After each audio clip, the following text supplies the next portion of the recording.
let's get wave, let's get lit, let's get high, let's come have it. Let's get burst, let's get mash, let's buy a bottle and splash that cash. Guess what, it's time for action. You're feeling fine, main attraction. Pure vibes, not satisfaction. Feel the baseline, chemical reaction.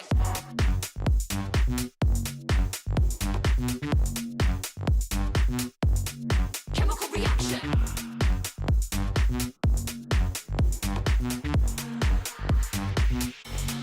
Chemical reaction.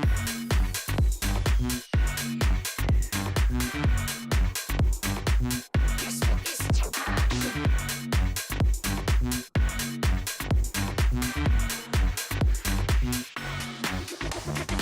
Come, let's have it. Bad boy rhythm. Come, let's have it. Bad girl style. Okay, all eyes on you. Come, let's have it. It's time to get wild. Come, let's have it. Bad boy rhythm. Come, let's have it. Bad girl style. Okay, all eyes on you. Come, let's have it. It's time to get wild.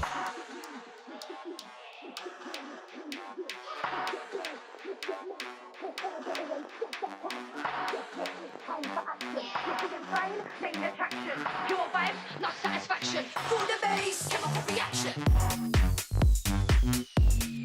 You're feeling fine. Chemical reaction.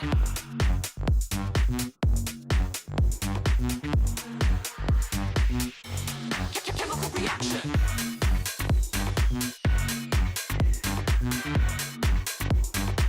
Guess what is action?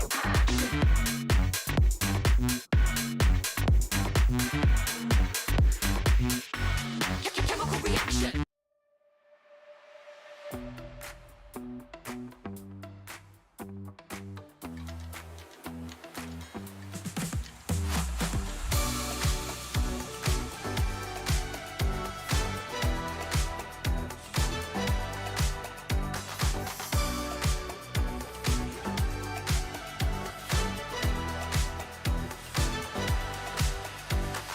Walking through the bar, all eyes on me.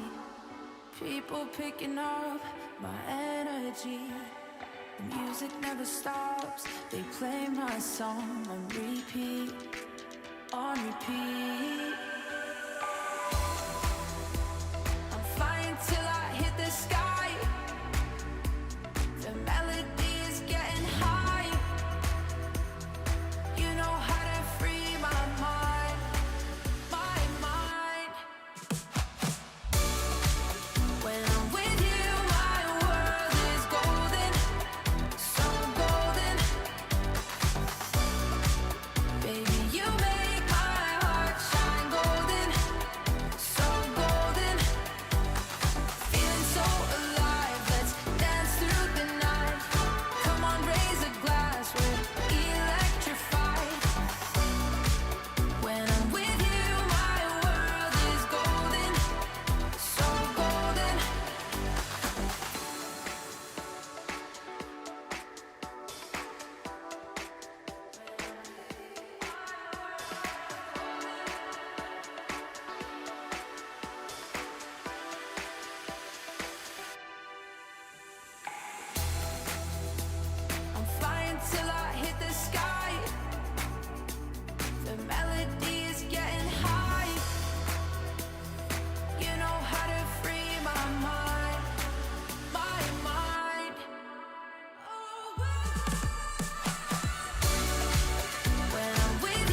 burning up all my desire to be great. I gotta just open the gate. All I need is saving from hitting the pavement, understanding when I'm impatient, that only I give to me. All I need is a little love in lonely places, and strength to stare fear in the face, that only I give to me. All I need, all I need.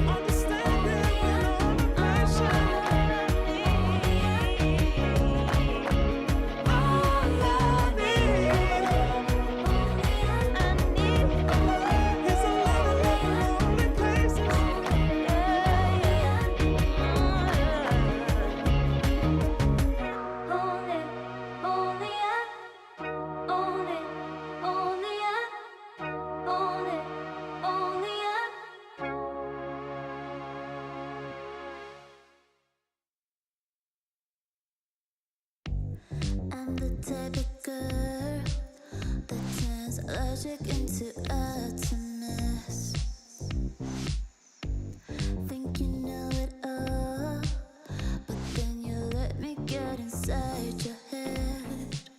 Yeah. Steady jump design, think I know your kind. I'm about to break another code now. Pretty in disguise, bugging up your life. This is my syntax. 3, 2, 1, deploy. XOX cutthroat code, run it again. XOX cutthroat code, run it again. Steady jump design. Think I know your kind. Yeah. Steady jump design. Think I know your kind. Yeah. Steady jump design. Think I know your kind. I'm about to break another code now. Pretty in disguise, bugging up your life. This is my syntax. 3, 2, 1, deploy. XOX cutthroat code, run it again. XOX cutthroat code, run it again.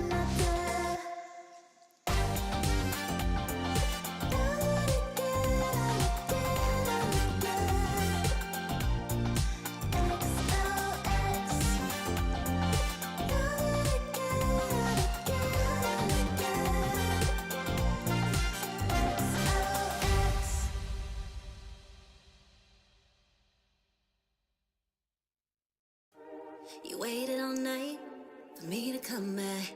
Why'd you think that it's not alright? Told you that I'm not that type. Didn't mean to get you so excited. Tried to tell you not to fall in love. Why you always hit me uninvited? Was hoping you would get the picture. I've had enough. Now it's time for me to turn around. Thought you knew what this was. Yeah, I am superstar. You were never the one for me. Never should have fell for me. Take back your heart. Why don't you take it back? You never had a chance. I'm gonna take back the one heart. Call it a savage love, just till I had enough of us. I'm good, babe. I'm on my own. This ain't a phase. Just let me go. Told you that I'm not that type. Don't bother wasting breath. Begging for one more chance. Yeah, know you got carried away. Ooh, you made me to say. You've been messing with greatness, faces, stay in your place. I was looking to play, then you got in the way. All the love that we made got me stuck on your brain. Got no time to stay here and say goodbye. Yeah, I am superstar. You were never the one for me. Never should have fell for me. Take back your heart. Why don't you take it back? You never had a chance. I'm gonna take back the one heart. Call it a savage love, just till I had enough of us.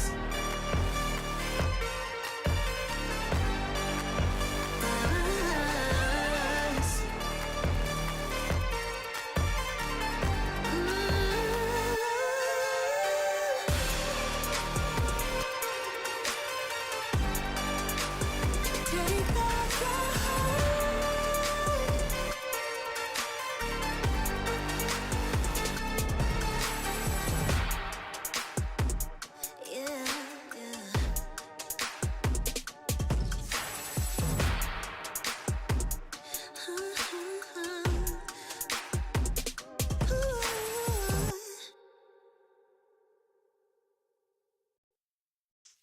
Give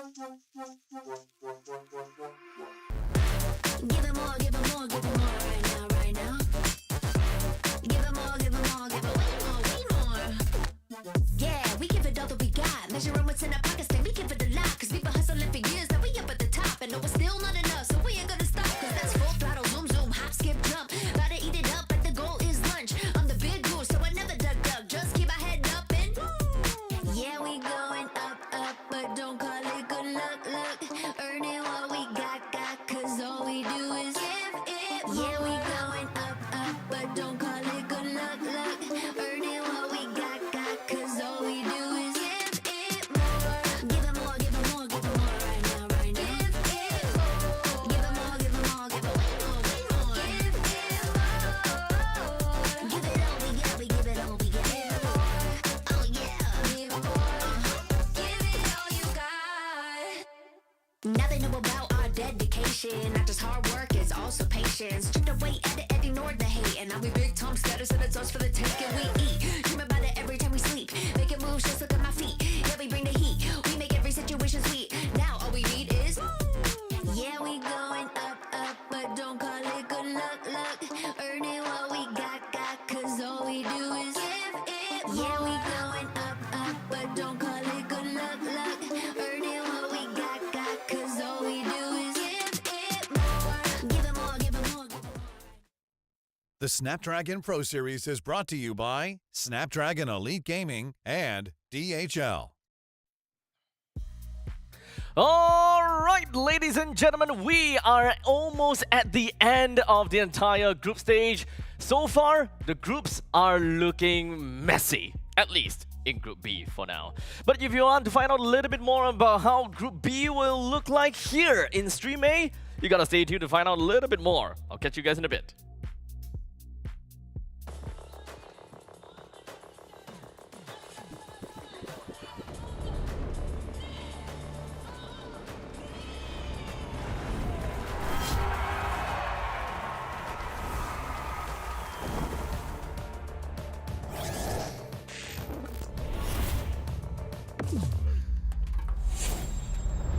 Let the weak melt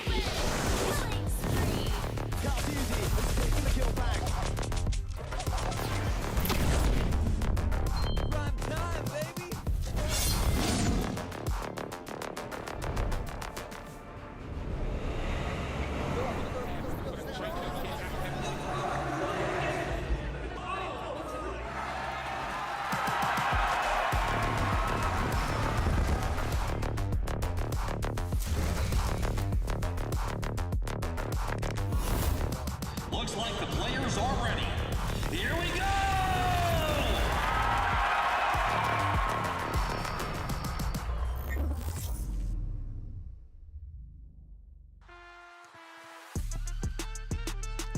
And ladies and gentlemen, welcome to day 3 of the Snapdragon Mobile Challenge Finals Group Stage Season 6.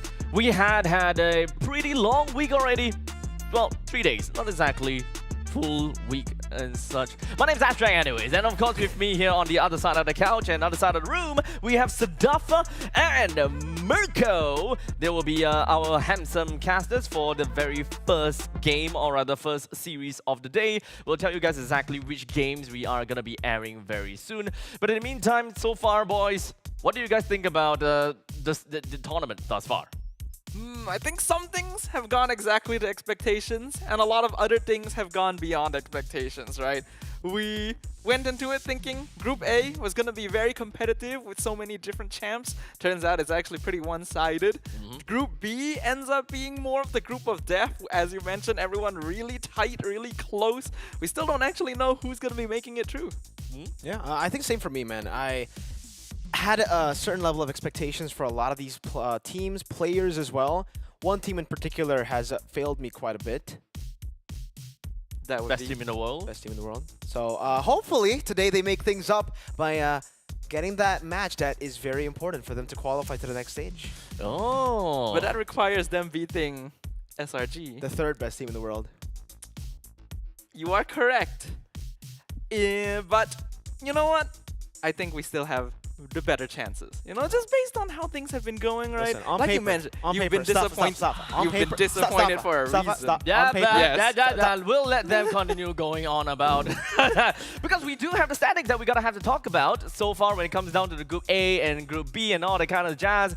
Group A is the originally the group of death, but it's not exactly that deathly if we kind of know what it's gonna look like already since the start, because at this point in time we already have two teams that have already secured their spot all the way over to the to go over to the playoffs, and that is ONIC PH as well as Team Liquid Indonesia. Funny thing about the two of them, we'll tell you guys in a bit, both of which already have a total of 12 points to their name, vying for the perfect run.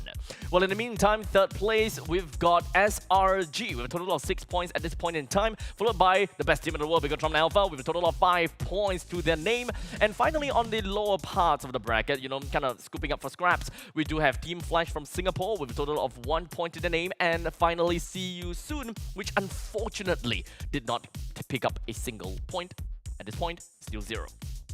Well, on to the side of Group B, this is where things start to get really scary, because we are in the final day already, but we still have absolutely no idea which are the teams that will potentially be able to go over to the playoffs. As you can see right here, Team Falcons have got a total of 7 points, and do note that Group B, every single one of these teams have only played a total of 3 matches, while as compared to Group A, they played 4 matches. That's the difference. Well, in the meantime, EVOS Holy as well as Falcons Esports, yes, both of which are at 5 points, while in the meantime, ONIC Indonesia, they have a total of 4 points. That is neck and neck with RRQ Hoshi. And at the bottom half, or rather at the bottom of the bracket, we do have Aurora. Surprisingly with a 2 points, because they did manage to get a really nice 2-0 victory. I think against, who was it again?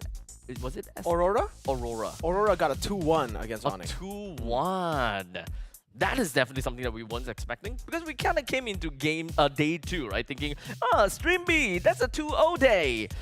But funny enough, they are the one that actually went with a lot more games for that day. Yep. But speaking of game, this is anyone's game. It really is. It's so competitive. We've just been talking about it. Group B, Falcon, ONIC, Falcons. Again, we got EVOS. Unfortunately, Aurora, it looks like they're falling there. Okay, I don't know if this is like, I don't know if this is foreshadowing or if it's just based on day 1. But yeah, based on yesterday, Aurora were able to get a dub. RQ, I think that's a pretty accurate spot to be in right now. It seems like they're struggling. Despite the win against Aurora, against Falcons, they were dismantled, destroyed. Against EVOS Holy, it was much closer. So still very unstable, this new roster. Well, we're kind of talking about Aurora, right? Kind of tripping on the floor. But what about RQ Hoshi over there at the edge? They're trying to find balance. That's what they're trying to balance, right? They're tripping, but they're still kind of standing. He dropped his glasses and he's looking for it. Yeah, really like that's literally the RQ pose right there. There you go. Very good recreation. But yes, Group B is literally gladiatorial combat right now. We have no idea what is going on. Even Aurora, despite not performing the best up until now, if they clean sweep the rest of their matches, actually still have a chance of overtaking the top of the charts as well. That's just how close the scores are right now for Group B, which means that the remaining matches are very, very important. And we'll get to witness some of those matches today. Yep. So here's the thing about Group B, right? Even when we are talking about Aurora, which is all the way at the bottom of the bracket, they have a total of 2 points right now. If they were to clean sweep every single one of these games, they get a total of 8 points, which at this point in time, Team Falcons, they have a total of 7 points. In fact, Aurora have like 3 more matches, so it can actually go even higher than that. So there is definitely still a lot of probability. But hold on a second, we do have the Stream A schedule that is Best already been zoomed up for us already. A-side. Yes, A-side. A-side, best stream. We do have ONIC Esports that is going up against EVOS Holy for the very first game. In fact, this is kind of an ONIC day, isn't it? Like ONIC PH is also going up against TLID. Boy, oh boy, this is definitely something that every single one of us wants to see, huh? The M6 Grand Finals rematch. We'll talk about that because both of them have got perfect runs thus far. And they are literally each other's monolith. One of them can get a perfect run, the other one unfortunately can't. Well, the final game is also going to be ONIC Esports, this time from Indonesia, going up against RRQ Hoshi.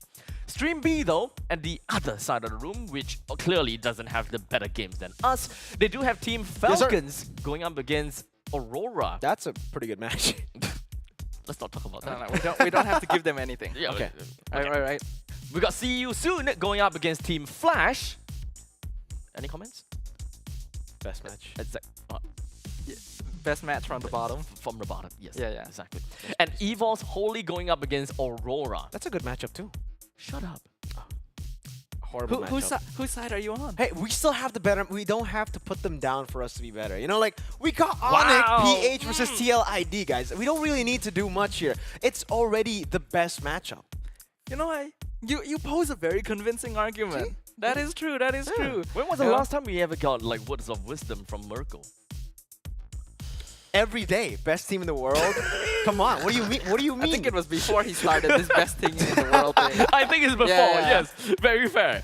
But in the meantime, we also gotta talk about Stream C, which is located all the way at Jakarta. We do have got, okay, this is a banger, right? We do have Falcon Esports going up against RRQ Hoshi. And this is the match that both of you is looking out for, right? Selangor Giants going up against best team in the world, Bigatron Alpha. Yes. I got it now this time. Fast one. We also do have the Falcons showdown where we gotta have to find out who's the one that's really soaring up high. Battle of the Skies. Battle of the Skies. We got Falcon Esports going up against Team Falcons. Boy, oh boy. Stream C, they have got a long day again. I just want to say, for that second match, guys, that will be the determining match for Bigatron Alpha and also SRG. Who makes it to the next stage? Obviously, we know that this current season, Challenge Finals, is in Johor Bahru, which is in Malaysia. So, on paper, it'll be better for us to get SRG to the knockout stages because then, you know, the crowds will show up. At least that's a guarantee already. If they don't, then it'll be, I don't know how it's gonna be. Nah, but you gotta admit, if Malaysian they lose, fans are still strong. Wait, if they lose, at least you can guarantee I'll be there. Get it? Because like Bigatron, yeah, So it's my goat. you versus The a bunch entire nation. of Malaysian fans. That's the story you for the worth longest time. like hundreds of Malaysian fans, Marco? No. No? He That- aspires to no. be That's Mobile very Zayn at humble this of point. you. I don't aspire to be Mobile Zayn. But you know,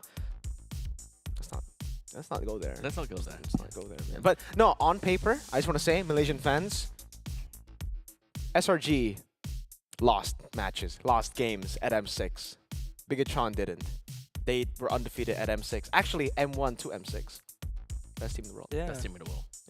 But hold on a second, I gotta have to talk a little bit about Malaysia, since we were kind of on the topic of Malaysia, right? Apparently, Badang is from Johor, right? Oh! I think that is apparently the story. Bahad, yeah. Bahad. So he's from Malaysia, but somehow he threw a rock over at Singapore, and that stone becomes the Singapore stone. And here I'm wondering and asking, what the hell is a Singapore stone? You're the Singaporean! We should be asking you!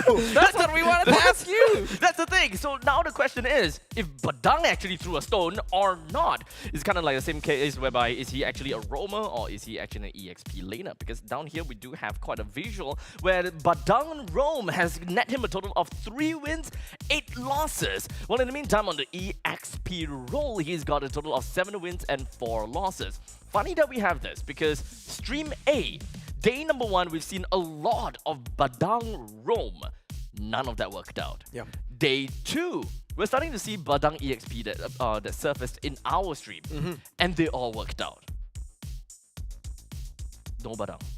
Aran was doing great on the XP. I think as an Yep. XP laner, I have been preaching from day number 1 that I like Badang more in the XP. That's the real Badang. When you see him in Rome, it's more of a Badont, as you saw earlier from the asset. It's a badang. But it's a bad Badang. Ang. But then we got an interview with Ogwen just yesterday, and Ogwen's like, no, Badang is really good in Rome. He wants to play Badang Rome.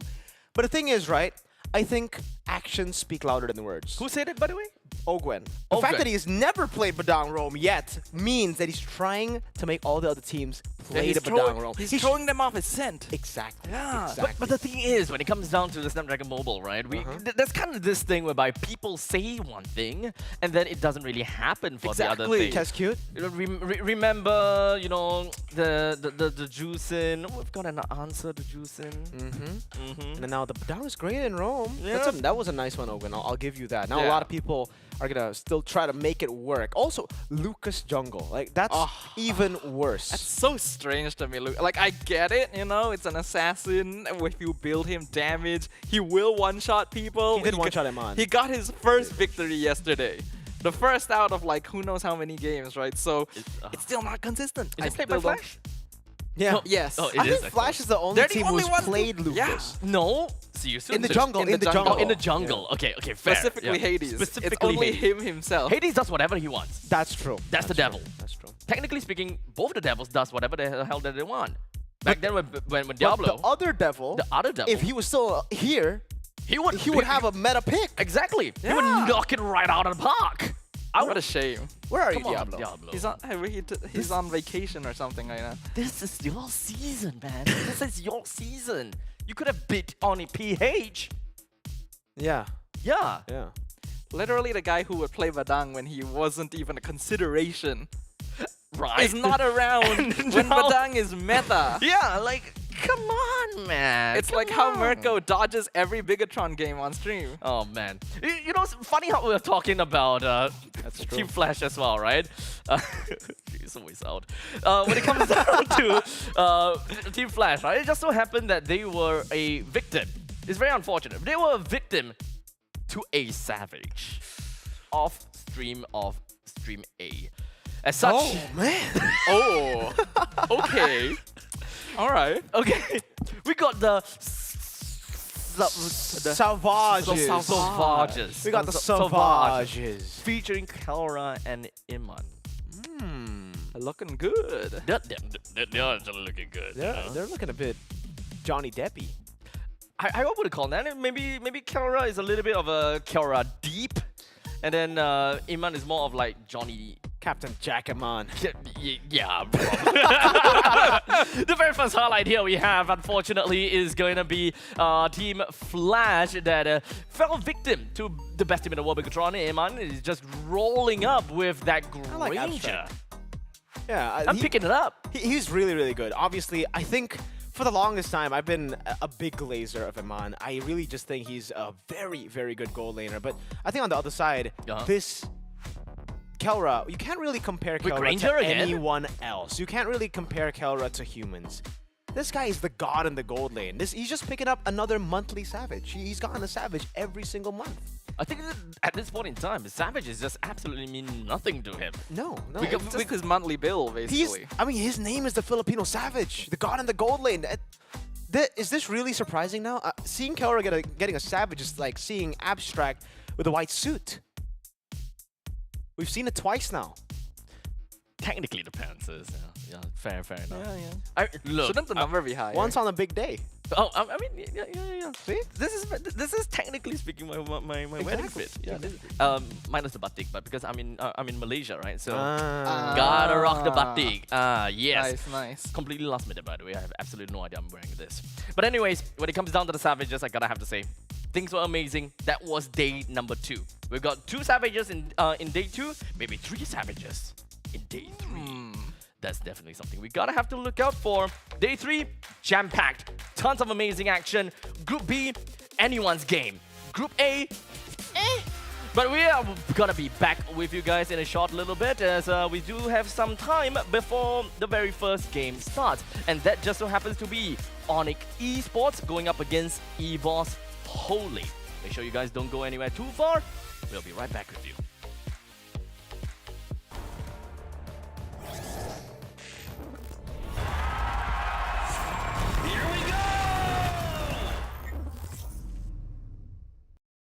The Snapdragon Pro Series is brought to you by Snapdragon Elite Gaming and DHL.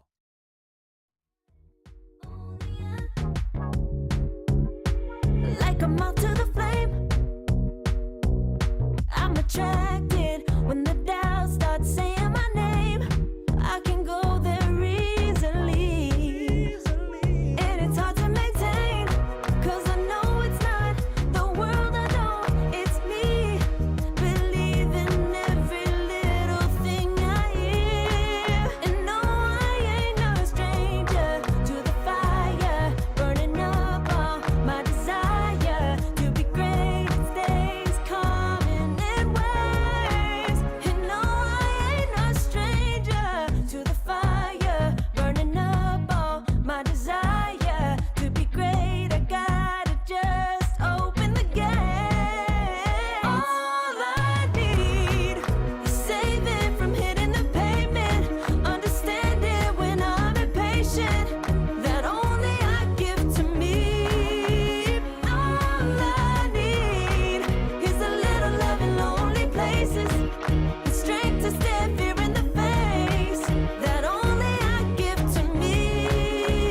to be greatest days coming in waves. And no, I ain't no stranger to the fire, burning up all my desire to be great. I gotta just open the gate. All I need is saving from hitting the pavement, understand it when I'm impatient, that only I give to me. All I need is a little love in lonely places, the strength to stand fear in the face, that only I give to me. All I need,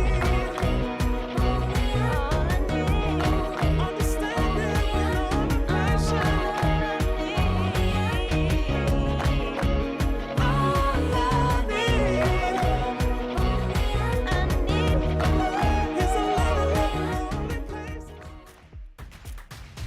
The very first game that we will be seeing for day number 3, ONIC Esports going up against EVOS Holy. With the graph kind of seem to bleed blue more towards the side of the white Tigers, with a total of 12.11 team average kills, pretty high average player DPM, roughly of a difference of 200, and when it comes down to team average GPM is relatively similar, except that ONIC Esports is actually the one that took the lead for that one.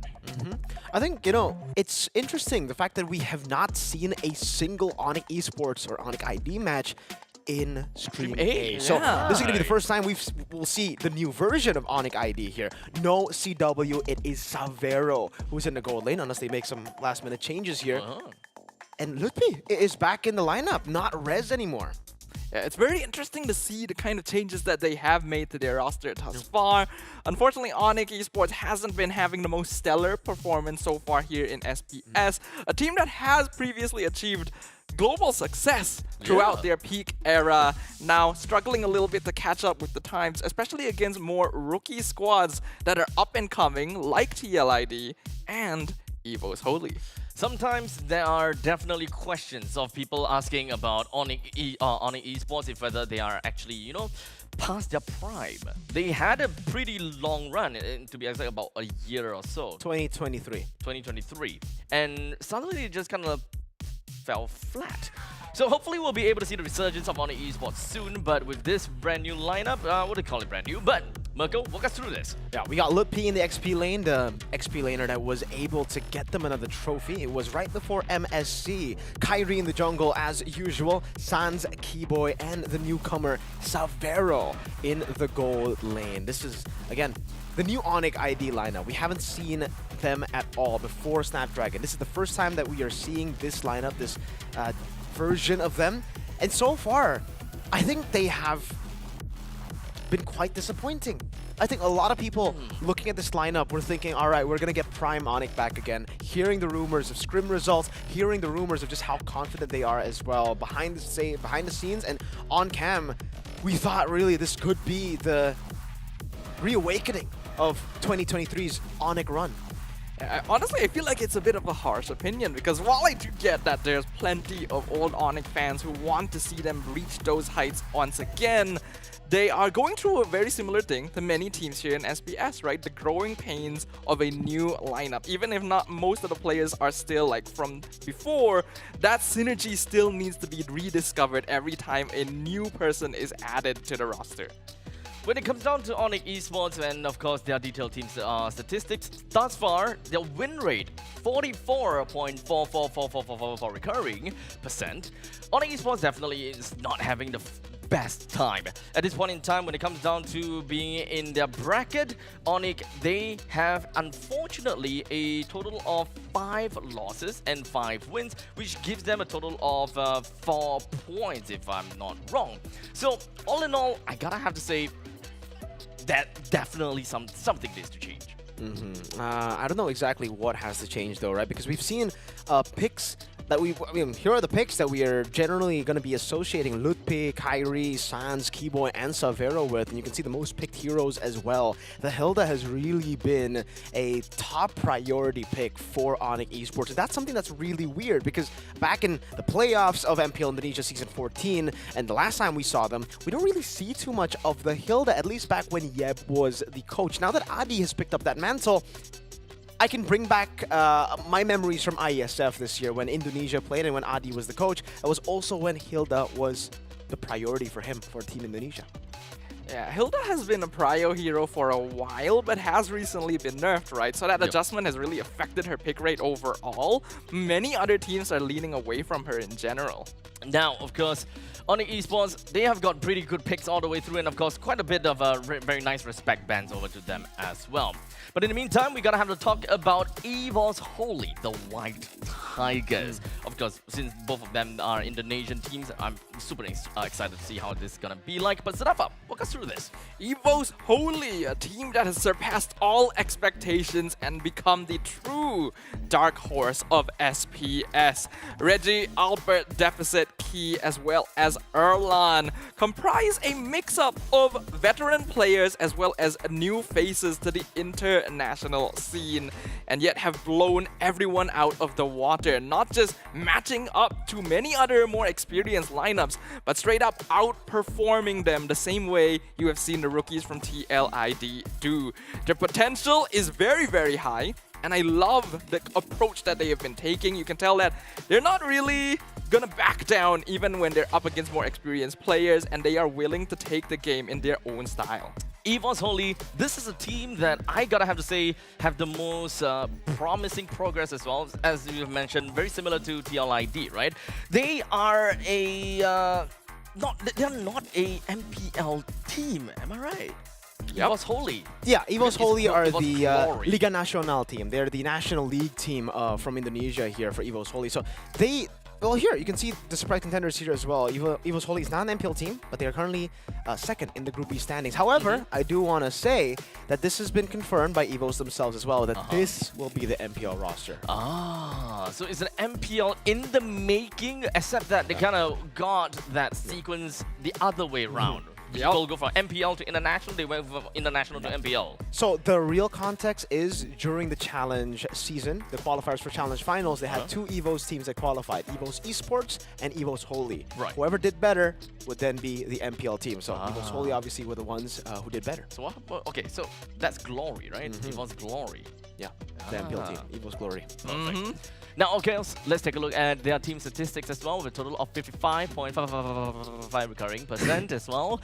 Now, of course, when it comes down to hero picks, I honestly, there's not too much of surprise per se. But of course, when it comes down to talking about Key, this guy, so far, if I'm not wrong, he has the most amount of assists throughout the entirety of the Snapdragon Mobile Challenge Finals group stage. So that's definitely the roamer that we would want in our team. Well, you could say that he is one of the keys to EVOS Holy's success so far, right? Having a roamer that can provide vision, set things up for you is very, very important. And we've been able to see the rest of them play around Key quite well. We all know Albert, right? He's been around for a very, very long time, is starting to get that stride back. But I'm also very impressed by Erlan, especially. Yes. I think his gold lane performance is super duper good. Yeah, we can see the most picked heroes here, most banned by opponents as well. And you can definitely see that, you know, the high-low stands out itself compared to the other picks 5 times over the others. All of them have been kind of mixed in the gold lane, in the roam position, sorry, in the XP. But the high-lows, the reason it's so prioritized by EVOS Holy is because it's a flex pick. Both Reggie and Key play it really, really well. We've seen both of them, I think, get a pretty good win rate on the pick, on high-lows. The thing is, when it comes down to high-lows, is that we will almost never exactly see, at least right now, right, to see high-lows being like super top priority picks, right? So I think it's relatively fair to still see high-lows in R1, R2, or B2, B3 picks, but definitely not exactly something that EVOS Holy would just be like, hey, look, high-lows open, pick it now.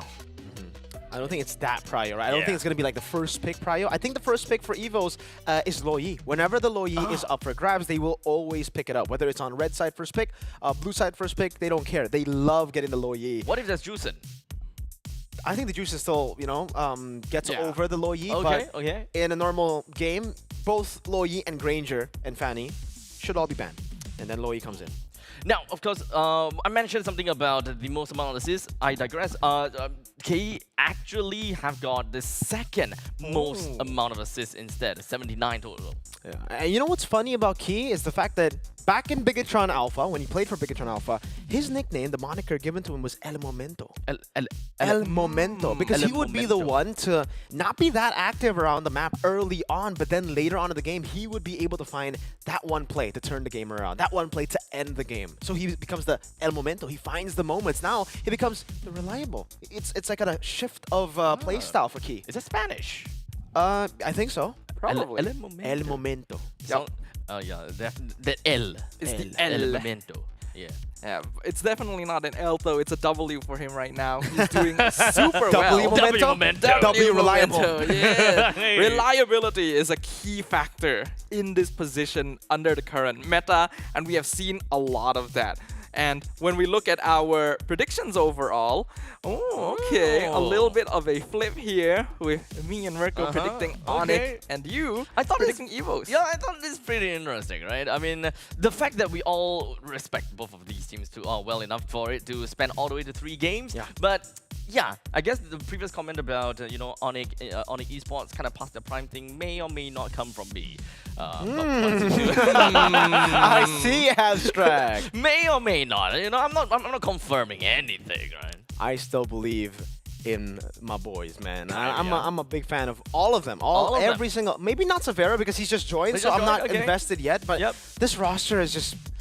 I They mean, have a special place close in to your heart. every It's in our heart, Indonesian's right? heart. I think it's relatively fair. Whenever I just look at ONIC esports and I just look at the main trio, I'm just like, oh damn, Keyboy, Kyrie, Exactly. Classics. Sonic to Indonesia, to Indonesian fans is like SRG to Malaysian fans. Pretty much, Yeah. right? To be honest, even I'm still a little mixed. I predicted ONIC, but I actually made this prediction at the start of yesterday. Same. Right? So, like, EVOS did so much better than I expected as well that I honestly kind of want to root for them a little bit too. But we will have to see how this goes because now we're in the draft for game number 1. ONIC going to be on the blue side, and their win rate on the blue side actually is pretty bad.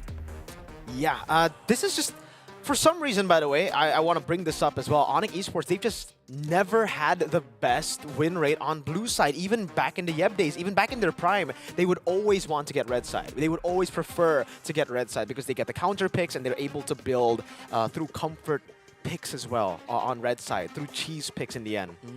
Whenever you find an opportunity to be the final say of Yeah. the drop, that generally just changes the games altogether. This pretty much suggests that Among ONIC the esports planes coaching exists staff the preferably equal want to find which an X I was factor made to for. really change the game, just so that the boys can have a nicer time in the game. We already see quite variation in the bans, right? Badang and Matilda being removed by ONIC, the Eve banned by EVOS, actually leaving Lo Yi open. So ONIC goes for that Granger. We instantly see the Suyo Lo Yi response, and you already mentioned this.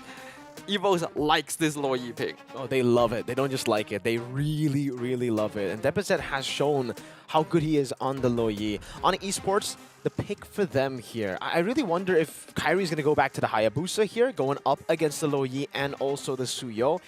Or if maybe they will go for a safer choice. But other than that, I don't know. ONIC has been...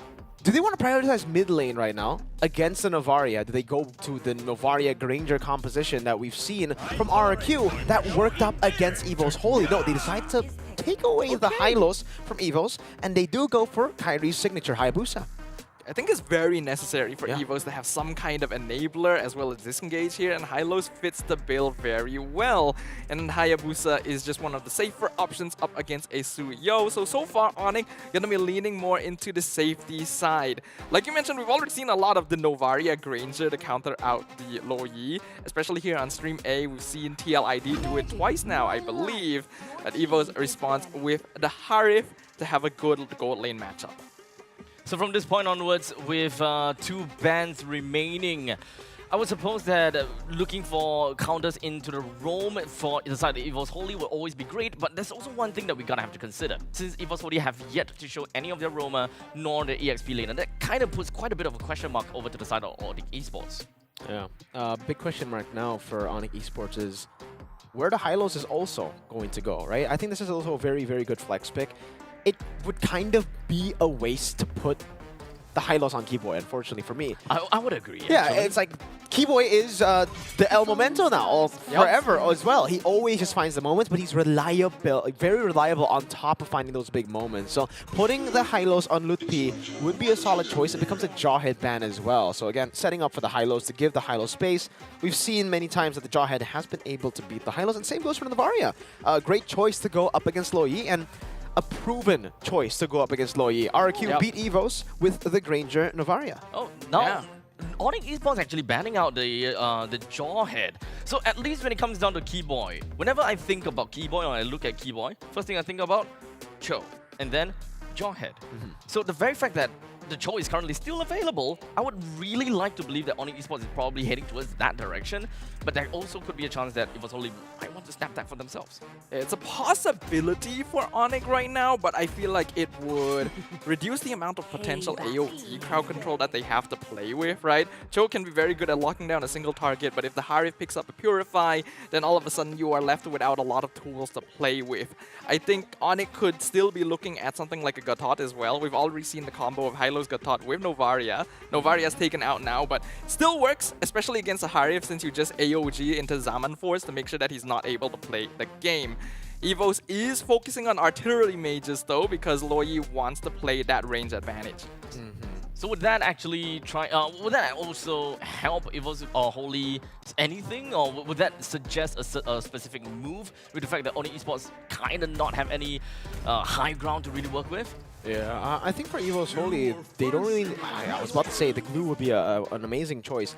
I was thinking, you know, for ONIC, they would ban either Gatot or glue, because for EVOS, they could have gone for a Tigreal glue quite easily, but now they kind of have to choose Gatot or Tigreal. If you get the Tigreal, it's great against the Hayabusa, great against the Granger as well, to force him on Purify, so maybe some of these members can actually dive easier, right? Without Flicker, Harith will have a better time against the Granger. Good ban, really good ban on the glue there. Now, EVOS have to choose between Gatot and Tigreal, because the Gatot isn't a flex pick anymore. We haven't seen him in XP like we have before. I think he can still work okay, but it's definitely not the more ideal pickup. Looks like they will go for the Gatot instead. Tigreal is still left open, like you mentioned, and besides that, there is also still the Lucas on the board, but with Valentina in the game now, it's unlikely he's gonna show up as ONIC goes for that alongside the Khalid to finish off their lineup. I think this is a good position for EVOS Holy to go for a CC pick. It's something we have seen from Reggie many times before, and against the Khalid, against the Hylos, I think it makes sense. Another choice I would have gone for would be the Lucas, but now that the Valentina is up, I don't think you go for Lucas. I think, yeah, CC, or if you want, maybe Phoveus could also be an option. Yeah. Oh yeah, Phoveus. Considering the fact that the EVOS Holy can actually play around just Aero Denial. I think that's great. Having a Loyi, just having Loyi rotation right there, that's already denying enough. But once you have the AOG and Zaman Force, that is pretty much a Zaman Force that is just free for them. And looks like you're right, Mirko. The CC last pick for EVOS Holy going to be able to match up in the EXP lane against the Khalid or the Hylos, depending on how ONIC decides to flex it. And it looks like it will be the Lutpi Hylos instead. So they're going to want to try and play a little bit aggressively with this Khalid roam from the beginning. And since EVOS won't have quite as much pressure at the very start of the game. So without further ado, ladies and gentlemen, the very first match, very first game of the day here at day number 3 of course, the Snapdragon Mobile Challenge Finals Group Stage Season 6. We've got ONIC Esports going up against EVOS Holy. This is the game that we are all looking for, the Sky Kings versus the Dark Horse. Which one will move up on top, and if whether Game 1 is going to help them secure themselves a 2-0. The Rumble in the Jungle. Some may call it in Indonesia even the International Derby. Both teams, the only 2 representatives from MPL ID with a major international trophy. And that is a lofty title to be able to hold on to. So now that they are facing off against each other, head-to-head on the final day of the group stages here, they're going to be eager to set things up as soon as possible. And we're already seeing a little bit of a skirmish in that mid lane as well. Nothing too cheesy yet from the roamers to try and go for jungle invades, but we already see Lutpi having a pretty hard time against Reggie. This is not an advantageous matchup. Does look like it's actually a very aggressive rotation towards the top side of the map earlier. It does look like Albert's actually going in on Keyboy too. Really wants to put the pressure down on the Suyo right as he gets level 3. Yeah, I do like Keyboy's positioning here. He knows that there's the possibility of a cheese rotation at level 3 from the Suyo, so just put himself in that tri-bush to make sure that Savero doesn't get stopped too early on. Granger is able to match up pretty well into the Harif in a lane, but will have difficulty if he ever does fall behind. So that's something that ONIC wants to avoid. Okay, Keyboy walking in the bush again there. We can take a look at the player emblems here. The Hylos has gone for Vitality, Tenacity. That's Lutpi, Bravesmite, and Thrill with also Festival of Blood for CC. So really wanting to poke down these beefy members of ONIC Esports. And I think it's going to be good for them. First Turtle really should be advantages towards EVOS Holy. They have enough damage, CC, and burst with the Loyi even. Yeah, I agree with you. EVOS Holy just generally has a bit more damage potential this early on, especially with the Suyo jungle as well. They will set themselves up for the turtle first, but Lutpi is already in position to make sure that they can't cheese it out before Kyrie is able to get his next buff. This means that they're going to be even on levels, right? Both Albert and Kyrie will be level 5 by the time they contest this, but Keyboy trying to do his best to slow that down even a little bit. Shoving the wave down below as well, so Lutpi will be able to get level 4. They get position over EVOS Holy through a sequence of very, very disruptive events from them. Lutpi clearing out, or sorry, rather resetting the turtle aggro, and then getting time for Keyboy to walk in and screen them out. Key out of the bad spot, diversion to the back line. Key gonna be taken down. Sans claims first blood. The quad Shadow Kyrie reacts to the diversion play in the back. Now dodges away from the surge too. Kyrie finally falling by the dispersion to Sans with a flicker going in on Albert. Will be terrified and taken out by Lutpi. Yep, and it looks like after all of that, both junglers are down for the count. That means that this turtle dance is going to continue a little bit longer. I like the initiative from ONIC Esports to immediately jump on the enemy roamer the moment they oh, hold on.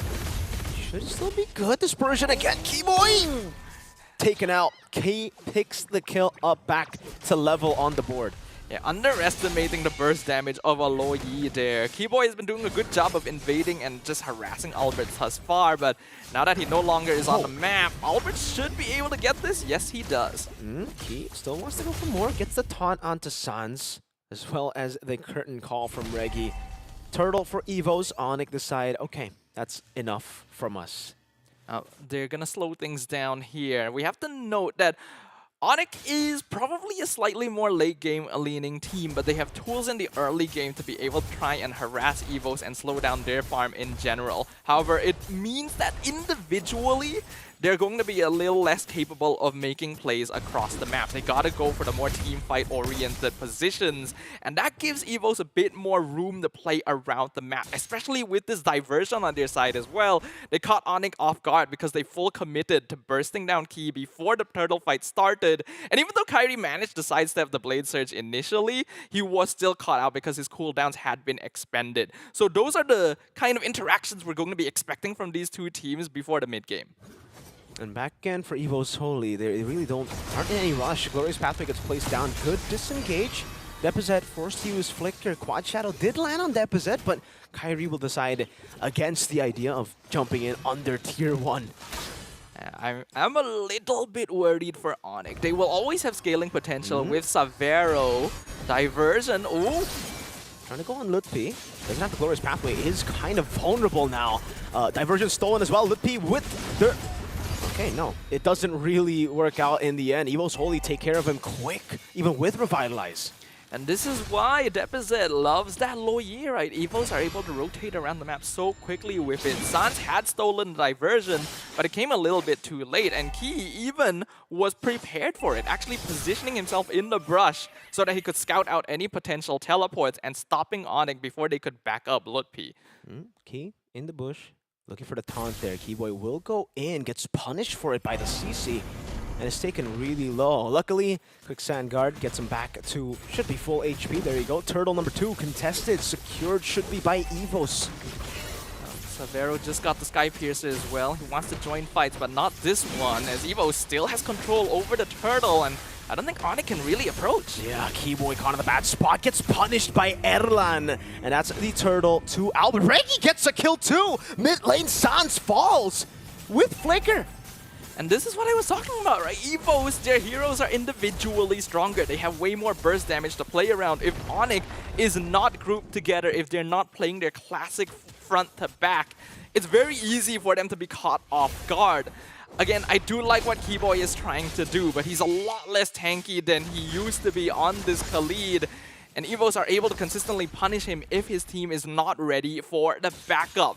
We are starting to see the snowball get going, with EVOS now having a near 2k gold lead 6.5 minutes in, and they're actually very comfortable even if they're not ahead, right? This is a lineup that has good scaling into the late game, especially with Erlan. Still no deaths yet. So ONIC Esports actually has a bit of a timer, because the later the game goes, the less impact that Lutpi and Keyboy will have. And now it's a 2,500 gold lead for EVOS Holy. Reggie, obviously the one holding most of the gold lead on the CC. It's just such a good pick, the CC. Once you see the Hylos and the Khalid, there's just so many HP bars for Reggie to punish, for him to capitalize on. And we've seen that in both the team fights that has happened. Or I don't know, do you count it as 2 team fights or 4 team fights? It's just been like one very long one, another very long one. Purple Buff gets stolen by Albert. Kyrie getting suffocated in his own jungle. Yeah, the fights are definitely a bit more scattered, which is supporting EVOS' playstyle. ONIC wants to be together. They want to be the ones setting the momentum. They want to have vision control and basically zone control over any team fight. But EVOS is not giving that over to them. Even the diversion being used very actively. Kyrie was able to back off in time, but now they're going to have to deal with this bottom wave at some point.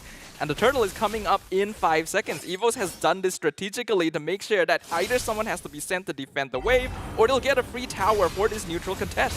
Key walking up, taking a lot of damage. Oh, Keyboy caught in the bad spot. Pops the Reggie Sandstorm. Gets cancelled out. Sans caught in the back, but Reggie almost getting the kill. Oh, Revitalize saves him from Key. Now Lutpi and Keyboy are isolated from the team. Erlan doesn't get the last shot, but now Kyrie looking for the retreat, unfortunately does not get it. Albert just way too clean with the Soul Sever retreat combo. The proactiveness of EVOS Holy has caught Diversion. so many teams off guard, and look, they're now going down bot because they know someone's gonna respond to the wave. Oh, you gotta be careful. Keyboy gets caught, taunted down, bursted, and obliterated before he can even do anything. EVOS is thinking so many steps ahead. They diversion down bottom, set the wave to push so that someone had to defend it, and then they can contest Turtle. They didn't manage to get any kills up there, but they got the objective and instantly diversion back down because ONIC still hadn't responded to the tower so that they could get a cheeky kill, a free invade, and even stealing the purple buff again on their way out. ONIC is being out macroed at every point right now. 4,500 gold lead. 3 Turtles, 6-2. ONIC have lost control of the game. And again, once we get to the later stage of the game, this is why the Gatot Kacha. I was thinking about the Gatot ban with the glue. It was a choice for ONIC to make. You ban the glue and you take away, I guess, you know, more layers of attack from the XP and roam, but wait, hold up. He gets bursted down by just placing the Glorious Pathway. Now Keyboy gets caught by the Surge, Revitalize forced out. Got to catch a AOG to stop them from backing away. Now it's Keyboy who gets squelched by Albert on the Suyo. 2 for 0. Albert wants more. Jumps in again. Now the last shot quells him down. Dispersion from Deposit. Sans is down. The turret falls as well. Savero left to defend all alone. He's got to be careful. He clears out the wave, does damage, but that's about it. If ONIC still had even the smallest bit of advantage in the game before, they've completely lost it now. The diversion straight into the Lord because they know it's coming up. EVOS Holy are feeling it. The snowball is officially underway. And ONIC Esports are now in a really terrible spot. When you draft a hero like Khalid Rome, you really need to have some kind of early game advantage, and EVOS has snuffed that out every chance that they've gotten. Even Lutfi cannot survive. That's the damage from Reggie. Once especially he's ahead, he can melt you down, Albert. Again with the Soul Sever. Retribution, that's the red one. Taking a bit of damage. Sans caught on the back spot. Flickers out. Erlan just chases him with the Zaman Force. Third death for Sans in game 1. Ugh, Sans came into the wrong neighborhood right there. Thought that he could support Kyrie, but you should know that the Hayabusa can get himself out of trouble without too much worry. It was him who was actually diving right into the jaws of the tiger's mouth. As EVOS Holy continue making sure that ONIC cannot control any point on the map.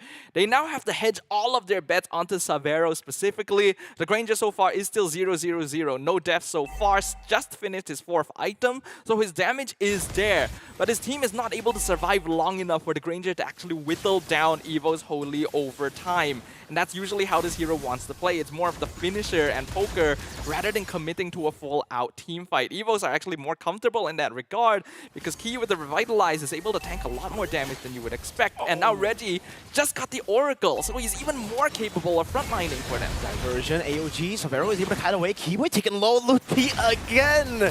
Oh, isolated. A very squishy Hylos this game. Albert takes the kill away, now quells Savero. And it's just ONIC on the back foot. Reggie walks up. Sans gonna die again. He dashed forward. Reggie has slain Sans. Oh man, ONIC Esports.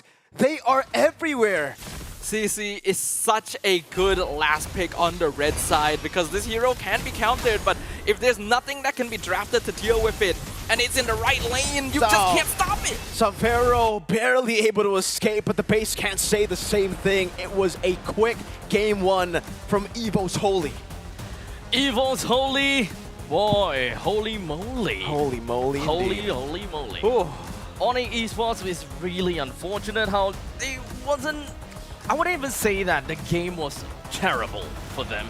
In fact, it is really just more about not being able to get the controls onto EVOS Holy and really just understanding what possibly this Luo Yi could do to them.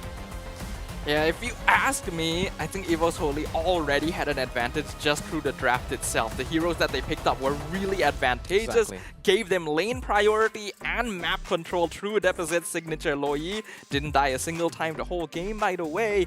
And ONIC kind of putting themselves in a corner. Again, whenever you have a roam Khalid, you gotta make things happen early. And I like that Keyboy was trying to slow down Albert, but Asuyo is a hero that you have difficulty slowing down already in the first place. When you also have to deal with a Gatot Luo Yi burst at the same time, he basically has no presence. Yeah, that's why I was thinking already for ONIC, right? I agree with you, by the way. I have kind of stayed away from making comments about ONIC. I've seen a lot of comments on social media about their losses. Everybody's been blaming the draft, but I wanted to just watch ONIC first before making a comment, and I have to agree, the draft was kind of sus, you know, picking the Khalid over. It was just a very easy CC pick. We said it, CC, it came out instantly and it destroyed ONIC. And I also don't like the Valentina. I think the last 2 picks for ONIC were very, very questionable.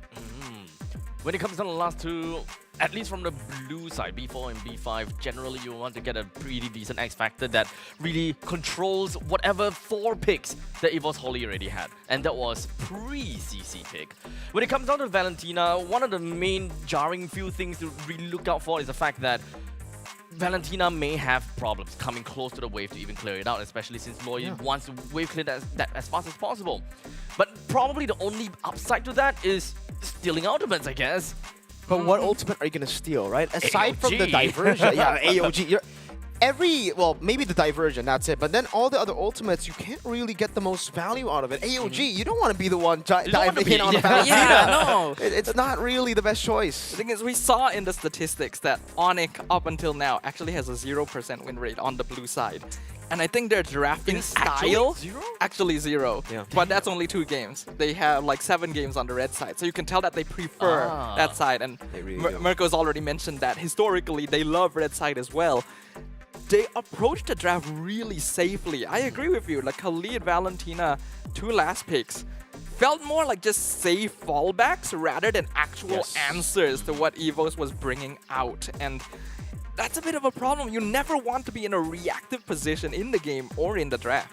Now this begs the question, right? While we are talking about the sides, I'll just really quickly touch that. Since ONIC lost this game, typically ONIC will want to go to the red side. Yeah. That is right.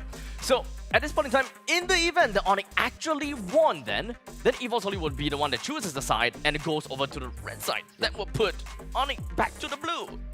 So just from that alone, it kind of seems as though ONIC is going to be put in the blue side twice, and that sounds tough on them. Yeah, it really does, especially considering, you know, the draft was like this. I don't know, it was just, it's very weird for a team like ONIC that we've seen always having solid drafts, blue or red. Yeah, they prefer red, but it's not like they were horrible on blue. They were okay on blue. They still knew how to do, blue side drafts. It was, yeah, I'm still kind of baffled by ONIC Esports and their performance here in the game itself as well. It really just felt like they weren't given the tools necessary to perform. When you pick Ranger and Haya in the first phase, you would always expect the Gatot Kacha. Maybe you would even expect the Gatot Kacha to show up instantly, right? Because there's 2 physical damage dealers that will get countered by the Gatot Kacha. You get that damage gets soaked in. You don't ban it, but there was no countermeasure. Yeah, they went for the Hylos instead, which, okay, maybe I can see that you want to take it away from EVOS Holy. There's some of the best Hylos players in EVOS Holy's lineup right now, so steal it away, have a safe opening for yourself to play around the Loyi, fine. But then, you're not really considering the Gatot, you go for the Jaw headband instead. Glue is fine, but again, I feel like it's very weird. It doesn't feel like there's character coming from the draft of ONIC. Speaking of character though, this man has stuck to his character, the reliable. The reliable. 12 assists in this game. 1:1:12. Total GPM 508 and a total of 100% kill participation. You got this on the Hylos too, right? I think it was day number 1 when he was up against RRQ. Hylos to be the key of the moral support. All you need to do, stand there, enjoy, have fun, be that good guy. Be the Hylos. Be key. Be key. Oh man, I already missed this guy. He's a legend of Bigatron, ex-BTR by the way. Just want to say, amazing player. And I'm really happy that he's finding success with the team that he's joined in here. It really feels like the team just fits together so well. Yeah, they play comfortably, they have a lot of faith in each other, a lot of trust, the synergy is strong. I think confidence is key is a very good way of describing how EVOS Holy plays. So you're saying Key's confident? Yeah, Key's confident, he makes his team confident, they play the game like it belongs to them. They deny every outlet of opportunity for ONIC Esports, every avenue they could look to take. And the draft already wasn't doing them too many favors anyway, which meant that EVOS Holy had full control from the start to the beginning. You basically couldn't see any sort of counterplay because they were juggling damage, they were soaking correctly, they were putting farm on the right heroes, giving lane priority to the draft. It is textbook MLBB. When it comes down to the highlights, it becomes especially jarring that Valentina actually doesn't seem to be able to do a lot of, in fact, anything in team fights at all. Oh, exactly. You have to get close as a Valentina to deal damage. You're not a long-ranged hero, so whenever you get close, you're dead. There's CC, there's burst from the Loyi, there's CC from the Gatot Kacha, there's everything. And then there's Erlan who loves it when you get close. You get close to Manforce. Suyo! Everyone punishes low range. Like, yeah. Like, the approach of picking Valentina is just a safe option when you don't really know what else to do is not an option anymore. In this meta, it's not the same hero as before where you can just like pick it in the first phase, your opponent suddenly thinks, oh, I can't draft certain heroes against this. Valentina needs to be picked to counter specific heroes because she just doesn't have as much lane prio as before. She really needs a lot of items to become a problem, right? So you gotta have a good ultimate to steal for you to validate bringing the hero in the first place. And this was not one of those situations. Well, to be fair, at the very least, I can see where ONIC Esports is trying to look for or to go for when it comes down to games. At least they know that they want to be the engager. They want to be the one that snaps their finger, immediately jump in with the Glorious Pathway, and boom, goes in with the Raging Sandstorm, and boom, Valentina's right in your face as well, doing grazing damage and so on and so forth, right? But we never really found the opportunity to allow them to just go in, like, anywhere. But we, though, however, will give you the opportunity to go into Jakarta, because we do have got the QR code right over here where you can scan the QR code to be part of the Snapdragon Mobile Master. You can head over to their website or scan the QR code at www.esl.gg/SPS Masters S25 tickets. Right here. Right there. Right Go there. get your tickets right now, sirs. Yeah, right next to Edith. 10,000 IDR, right next Right to there. Edith. She's swinging a banner there, huh? Yeah. Oh, Edith. Oh, it's a banner. What did you think it was? Golf club. Why would she be swinging a golf club? What does? I don't know. But this is kind of like the golf swing, isn't it? Like that's the pose. Like you swing. It's also how you swing a flag. Why do you swing a flag? It's a banner. It's a banner. if it would be like that, right? No, but No, yeah, if you're like feeling particularly spirited, you know. I'm gonna go out. I'll be back with you guys and try some golf hitting something.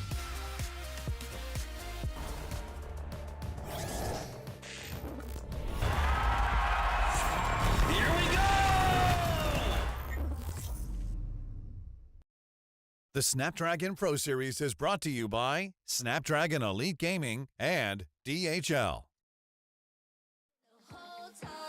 Got me singing in the shower.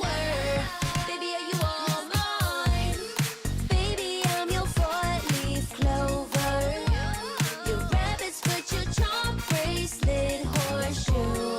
Baby, I'm your good, good omen. You wanna keep me with you. Keep me with you. You are looking like you're down on your luck. Need a girl like me to come through, lift you up. Hold me in your hand, I like when you touch me. Kick me around and you might get lucky. Baby, I'm your four-leaf clover. Your rabbit's foot, your charm bracelet, horseshoe. Baby, I'm your good, good omen. Yeah, you wanna keep me with you. Oh yeah, keep me with you.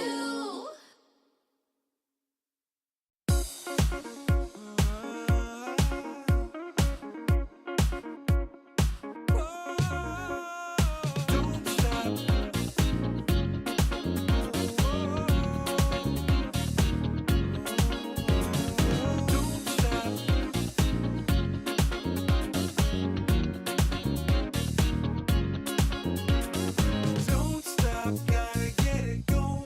Keep it moving, won't stop. Rhythm overflowing. Don't stop, gotta get it going. Keep it moving, won't stop. Rhythm overflowing. Don't stop, don't stop. Don't stop.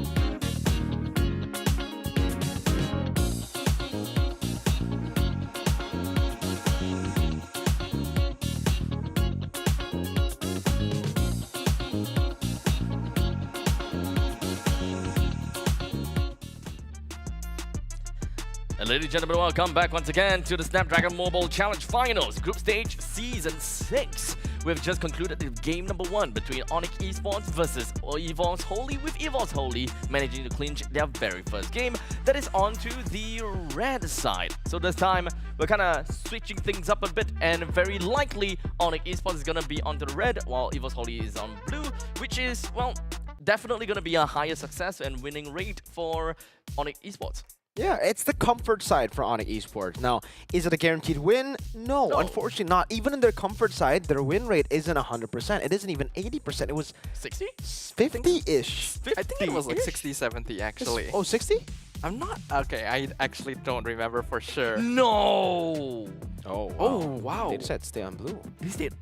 Really? It's their choice, right? Yeah, it is. Yeah. It's their choice. Also shadows. Well, hopefully there's a plan here for ONIC Esports, because their draft in game number 1 just didn't exude any sort of character. Right? It was so safe, it was so textbook, and honestly not even an up-to-date textbook, you know, it was like last year's edition of the textbook. So it was pre-patch textbook. yeah, Pre-patch textbook. 57.14% okay. on red.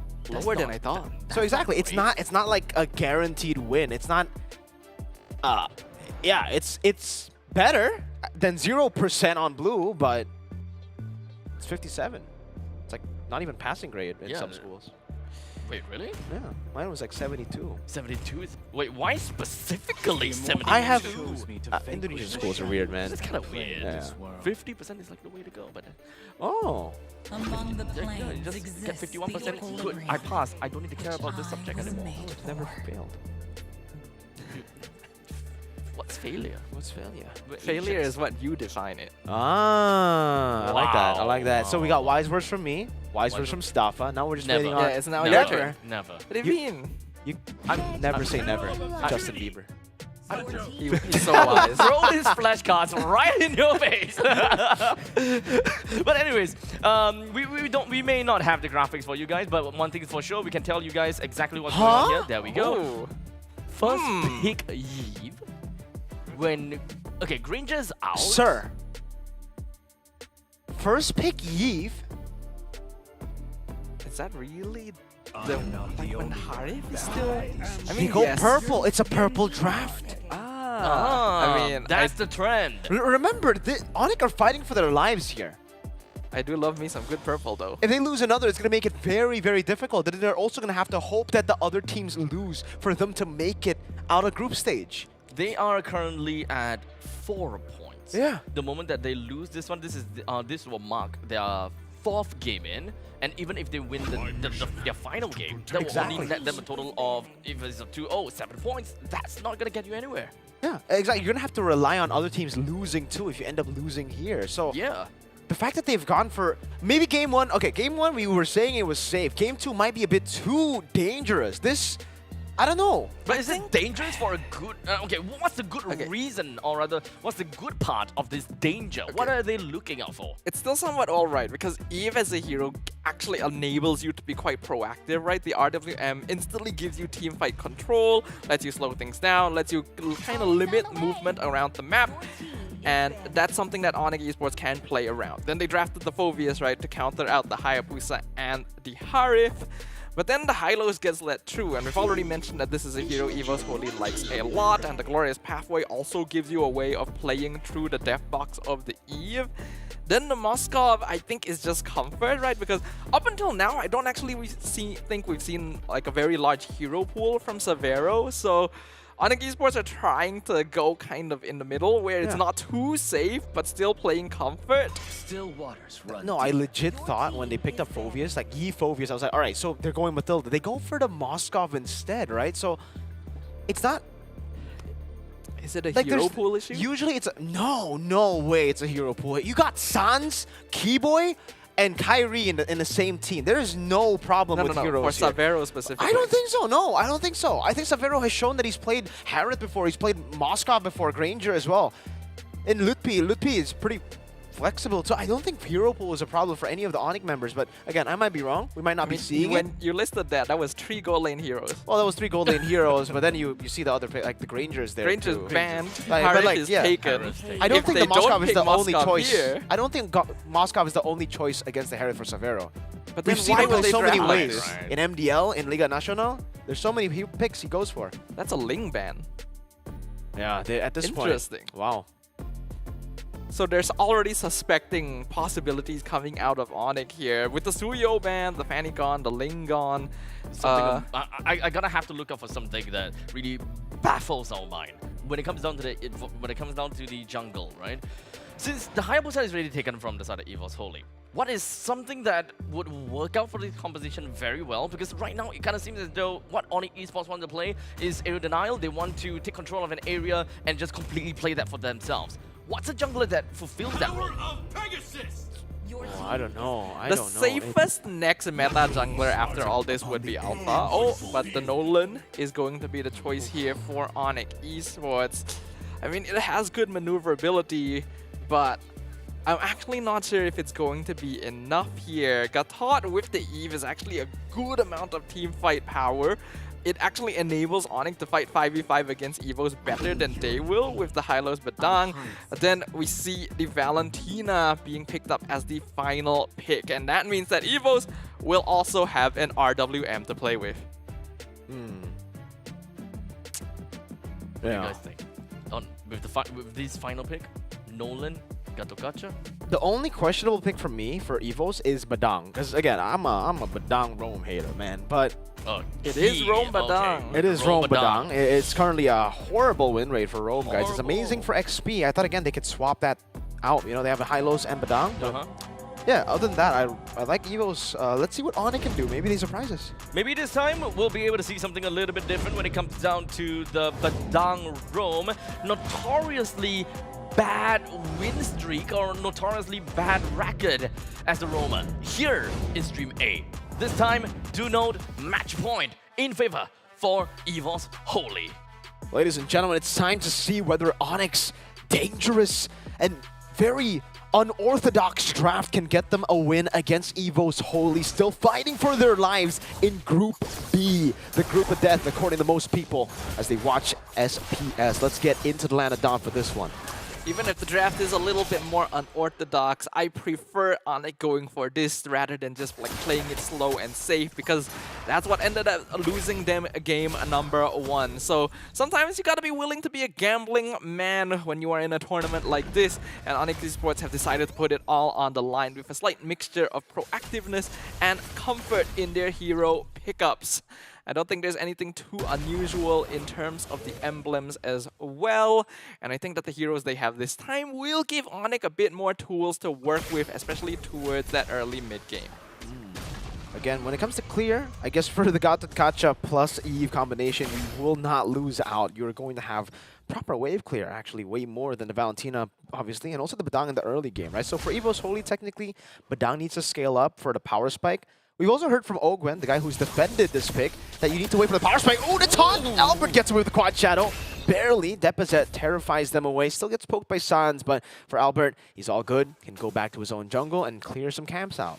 Yeah, EVOS Holy actually have to be a bit wary here. Their mid-trio is actually weaker than ONIC's mid-trio, right? Like you already mentioned, Gatot Eve have higher wave clear, and then Nolan has a little bit more damage pressure early on compared to a Hayabusa. Speaking of, Albert took even more poke, so he has to recall now. This is a very important timing for ONIC Esports, actually. They will 100% have mid-priority. This allows them to rotate to the side lanes more quickly and start getting advantages as well as turtles. Okay, hovering over, doesn't have level 4. ONIC definitely with more prio have control of the turtle. Kyrie picks up the turtle, secures it. No contest for EVOS, no trades on the board either. Yeah, this is exactly how it should go for ONIC. I think it's very smart of EVOS not to contest, especially since Albert was already sent home. It's very unlikely they're going to be able to steal that away anyway. So play it safe. I wouldn't be surprised if we start seeing EVOS play a little bit more for their gold lane, just to try and accelerate Erlan's farm, since we know that they're going to have a bit of a hard time setting things up otherwise, since Badang Rome takes a while to get going. And for Key, still waiting on level 4, actually hasn't hit it. So, yeah, maybe EVOS have taken notes on, the Badang Rome, adapting to the style, waiting for Thunderbelt, waiting for maybe the Oracle to start fighting, start brawling out. It's actually quite impressive that EVOS, despite dropping first turtle, not contesting for it, not trading for it, are still level in gold. It's just a 100 gold lead for ONIC, still kind of an irrelevant gold lead at this point of the game. And it's not bad for the scaling nature of some of the heroes for EVOS. Yeah, absolutely fine right now for EVOS Holy. They are willing to play it a bit slowly, right? We know that Harith and Valentina both need items to really come online. Even Albert ideally wants 1 or 2 before he can start executing people. So taking this slowly is absolutely in their best interest, especially... Oh, that was going to be caught. Kyrie jumps in with the RWM, immobilizing him. It was a free kill for Kyrie. Yep, and this is exactly what ONIC needs to continue doing. Racking up kills on this Nolan, and they're continuing to try to do that. Revitalize for Reggie. Should be able to escape, and does so. Now, Albert on the purple buff, Keyboy charging up the taunt. Doesn't decide to go for it. EVOS got back up, and Albert will be able to secure this purple buff without any problems. EVOS is largely going to be sticking to their half of the map for this game. So it's up to ONIC to see how much they can make them uncomfortable. Continue invading, continue pressuring. Phobius for the pursuit now. Fist crack coming down. Litpi gonna be caught in the bad spot. Still some on force already for Erlan. AOG into the back. Oh my goodness, Keyboy doesn't land on anyone there. Litpi jumping in for the pursuit. The resets! Litpi slayed before he can finally get the last shot to Key. But Kyrie finishes him off. Sans and Savero. That's a Spear of Misery deficit. Going back and forth, dodging away from the drops of the RWM. And it's a winning fight for ONIC. Yeah, beautifully played there. ONIC knows they are the ones with the tools. They know they have to be proactive. So even though it started out a bit slow, because Reggie was able to survive a lot of the initial burst, I think Lutpi was able to do exactly what his team needed him to do, distract 2 or 3 members in the back. Erlan literally could not take him out until he was down to 10% HP, and by then, Savero could Spear of Destruction into the backline and continue the pickoff. This now gives ONIC Esports a 2K goal lead 5 minutes in, a really good start. If they can continue growing this and slowing down Erlan, then EVOS Holy will find themselves in a really tricky spot. No, it's a great spot for ONIC Esports. 2,000 gold lead with a composition with Yves and Moskov. So, in a way, when we were talking about the scaling of EVOS Holy with the Badang, with maybe even the Harith, ONIC Esports can play the similar long game too, right? Like if you want to scale, we can scale as well, and then maybe in the mid game, it'll be a bit more 50-50. But so far, Savero's been farming really well. He's ahead in XP even against Erlan. I think the gold advantage for Savero is at 400 now, which is again solid for the Moskov Harith matchup. Yeah, it's largely due to the 2 assists he was able to get through that Spear of Destruction play earlier, and because of that, it has accelerated him a little bit more. Both goal laners do only have 1 item complete so far, but Severo is very close to finishing his next one, so that's going to be a nice bit of extra damage for ONIC Esports to play around. Continuously though, the biggest threat that EVOS will have to worry about is going to be this Nolan. Kyrie is currently 2-0, his team is perfectly setting up for him and basically slowing down the enemy. As we mentioned, Hadang early game doesn't have enough pressure to actually stop the enemy from chasing them in this way. For ONIC, they're just waiting for the turtle. Kyrie has a 1,000 gold lead against Albert. So Albert actually going into the bottom lane, go for 1v1. Shadow kill, Kyrie stands at the bush. Good move there. Dispersing the shadow kill damage to the minions. The less kills you can give to a Hayabusa, the more uncomfortable he becomes. And Albert right now is sitting on a 0-0-0 KDA. Not really where you want to be on this type of hero. Now the next turtle going to be contested. He already spotted out. For the pursuit again from Lutpi. Regi pops in Glorious Pathway and Revitalize. Erlan walks in.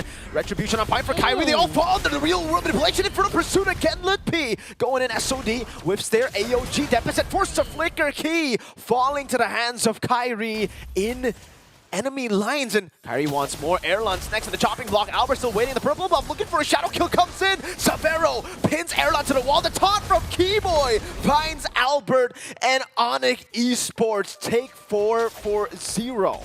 Yeah, I think EVOS made a bit of a miscall there by trying to actually contest the 5v5. They already should know at this point.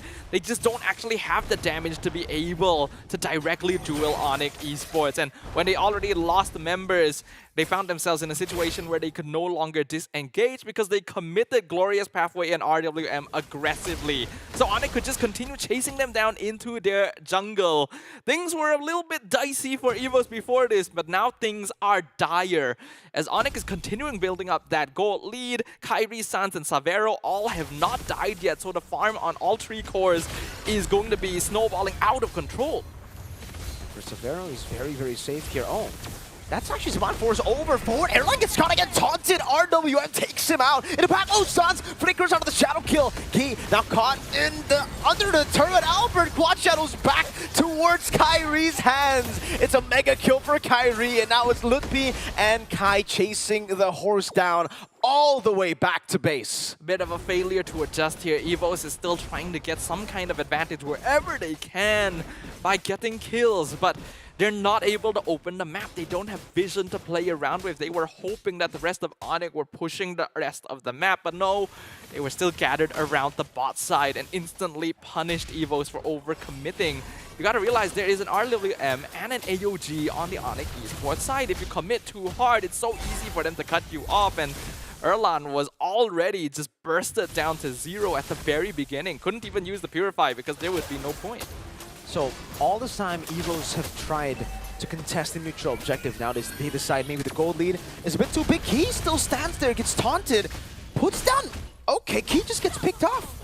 ONIC find a pick on top of the Lord, making it a double value play. Kyrie also now just utilizing that pressure to steal the orange buff away from EVOS. And now it is all yellow on the map. I think we are getting even more proof of why we just don't really like the Badang roam very much. This is a very important position for setting the pace on the map.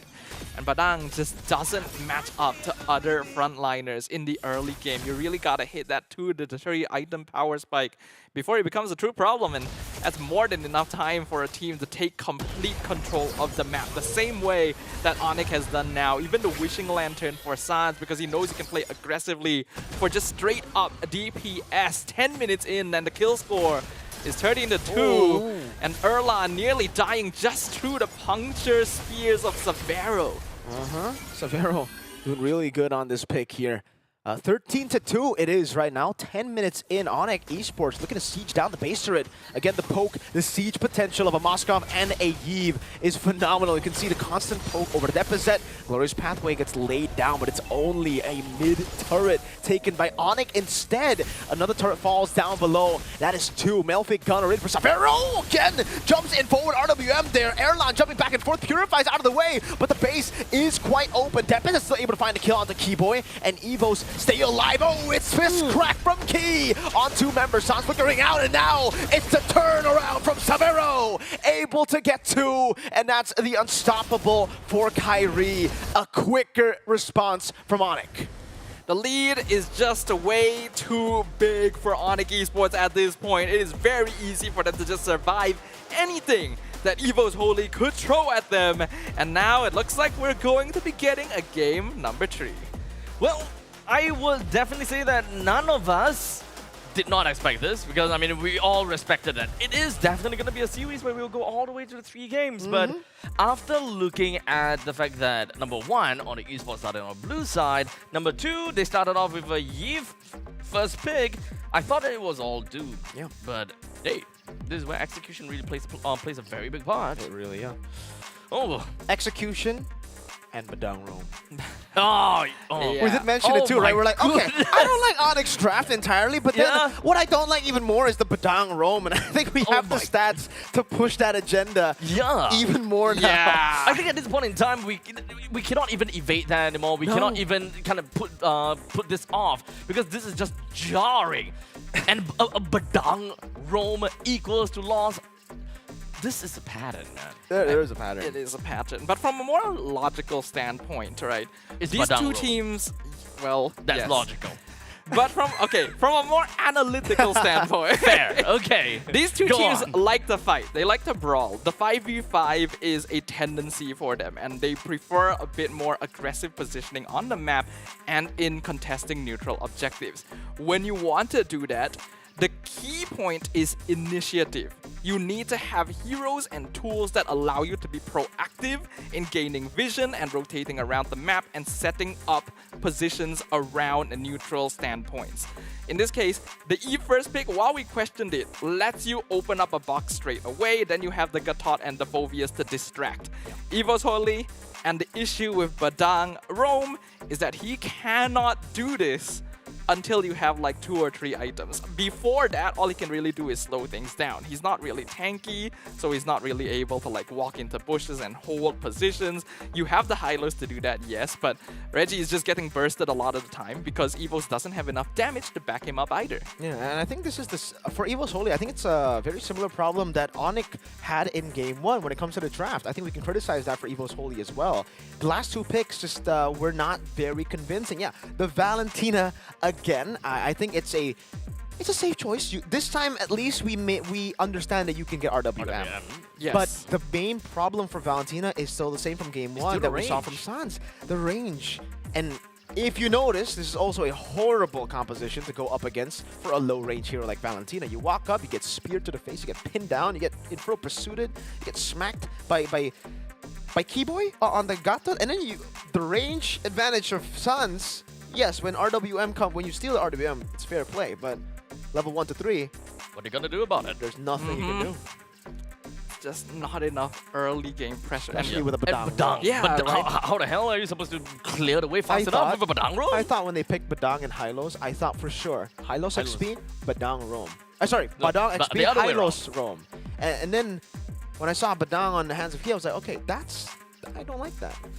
We literally No one mentioned likes that. during the game itself Yeah. that the mid trio from ONIC just Yeah. clears entirely in terms of early lane priority, rotation pressure, because Valentina has no early game presence. Hayabusa needs like 1 or 2 items before he can start killing. Badang Roam needs no further explanation.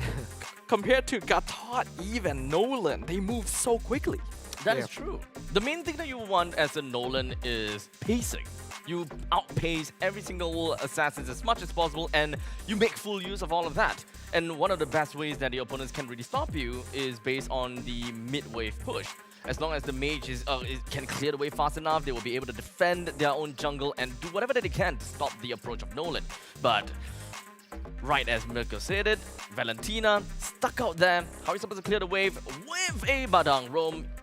Yeah, you're right out of luck. Yeah, I think in the past, usually when you have a Valentina in the mid, you always need someone to help with clear, right? You go Khalid, you go... Or at least zone. Yeah, or at least zone. Back in the day, Grok, it was Grok Cho Yeah. comes into mind as well, but Badang, yeah, a big struggle to clear, and you can see all the way from the start, it was just turtle control, into kill, into kill, into kill. ONIC didn't have to make any dangerous plays, risky plays in the fights, because they always had the better setup.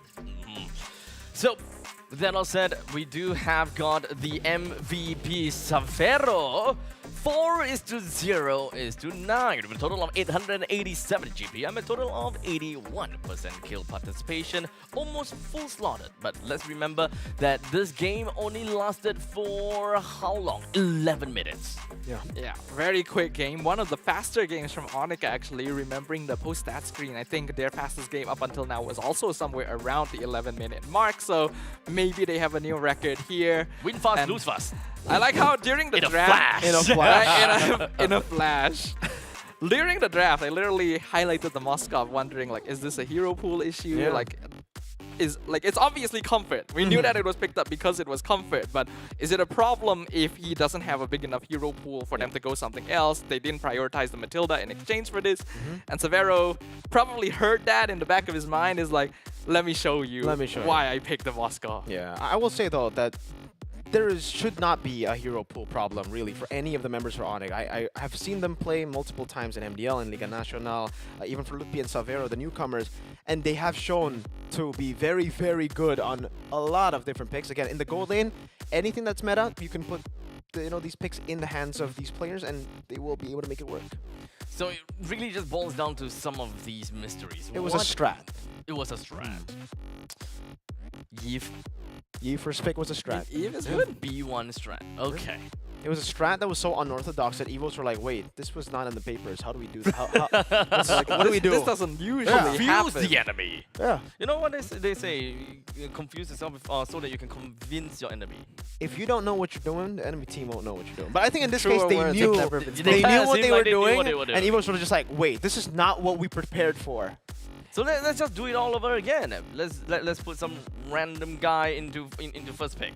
How about that? Well, I mean, Let's go fail first pick now. I think Eve is a lot more universal Yeah. as a first pick compared to some random is that, guy. Is that like is that planned? Like a It was not planned, but I gotta use real that. world Wow. manipulation. This guy really is out of this world when it comes down to his puns. It just doesn't sound right with me, right? No, you know what? I'll give you that one. That was pretty yeah, good. that was pretty fine. good. I wanted something today. I want something today, and I'm happy about that. I may not have the words of wisdom, but at least I got something. Even He's though got jokes. I got Yep. some. I mean, you know who else won something? ONIC no longer has 0% blue side win rate. That is right. Yeah. Yeah. That is their first win on blue side. Let's get a clap, ladies and gentlemen. W's in the shot. Debuts in the how. Okay. It kind of looks like a bad sign. No. Okay, yeah, W That's is a in the W shot. right there, W is in bro. the shot. And, well, I wanted to do like the Gen Z thing, but it's okay. I think Which that's kind Gen of Z weird. thing? We do not need to go too deep into that. Ladies and gentlemen, that is a 2-game series, and that is definitely great. We will be moving on to the third game very soon between ONIC Esports and EVOS Holy. Which one of these two teams is going to get themselves a game in the bag? We will find out right after this short break. See you guys in a bit.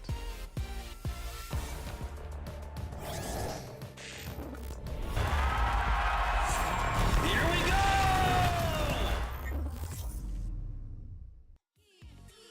Baby, I'm your four-leaf clover. Your rabbit switch, your charm bracelet, horseshoe. Baby, I'm your good omen. Yeah, you wanna keep me with you. Oh yeah, keep me with you.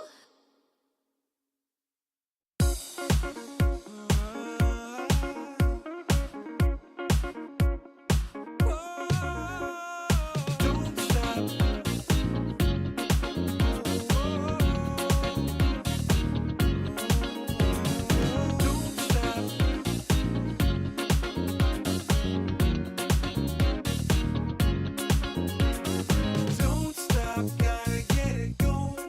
Keep it moving, won't stop. Rhythm overflowing. Don't stop, gotta get it going. Keep it moving, won't stop. Rhythm overflowing. Don't stop, don't stop. Don't stop.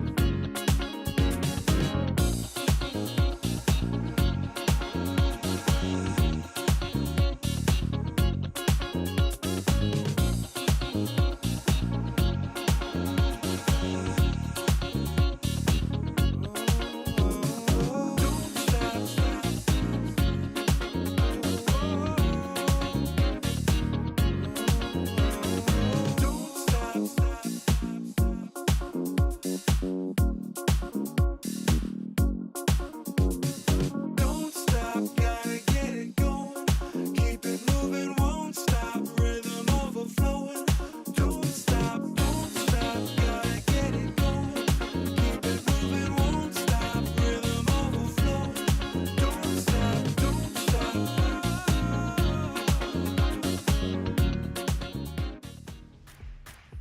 The final game between ONIC Esports and EVOS Holy is dawning upon us.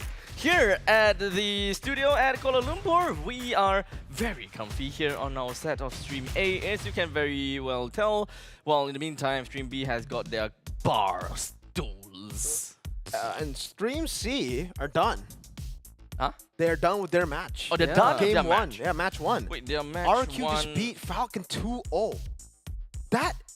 I did not Huh? expect that. They beat them 2-0. Like 2-1, more it's understandable. 2-0, the Falcon Falcon beat Huh? Aurora 2-0. Falcon 2-1. ONIC won against Falcon. We knew this was gonna be confusing. Wait, hold on a second. I This would is love not- to see Group B standings Yeah, like this later is, on again. yeah, Because like, what I expect. what like, the heck is Group B This even? is Wait, so- already a very interesting day. Group B, man. So AFCON, they didn't get any points, right? no, F1 yeah, no got points. 0 points now. Well, RRQ Hoshi got themselves 3 points. That puts them at 6 points. At this moment in time, second place. at this moment in time, second place, right? Okay. Right above of EVOS Holy as well as FCON actually, both of which are currently 5 points. Right underneath of Team Falcons, currently at 7 points. That's amazing. That's actually pretty Yeah, and interesting. Falcons have just lost against Aurora. Game, like, it's 1-1. So, wow. 8 points for now then. Group 8 B. points at the very least for now. Group B. We knew this was going to be a very interesting day 3. Last day of group stages, right? The teams know what is at stake since it's still not clear who's moving through. So, A game all around. Damn, I thought that stream A is the banger one, but seems like some other streams are also. Now it's quite everyone banger. is everyone. At this everyone. point in time, with every being the last day, every single one of these streams are super worth it to tune in. So if you are on your computer, you know what to do. Turn 3 on- monitors. You gotta Three open up monitors. yep, all That 3 is right. streams at once. Mm-hmm. If you got one monitor, just split it in like 3 parts. Oh, Ah, yeah, yep, fair, yep, fair, yep, fair, yep, yep. yep. You can definitely watch that. Now, ladies and gentlemen, we are going to go into the next game. As we do have ONIC Esports that is going to be starting onto the blue side again. Whoa. EVOS Holy onto the red side, and we Ooh. already have got quite a bit of heroes that's popped up with Suyo onto ONIC Esports, Hayabusa and Harif on over to EVOS Holy. Okay. Okay. Ooh, okay, very quickly here. We already see that the bans are much more default, right? The Eve is banned out by EVOS, ONIC gets rid of Granger and Lo Yi. They go for the Suyo first pick this time, but besides that, Phobius and Moskov is still the same since we do see the Haya and Harif opening from EVOS once again. For EVOS, Haya Harith. What are they gonna go for next, right? Like last time, was it the Hylos here or was it the Badang? I think, no, it was the Hylos here, right? I think, Yeah. yeah. I Last think, time it was the yeah. Hylos. Last time, I think it was the Hylos. And right now, it is still a relatively safe Yeah. pickup. I think it's a good pickup, right? Usually if you see the Hylos, you're gonna be concerned that, okay, maybe the CC comes in later, but there's no CC, their Phobius is already picked up. They decide to go for the Farsa instead, so they're trying to match up that range, or trying to get the range advantage this time. So they're trying to play what ONIC used in Game 2 to their own style with Farsa, and they banned the Eve, so there you go. That's not Eve. That pick is just, it's Farsa, Farsa, not Eve. Eve is not Farsa. So far, Farsa. Valentina hasn't been banned, and it has been picked for both games. Do we want to do it again? Valentina 0% win rate right now. Yeah, I think we're probably not gonna see Valentina here, I think. You never know. That's what we said about game 1. I mean, okay, Badang is still a possibility. Oh, but, we're definitely not going to see Alright, Valentina. definitely not. Okay. I was like thinking, if we see Valentina, it'll be the Steal the Feathered Airstrike. Yeah. EVOS Holy just says like, no, we're not gonna let that happen. But the heroes that are more worth considering are like Jahid, which was already banned out. Then like there's still Matilda on the board, Badang is still on the board, Gatot, Hylos are both still on the board. And usually when you ban the Valentina, you're setting up for a big ultimate. Tigreal may come through this time around, right? Or Lucas. Okay, yeah. Lucas could be, but they already have a Phobius here, so I think maybe Lucas not as much, but yeah, it's still a possibility. They could still go for it. Just gotta be careful once Phobius hits level 4. What else would they be considering getting rid of at this point? Most of the big boys are not even drafted yet. With ONIC Esports being the only one that picked up the Maybe the Phobius. Gatot is banned here. Gatot. Unless EVOS wants to pick it themselves. Oh, Gatot is something that EVOS only want, probably. I think, yeah, exactly. I think ONIC are the ones that have to ban the Gatot here against EVOS, because for ONIC they have 3 physical damage dealers, and that's going to be very, very good for the Gatot on the other side. So they're the ones to ban the Gatot. EVOS Holy now. I think the Tig is should be the right answer, right? Against the Phobius, against the Suyo, both. Not going to have Purify. Funny thing though, we are always kind of calling for Tigreal, but he almost never comes out. I think because so far they've been better options, right? Well, in game number 1, I think the Gatot was a better option than the Tigreal. In game number 2, what was... Kiboy got a pick early in game number 2, right? Was it the Gatot? Oh, Yeah, he played Gatot game 2. So honestly, Yeah, he can better play it options. again. Better Right? options. Gatot counters... wait, no. Yeah, it's banned. What am I it's saying? So the Hylos goes through. So no Jawhead, no Gatot. Hylos been picked already. Oh, please don't pick Badang. Stars guide me. You could go back to the classic Kufra. Yeah. They could go Aurora Cho here. You know? Aurora Cho Yeah, sounds Cho's not good. bad. Cho, I like it. Cho is good. Kufra is an option for the Hari Farsa. And Haya. Okay. There we It's go. Joe. All right, there we go. Go do it. Just get that Tigreal key. El Momento time, bro. Yeah, I like the Tigreal here. I think Tigreal is a very good option. Is probably not quite as good at roaming compared to the Cho in terms of rotation, Yep. but team fight setup is going to be way cleaner And coming in from please, EVOS. Please don't go Badang again, man. I mean, you can, I mean, if but you at don't max put the speed. Badang- Let's go EXP. EXP. It's like no Badang roam, please. They're thinking about Hylos it. Rome, how good is thinking that about it, for they're this thinking one? I think it's good. I think it's solid. Like you don't have the Farsa, right? You just need someone in front to stun and DOT and heal. I think it's good. You could go CC as well. But do you need to? Yeah, You need that. Two are actually still here. They But go Lucas. Actually, Alright. Lucas. Okay. So big ult. There you go. Despite going up against Phoveus, they still decide to go for Lucas. I guess thinking they already have a glorious pathway, so it kind of sets up already really well for the Lucas. Just get the movement speed and beast mode in, you know, get that Randafa going. Yep, get that Ren. Beast mode. If only Randafa is here with us. He will be. Yeah, with he us. will be for the big game. The B.I.G. The big game.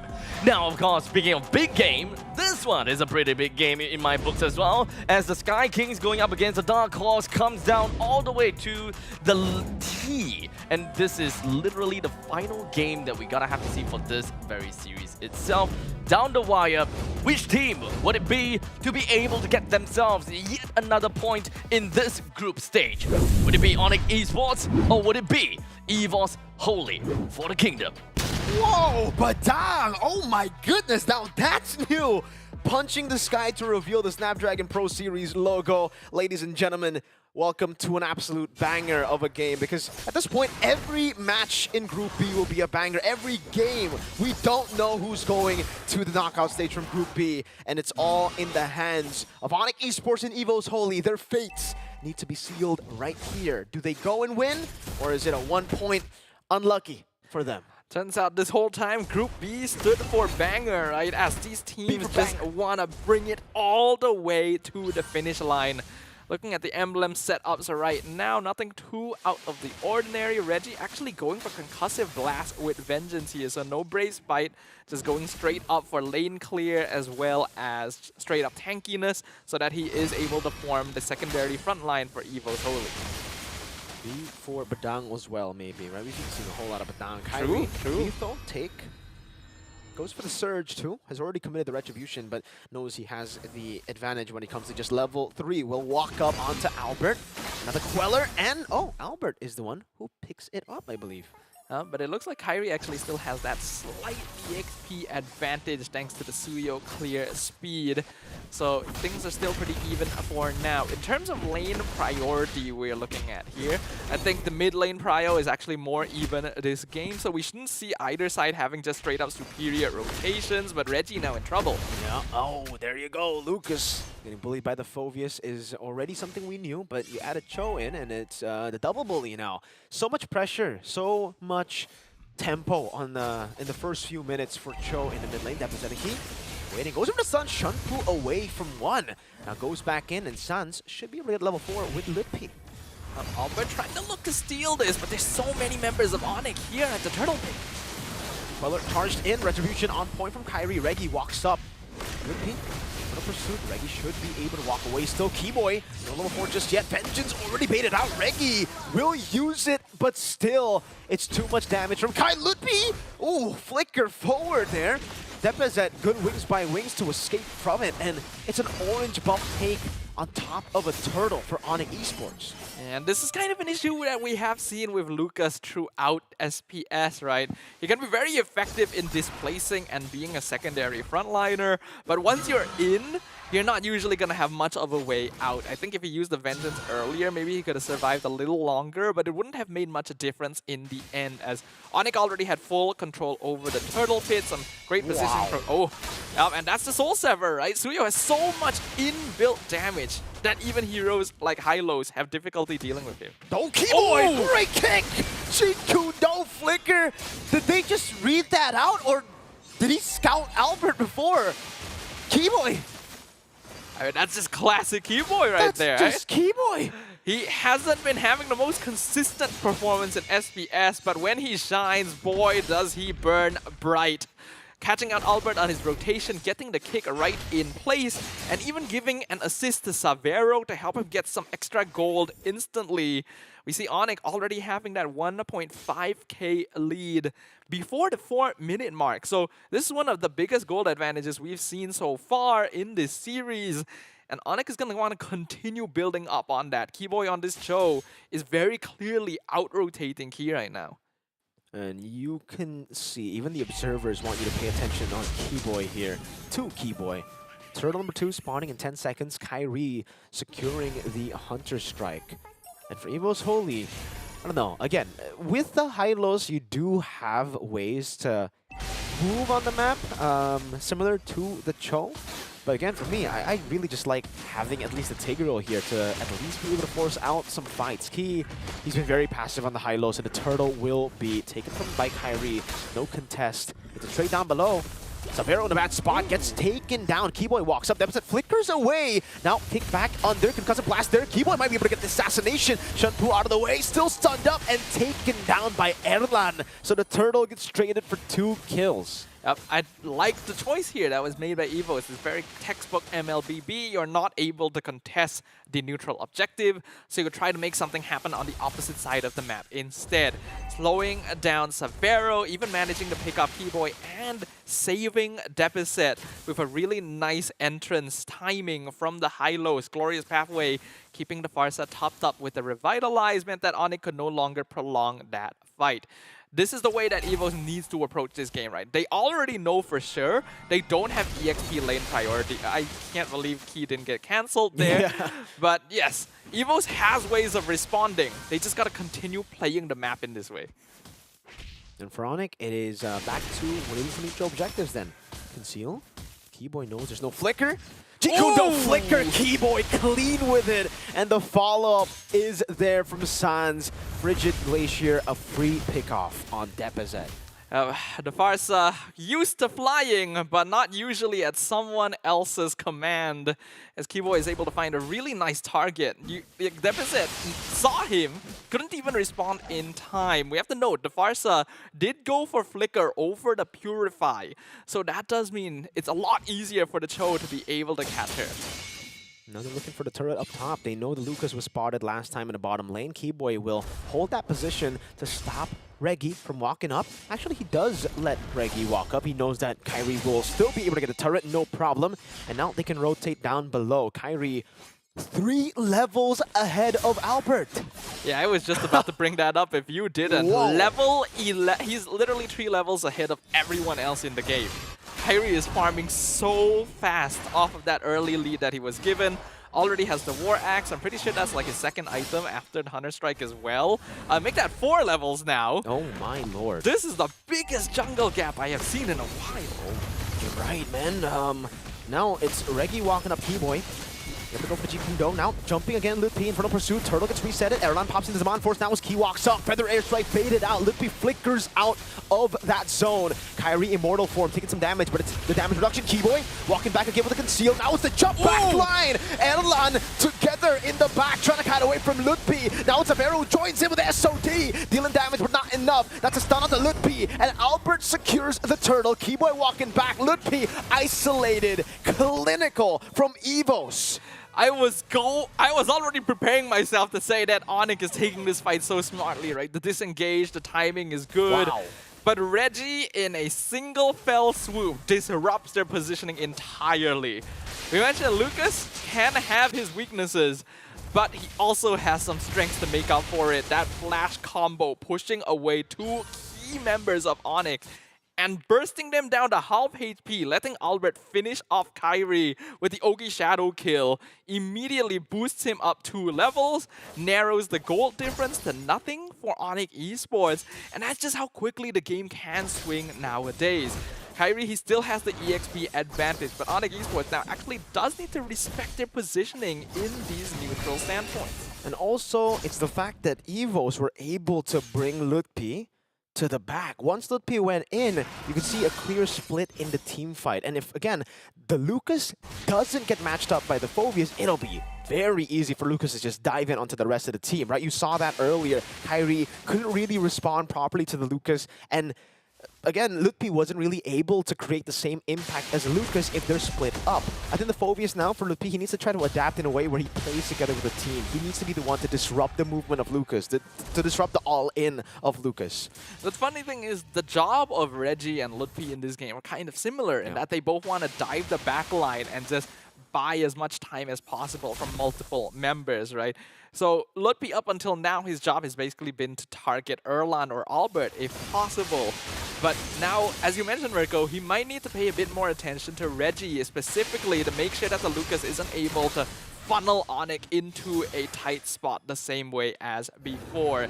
They cannot afford for something like that to happen again, because the goal lead is already gone, and EVOS Holy have regained the map control that they basically haven't had since the beginning of the game.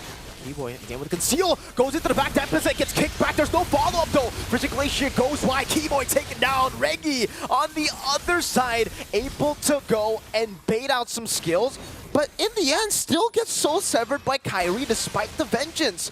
1-for-1, Keyboy for Reggie. Ends up being worth it for EVOS Holy, but Lutpi opens it up again. Now jumping with Infernal Pursuit, able to get some sustain down, and that's a freeze onto Albert by Sans. Shadow Kill though, still comes through. Albert very low, gets taken down. Now it's a Zaman force. Erlan trying to make the most out of the situation. SOD, the pin down. Savero gets the pin for Sans to secure a triple kill.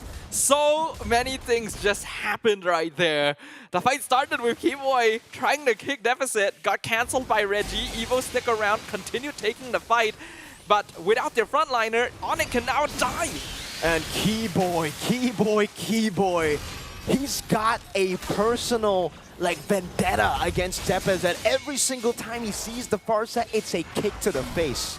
I mean, Keyboy, he sees Deficit without Purify and he takes it as a personal attack. You know, you think I'm not gonna punish you for not respecting the way of the dragon here?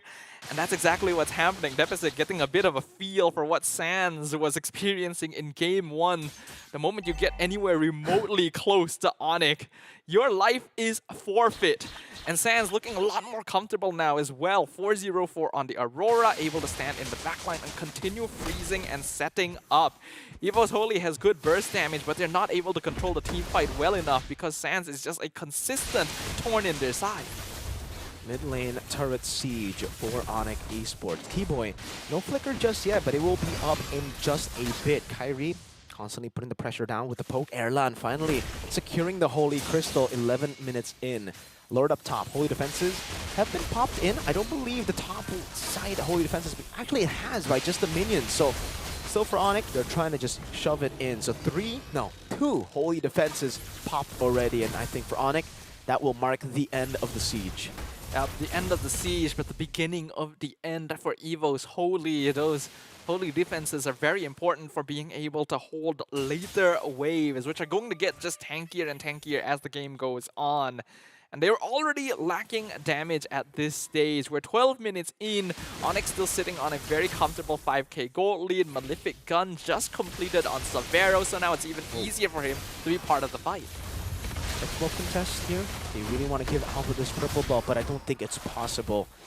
Erlan has the Demonic Force proc on him, but there's no way Lutpi takes that. It's just additional pressure put in. And again, for the Phobias, it is the Thunderbelt build. More of just, Keyboy. Looking for a cheek into the Jiku. No, gets the way, the dragon.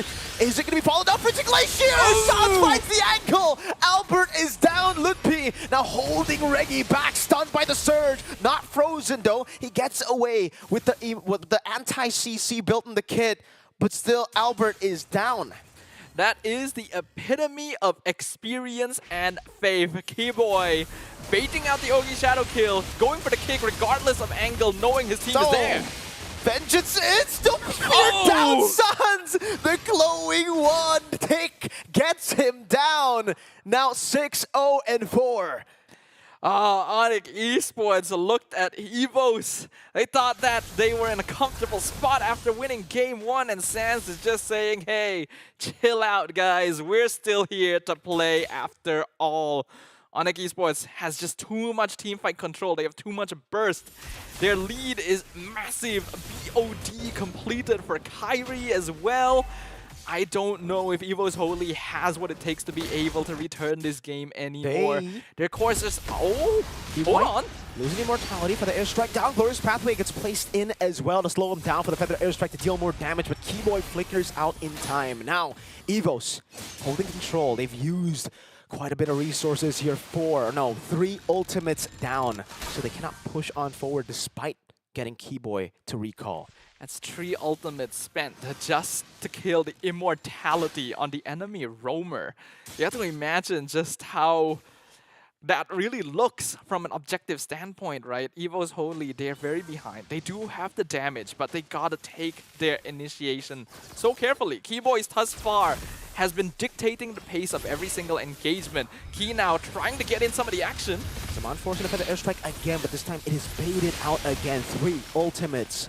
Key, Erlan, Depazet will have to move back. Kyrie charging the surge. Keyboy, Jikundo. Shenfu back. Key forced to recall. Litpi at half. You can tell ONIC Esports is feeling it. They're not showing any signs of desperation. They're looking very comfortable, very disciplined. They know they don't have to force things to happen. They can just wait. They can keep teasing EVOS Holy, forcing them to use resources, waste cooldowns when they really don't have to, because they are in full control. Well played. Rose Gold Meteor. That's the Rose Gold dog. For Savero, full items. He didn't get to the full items in the previous game. He wants to break his own record now. In 14 minutes with the RGM. So it's going to be very tough for EVOS to get him down, even with the poke. Yeah, Erlan's not too far behind, all things considered. Only 1 item away, but the rest of EVOS Holy is where the problem stands. Their tanks cannot tank. And if your tanks can't do that, your DPS can't really do their job either. Mid inhibitor just falls like that. ONIC not even bothering to sync the waves because they know that they're in such a comfortable position, they can just wait for them to connect anyway. Glorious Pathway again. Good Spear of Misery to pin him down now as they dive into the back again. Savero going to be able to dash away. One more time. The kick from Keyboy stands next to Savero, gets the kick. And now with Albert down, Keyboy walks up again. The knock up into the freeze. Sans is godlike. That is another base turret down below. Another one up top. ONIC looking to go for the end of EVOS Holy 3v4 situation. Zamanforce committed again, but they can't stop them. Reggie walking up again. Savero turret locking. A reverse sweep in Stream A for ONIC versus EVOS. Ooh, despite their best efforts, looks like the Dark Horses were not able to take down the Sky Kings after all. Well, 2-1 scoreline, 3 games all the way through. The Sky Kings prevailed. One thing's for sure, even when it comes down to the surprise contender coming from the side of EVOS Holy, they still put up an amazing fight against ONIC.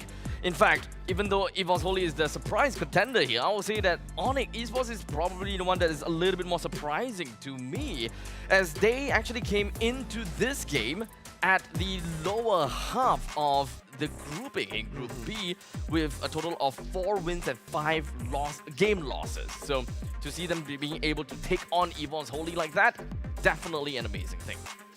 It's an impressive thing what we've seen here from ONIC, especially considering how much criticism we were throwing their way after game number 1, right? Something definitely happened in the room after that first loss. The drafts just look completely different. Their approach to the game feels refreshed. A lot more classic ONIC Esports. They are playing the game their way. And because of that, there's no room for EVOS Holy to try and adjust it for their own advantage. They definitely shifted gears after game number 1. It felt like game number 1, it was a wake-up call. It was them starting the engine. It was a warm-up, right? Because it clearly felt like it was not the ONIC that we were expecting at all. The drafts were not it. The gameplay was very... I would say shallow, reactive, but game 2 onwards, you saw them make the proactive movements, push on the tempo over, take it away from EVOS. Now, with the rest of the game done and dusted, we've got a total of 207,000 damage that ONIC Indonesia managed to churn right out, with Sans getting a total of 7 kills, getting himself that MVP status. And of course, Kyrie, all the way since the start, this guy, this man has been racking up XP and gold. How many levels ahead of Albert was that? It was 4 levels at one point. Level 12 to level 8. Oh man. You can see his GPM actually isn't that high, right? 700 plus, because he was just farming EXP instead. It kind of starts to slow down a little bit by the later stages of the game. It's just kind of focusing on the kills and whatnot. But of course, Keyboy, amazing sets. And all of those flickers and just aiming, literally beelining onto Deposit. That really made things difficult for that artillery mage. It was not difficult. It was impossible. Impossible, Deposit couldn't walk in and do anything in a lot of these team fights. Every time he did get the Feather Airstrike, ONIC were also just so clean with the escapes, the disengages. So you pop the Feather Airstrike and every time it's outside of your base, it's useless because there's nothing that it gets you. You pop Feather Airstrike to get one hit, and then everybody's already disengaged. Yeah, I mean, whenever you think about Flicker, you immediately think that more often than not is an offensive skill. Despite it being flexible, you flicker backwards, that's defensive. But Purify, that is something that we definitely gotta have to look out for, right? You're going up against Keyboy, Way of the Dragon. There's quite a lot of crowd control there, and it's not only just Keyboy that you gotta have respect as well. Purify would have helped you against Keyboy, against And 90 Sans, seconds, by the way. even against like Savero to some extent. So the fact that Deposit decided to go for the aggressive flicker Farsa play instead meant that they were very, very confident. But then they go for the high-lows roam with the Lucas EXP as well, and there's just not enough setup for you to really burst people down with your ultimate. Gilak Sans. Gila Sans. 704. Total 87 GPM with a total of 92% kill participation as well. He's been hearing out for his enemies, man. Oh yeah, He can hear everything. That's the Lionel Messi pose. After winning against Is it actually? Netherlands in the World Cup. Yeah. That's when I think he got a lot of hate as well when people were downing him. So I guess for Sans, it's pretty accurate too. I think people have been doubting a lot of these players for a while, right? They've been receiving a lot of criticism because ONIC isn't quite at the peak as it was, but this is looking like a much better return to form. Like the aggressiveness, the proactiveness, the micro plays. That is the question, isn't it? It's always the question. Is it enough? And it's just one series. To be fair though, it is against EVOS Holy. It is, against a second-place team. Exactly. And even for EVOS Holy, they have given us an amazing matchup against some of the crazy teams in the Group B themselves. So even for ONIC Esports, even though they haven't had a very good initial run here in the group stage, it is still relatively fair to say that they are definitely still in for the game, as they have managed to rack themselves up with a total of 7 points. At this point in time, still kind of neck and neck with Team Falcons, if we don't consider Team Falcons' current score before this game started. Yeah. I think the criticisms are still pretty fair though towards ONIC, right? Because despite the win here that looked very dominant, an amazing game 2, amazing game 3 that definitely shut a lot of doubters and haters' hate and comments, the criticism is warranted. I think they have looked very, very shaky at times, and the fact that they haven't been able to get a single sweep victory means that they still have a lot of work to do. I think they know that too, and I think they will continue to work on a lot of the mistakes that they made in the group stage. Yeah, I think consistency right now is what ONIC Esports needs to be chasing, because their performance in Game 1 and then Games 2 and 3 are just worlds apart, which is great, right? They obviously were able to refocus themselves, they came to some sort of conclusion of what they needed to change, but why did Game 1 go that way in the first place? That is not like a simple mistake. That was a fundamental issue in the way that they were approaching the draft and gameplay. So they gotta be able to make sure that does not happen again. But we don't talk about that anymore at this point in time. Why not? I don't know, it just doesn't sound like something. Because Abstract said so. Oh my god! Ooh. Wait, no way! My no god. bloody way! Aurora went on 0-4 in their first day, and then they beat Falcons? Sorry, they beat ONIC yesterday 2-1, and then now they beat Falcons 2-1. Dude, Aurora has got to be the weirdest team of all time. I have never seen a team. This is just the weirdest group of all time. Yes, but we were talking about the inconsistency of ONIC. I think this team is more inconsistent. Like, they are consistently inconsistent. inconsistent. Yeah. They are the type of team to do really good in Snapdragon and then right as M6 comes along, get grouped, and then still do well in Snapdragon, and then in the group stage, day 1, go 0-4, and then continue to beat the top 2 teams. I don't know what's going on, man. But all I know is Aurora. Aurora now finds himself at 5 points. Oh my goodness. They have 5 The points miracle now. run is still alive. They can do it. The miracle run. We Oh, didn't is it talk a about it. miracle run? If they continue like winning all their matches, they still actually can go to the top of the group. Damn. Okay. That was a great update coming in from Stream C. But you know what else is greater than great? Sorry, never mind. Well, we got Kyrie over here. Hello. And this is Hi, guys. This is my first time saying hi. Hi, Kyrie. This is your first time? Hello. Yeah, this is my It's my first time too. Hello. first time. Hi. Big fan. Thank you. Appreciate it. Are you guys too starstruck, or do you want to throw a question at Kai?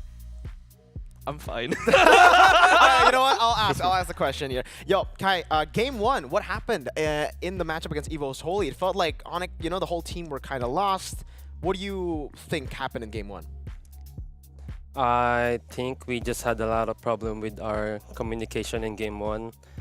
Also, our plan was not that clear. So after losing the game 1, we fixed it and moved on. I feel like I feel like we need a little bit more detail though. Like what exactly needed to happen? What did you guys have to do between game 1 and 2 to fix the problems? Because it was a stark difference. yeah, it was such a big difference. Yeah, it's like a chemistry problem, especially on first turtle. So it all went down there, yeah. I think it really just boils down to like a mental reset that it really needed. Game 2 and 3 were great, and I definitely say that, Kyrie, good job on this game. Thank you. You guys have quite a game that you guys are gonna have to go up for next. In fact, you guys are going up against RRQ Hoshi, which happens to be yet another Indonesian team. So what you gotta do, or rather, what have you guys prepared for against RRQ Hoshi? Any special mention against them? Actually, we didn't prepare anything. Just like, we're just gonna play like usual. Yeah, we didn't prepare anything special. So Yeah, it's we're just mostly gonna about play confidence. and do our best, yeah. I like that answer, Yeah. They have been doing that. I want to ask you, Kyrie, about the surprises that we've seen here in Group B. I don't know if you know the updated scores, but Aurora just beat Team Falcon, so that puts the Yeah, I group know. in a very weird spot. What do you think of the group so far? Like, Group B has been crazy. Yeah, I'm not really focusing on the other teams. We're just trying to improve every game. So whoever we face, yeah, we'll always give our best. Yeah, but our bracket is pretty crazy. Yep. This is a very crazy bracket. Now, also, okay, this is just a very random question. It doesn't mean anything at all. But Kyrie, which one do you think is better in terms of color? Is it like blonde or red? Doesn't mean anything at all. It's just, which is your favorite color? Actually, what question? Sorry, Blonde or red? Blonde or red? Which is a better color? Yeah, Which color? I prefer red. You prefer red? Interesting. Okay. But on a completely different question, a completely different situation, why blonde hair for you? Is that an inspiration or Is anything? it back to M3? No, actually, I really wanted to try blue, but I already did it like when it was M5. So I'm just trying a different color right now. What's a color that he can rock? You guys think? What do you guys think? Pink? I think we've never seen, No, thank you, ash. Miko. I don't think we've seen ash gray Kyrie. Dude. Ash like gray. white hair. Ooh, that would be look really good, fire. actually. Yeah. Yeah, technically Yeah, just we'll purple see, we'll see. conditioner, right? Huh? Purple conditioner, and then you can get it to ash gray. That's actually true. Yeah. Yeah. Dude, I Yeah, wonder we'll- what hair products you we'll got. see, Because you we'll got see. like really good hair even after dyeing your hair. I dyed my hair once and it died, dude. Right. It was dead. Actually, I haven't been using any shampoo for the past 3 days. Oh, that's how. That's it's how. too Taking dry. care of it. If you wash, it's too dry, bro. Yes, it's all about the natural oils. Yeah. And it's kind of tough for me to not wash my hair. It's really tough. But do we have anything else? Let's see. I think for me, do you have a question, Staffan? No, I think you can go ahead. All right. I mean, I just want to ask you, Kyrie. Obviously, here for Group B, we still don't know who's going. We But still for don't Group know. A, we Yeah. know ONIC PH and Team Liquid are definitely going to go, and Yeah. there's just one more match to determine who's going to go. So maybe a prediction from you, Kai, BTR or SRG. I would love to know your opinion. I'll go with the. I think I'll go with SRG. Hey, my boy. doesn't mean Yeah, anything to because- me. SRG. No, because they're Completely the one who beat us. Yeah, they were the one who beat us at MSC 2024. So that's respect. Respect. Respect. But It's come on. okay, Marco. There's some kind of respect needed for Bigatron for the best team in the world Best as team in well, the world, right? Yeah. Best team in the world. The silence is everything we need to know. It's Marco, okay. It's not us. It's not us. It's not you. It's not him. It's something else. But thank you so much, Kyrie. Do you have anything you, that you'd thank like you. to say to your fans before you sign off? I just want to say thank you so much for supporting ONIC and me and my teammates, and we'll always try to do our best on our upcoming matches. All right. Thank you so much, Kyrie. Thank you. And thank you. congratulations Thank to you. ONIC Thank esports. you, thank you. Take care. Thank you. See you. Oh my god, I talked to Kyrie. I look like I was like super composed, right? Yeah, yeah, right? I was good, Yeah, right? you did not. We you couldn't. did not. just- We did yeah, not shut tell down. that there Yeah. was anything different about you at all. Yeah. No, there's nothing. I was like super composed. I was like super fine. You know, blood rushing and everything. that was lost a good it for a question though. moment. Sorry, red or blonde? I'm actually surprised though. I'm not. Do you guys think? No, that I he swear, if caught you it? ask King Kong, he would definitely just say blonde. They will glaze each other. Yeah, yeah. they're all friends. They're you know? friends. They're They're all chill. ONIC PH, ONIC ID, they're one. Yeah. Sorry. They're sister teams in the They're first together. place. What's glaze? That's another Gen Z brain rot term again, huh? Dude. It's not even a brain rot term. I mean, it's not? it started off as Did kind of it? a brain rot. I don't guess a know. little bit. It's a bit brain rot, but it's not entirely brain rot. You should know what have you not been on the internet for the last like 4 months? No. Well, actually, he hasn't. No. Okay. He actually hasn't. Then it makes sense. Then that makes sense. Yeah. Oh, my age is He's been showing. dealing I'll with. tell you after. I'll tell He's you been during dealing the break. with offspring. Yeah. What a way to say that, but Yes. yes, Dealing with it's actually right, but in a very different vocabulary terms, I gotta have to say. But ladies and gentlemen, thank you so Like much glaze. for tuning in. Like glaze. Like glaze. The only thing I know with glaze is donuts, but Close enough. wait, really? Yeah, close enough. So sugary and sweet. Yeah, absolutely. I'm glazing, guys, but I don't know what I'm saying. This might end up really bad, so I'm just gonna cut off to the show, cut off to the break before I say anything else more incriminating. I don't know. Yeah, I'll see you guys. Don't go anywhere. Yeah.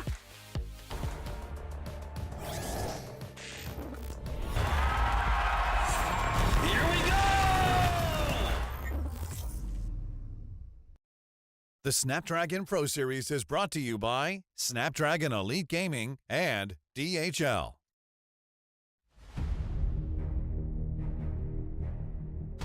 The journey to greatness starts here. From the 11th to 13th of April, the race reaches its peak at the Tennis Indoor Sanaya.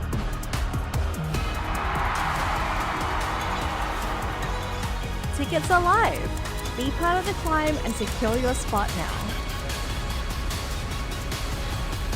Be part of the journey. Witness the rise to the top. All I need is saving from hitting the pavement. Understanding when I'm impatient. That only I give to me. All I need is a little love in lonely places. The strength to stare fear in the face. That only I give to me.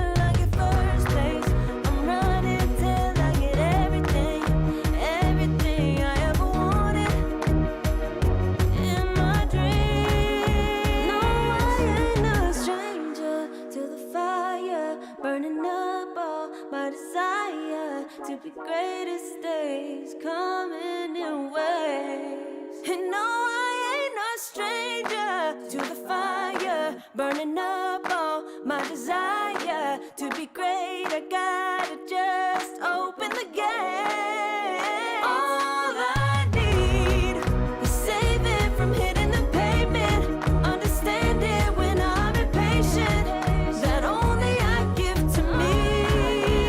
All I need is a little love in lonely places, the strength to stand fear in the face, that only I give to me. All I need, understanding when I'm impatient. All I need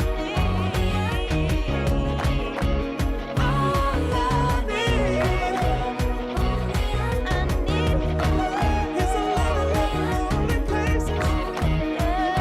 lonely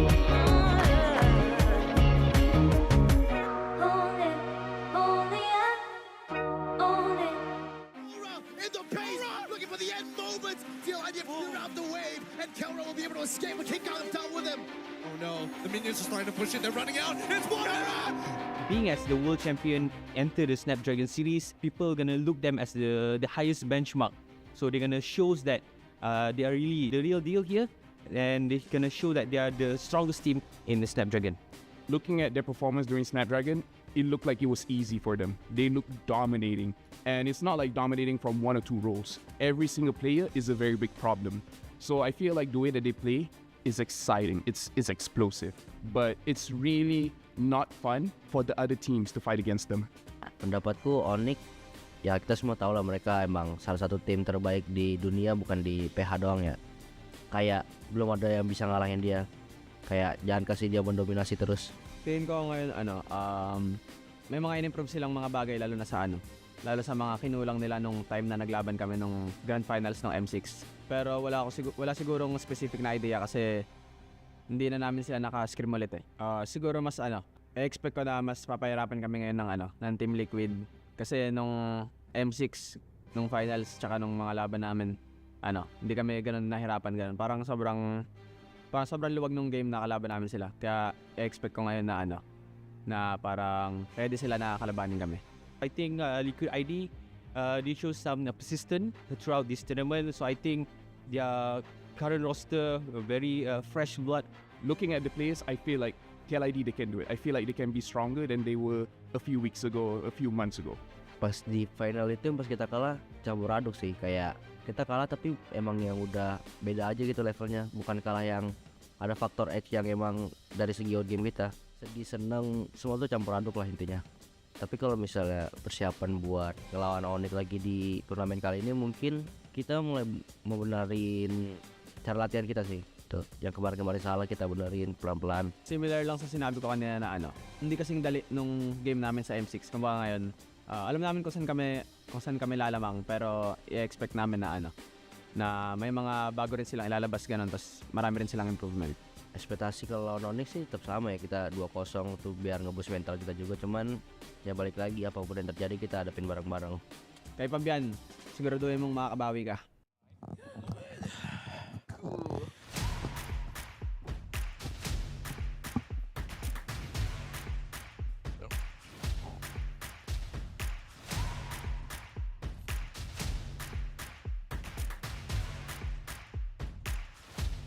Welcome back to the Snapdragon Mobile Challenge Finals Group Stage Season 6. And right off the bat, we have the most awaited game, the most awaited matchup. This, ladies and gentlemen, is the M6 Grand Finals rematch between ONIC PH versus Team Liquid Indonesia. Both teams, both players, Aaron Shiki, they were literally just, glazing each other. I'm learning. You're learning. I'm learning. And I gotta have to say, this is definitely a game to behold. And I'm not the only one here that is going to be enjoying this game. Right here with me on the other side of the couch, I do have Sadafa and Mr. Rendafa. I might again. Okay, you know what? Yeah, let's commit to it. the Every branding now. time I'm Name here tag, with yeah. Staffa, I am Rendafa now. That is Yes. 100% official. And why are you hyping up this match? I mean, it's all right. No, I'm kidding. Of course, we're getting it in the group stage of the Challenge Finals. We're not even in the playoffs, and we're seeing these two face off yet again. We are spoiled.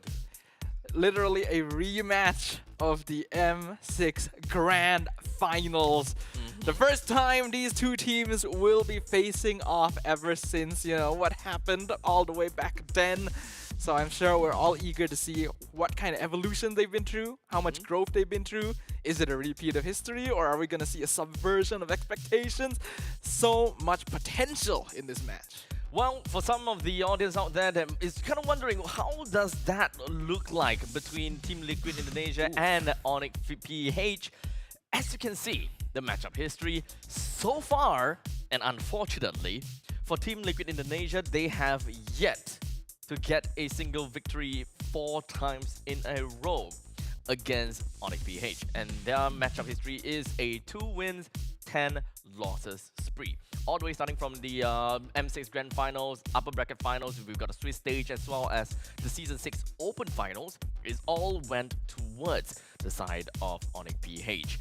But when it comes down to the group stage, I gotta have to say, they have definitely shown us quite a bit of a performance. And some of you guys may be wondering, the stake involved as well is not much, actually, because they are already at the top of the brackets and they have already guaranteed their slot in the playoffs. It's not much if you're looking at it from merely the points perspective and seeing who will make it into the playoffs, but it means a lot when it comes to the pride that these two have for this matchup.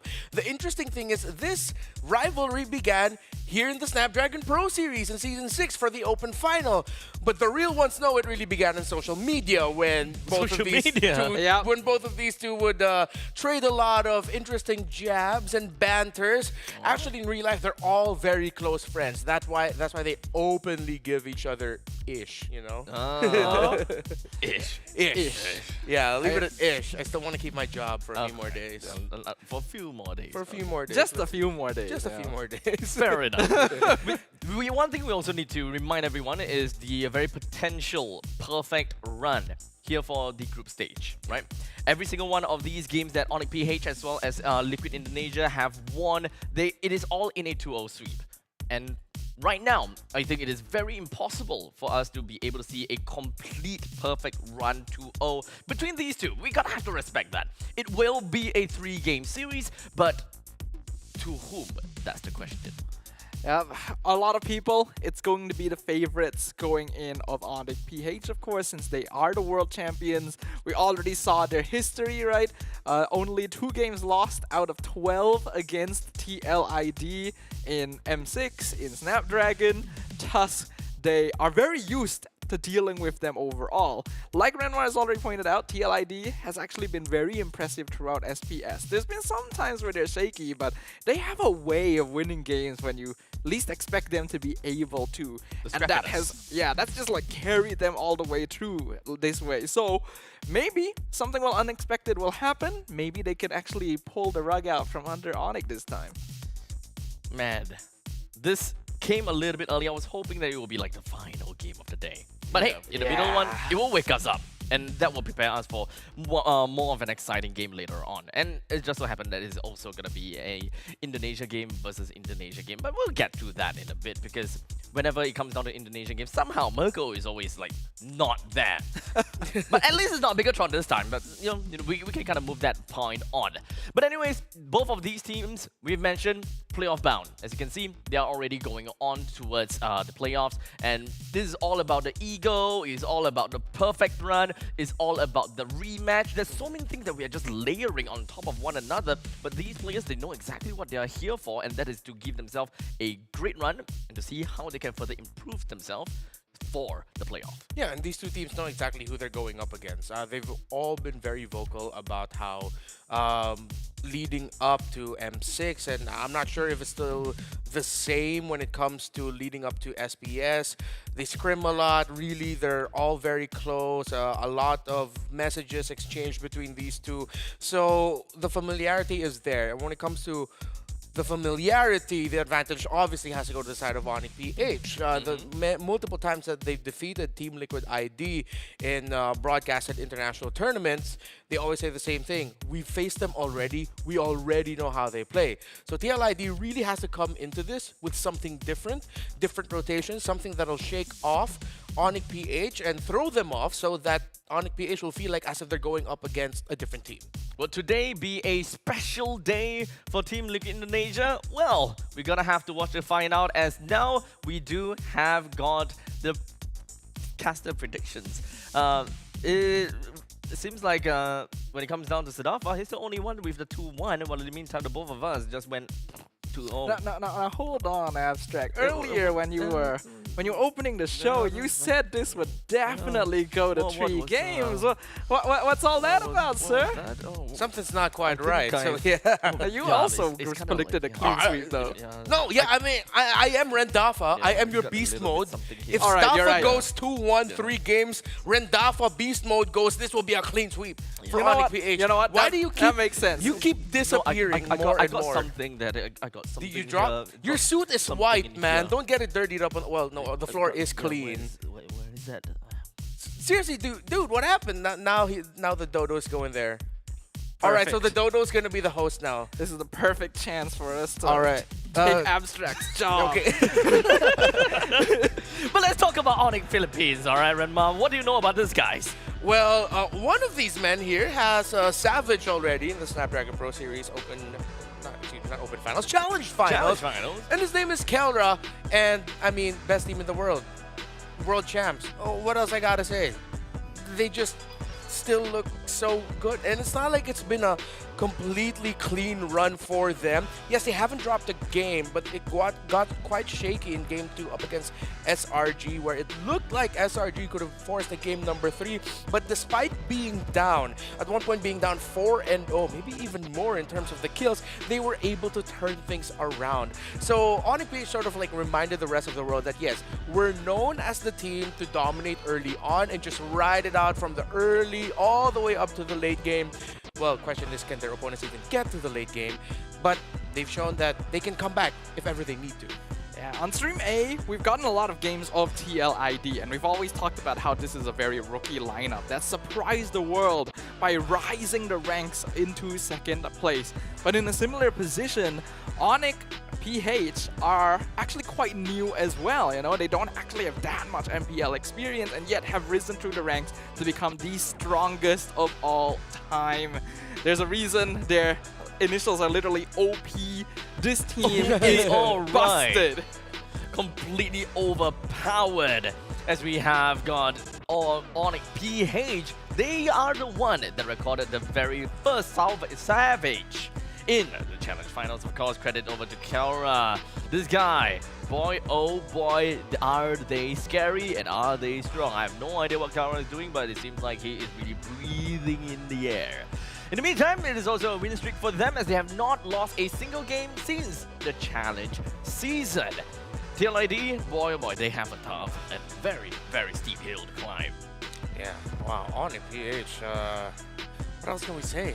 I guess we'll just see what happens. I think it's a little bit better if we talk more about their opponents, because surprisingly enough, well, actually no, not so surprisingly, it feels like TLID are going to this as the underdogs. Yeah, but TLID, they have did whatever that they can throughout this entire part of the group stage, and I would love to have Sadafa tell us a little bit more about them. We've got the Cavalry right up here, a team that has surprised many and has consistently dominated Stream A since day 1.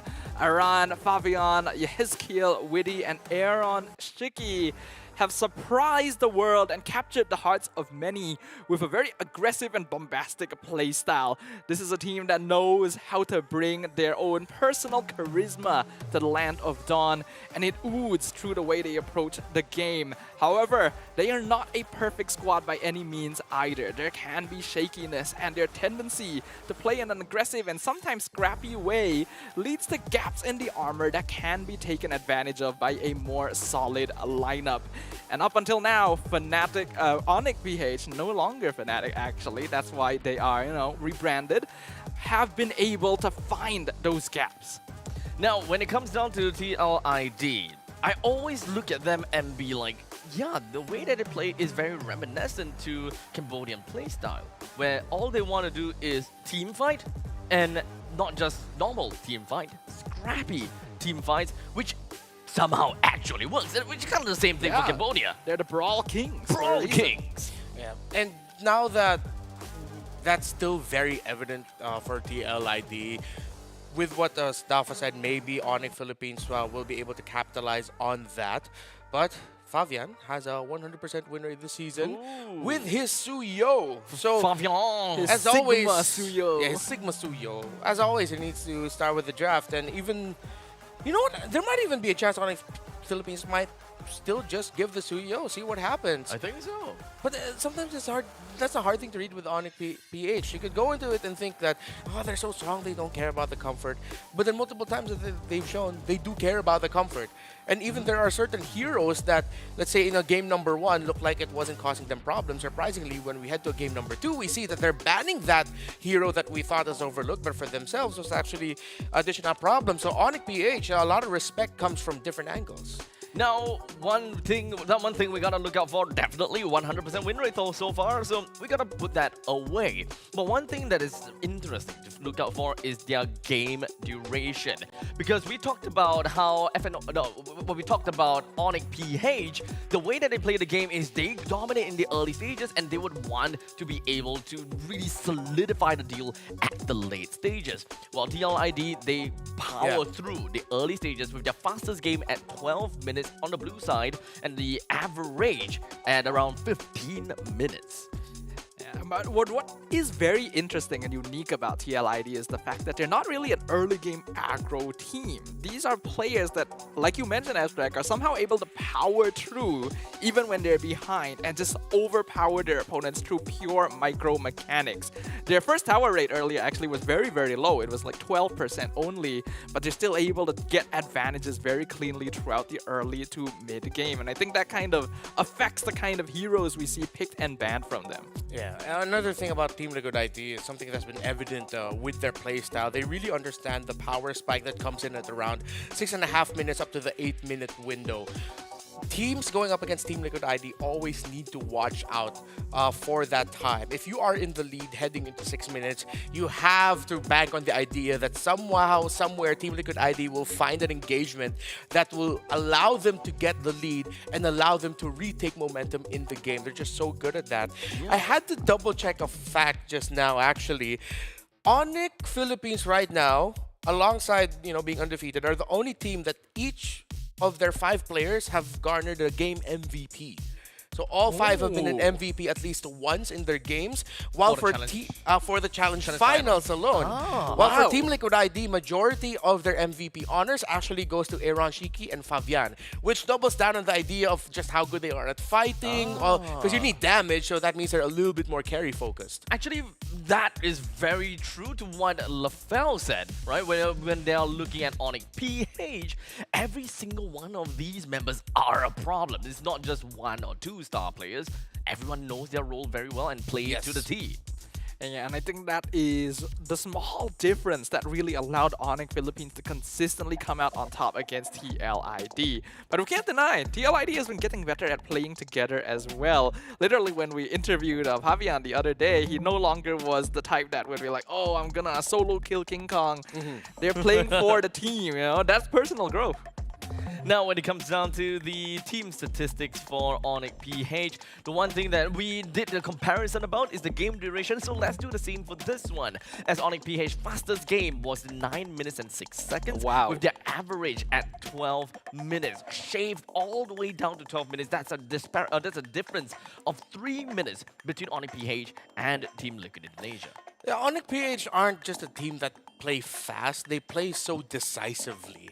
One of the most memorable moments of their documentary that showed their run in the M6 World Championship was something that Coach Why Not said in a huddle. He was just like, are we going to hesitate if we see a play? No. As long as we see a play, as long as we can see a sequence that we can make, then we go ahead and make it. And you can really see it in game. They're the team that is always doing something. If not, you're looking for a team fight somewhere in the map. That's why they're so hard to deal with.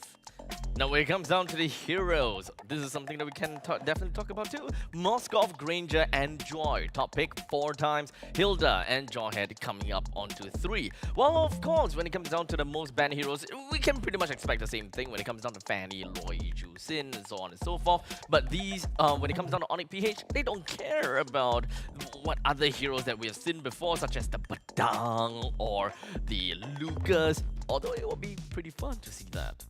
It would be pretty fun, right? We want to see some variations in the way the Badang game is XP. approached here, right? Yeah. Badang XP. Badang Rome has had a terrible win rate up until now.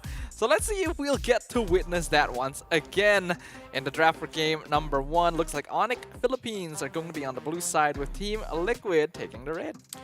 Oh, Jawhead respect by ONIC PH. Again, one of the rising picks of Challenge Finals. I thought that maybe they'd want to leave it open, but they were thinking of the potential surprise threat of it coming in the first 2 picks.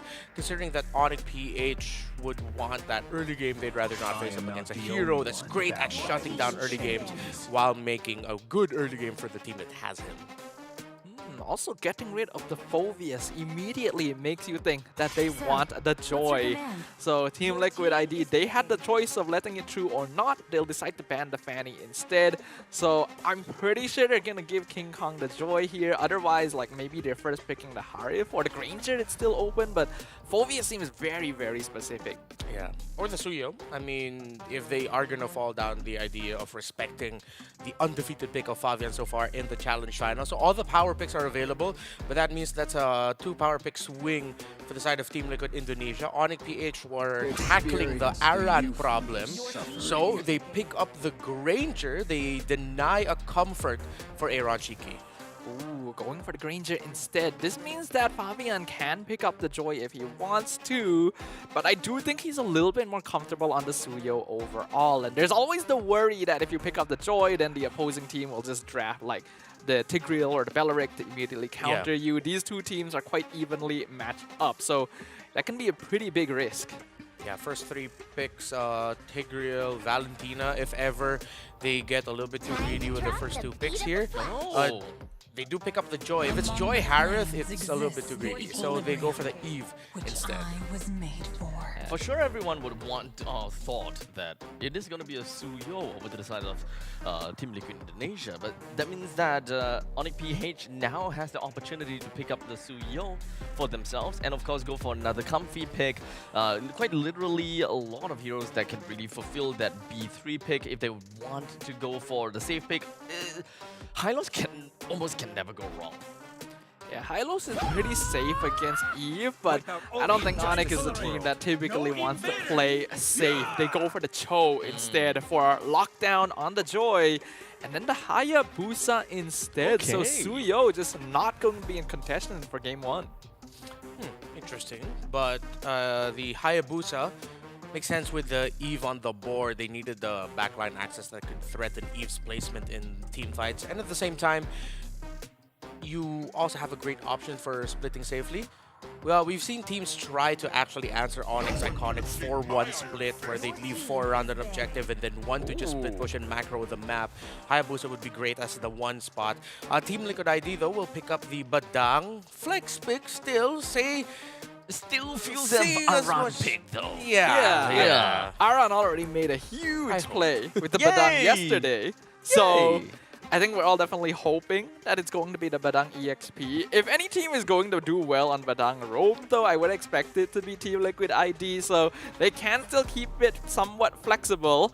But now that the first 3 picks have been grabbed, we're going to go into the ban phase where we immediately see the Valentina removed from the board. This makes sure that ONIC will not have their own RWM and keeps open the possibility of a Lucas. Lucas Tigreal are options for Team Liquid ID. Usually when you see a Cho on the other side, Tigreal is one of the picks that you want to go for. And the Valentina ban while the Tigreal is open is usually one of the main signals you have to watch out. So I think ONIC PH is deeply considering that. But they're also still respecting the chip that TL ID has shown. The only team that has shown chip in Challenge Final so far has been Team Liquid ID. Yeah. That would explain. Chip really just fell off to the point that no one really cared about Chip at all. Like first 3 pick, what is that all about? I mean, come on, man. It's the Witty party. So Uh-huh. yeah, you gotta respect the Witty party. Literally gained the name the Witty party. Yep. Because of his chip gameplay. So understandable respect from ONIC PH. Even the glue being removed. The Veil ban, also very interesting from Team Liquid. This is actually a mage pick you see sometimes to counter dive assassins. Yeah. It's something that Liquid actually could have used themselves against the Hayabusa, but since they already have Eve, they don't want to give Super Friends an answer against the Joy. Yeah, if this is going to be an early Tigreal show by Team Liquid ID, ONIC PH might actually go for a Roma Kai and then XP the Kirk. XP the Kirk. XP the Cho. XP the Kirk. But when they got the Kacha up and a lot of magic damage on the side of Team Liquid ID, they need magic damage of their own. So they might actually go Edith for the EXP just so that they can get a little bit more magic than their mage for Super Friends. Usually it's the Farsa, but Farsa here might be tough. I think they might just settle for a Vexana or Aurora. I think Aurora's not bad. Vexana's also not bad. Either is a safe option. They go for the Vex instead. As for EXP lane, Edith is not something we get to see very often anymore. Is there a probability we will see the Cho tank onto the EXP just so that they can play around with Tigreal? It's not impossible. That is 100% an option. That's one of the usual swings of ONIC PH, and I think that's what they're considering right now. Lucas! They go for Lucas, okay. I was wondering if they might go for that, but I actually figured it might be better to go for like something else, like maybe a CC just to match up like in overall rotation speed. But since they're going for the Cho, they do need a tankier bruiser to take the front line as well. So Lucas definitely fills in that position pretty well for ONIC PH. It does mean that they're a little less tanky overall as a lineup though. So that's something that they're gonna have to play around. I think they were also thinking about the damage because the lineup of Team Liquid ID, the threat with going up against the Joy, especially in the hands of Fabian, is that they can snowball. If the Lucas handles the lane well enough, then at least the Lucas can be that source of early damage. Well, Team Liquid ID will go for the Moskov with all of the dive on the side of ONIC PH. You need that space creator. At the same time, they needed a hero that can threaten a safe far lane push. So we do have Team Liquid ID, well, mostly playing for team fights, especially very much for team fights with the RWM, with the what was that again? Fist break and fist crack and all, and let's not forget about the AOG. So TLID, what you got against ONIC PH though, because let's be honest here, you would want to break the spree, you want to set a record, you want to change something in this match 1, or rather game 1, match number 2. This is the Grand Finals rematch, you gotta show us exactly what you've got. Team Liquid Indonesia, let's go. Much evolution has occurred between these two squads in recent times ever since their previous meeting in the grand finals of the M6 World Series. ONIC Philippines looking to retain their title as the strongest team in the world, and Team Liquid ID eager to steal the throne away. One of the main things you have to really watch out for when you're watching an ONIC PH versus Team Liquid ID match is number 1, who wins the first initial trading of pokes for the first 2 minion waves. So you see Hezkiel was already forced out of the region. Super Friends hasn't popped his. So little things like this, the details are what these two are counting. So ONIC PH will decide to not contest that first litho. So the Sentry will go to the side of Liquid ID. Yeah, looks like Briscoe will take some bit of poke damage here, but if we're looking at the mid duo and how quickly they're able to clear lane, there isn't actually too clear of an advantage here, as both sides are going to be able to manage rotations pretty cleanly overall. King Kong though, going for the mid lane, he's just a little bit of XP off of level 4. Hits it slightly too late, so Witty will survive. Yep, second minion wave meetup at the mid lane. Another usual thing that happens between these two, and they force out the Revitalize from Witty. So that's 2 of the healing abilities that Team Liquid ID would want to use. Gone. Let's see if the Revitalize will be back in time later on for the next big meetup. Usually these two don't like to rotate into the gold lane because they just want to set up the farm for their gold laners very well, draw attention away, and just meet up in the center of the map or in the jungle. And we do get confirmation as well that it is an Aran Badang. So luckily for us, no Roam Badang this time. That allows Team Liquid to play slightly more aggressively, right? Since they have Witty on the gun top, opening up the map for them against Briscoe's Cho. Now the first turtle gonna be coming out right now. Yeah, tough boots built up by Briscoe's Cho. So it should help with all of the crowd control that he has to deal with trying to get vision. Yeah, he's already messing with Fabian. Kirk comes in, gets caught in the RWM. Fabian retrieves the turtle away. Kirk pops the vengeance, but is stuck between 4 members of TLID. So first blood goes over to Fabian. And King Kong is going to lose his orange buff. He was brought down low right before that turtle spawned.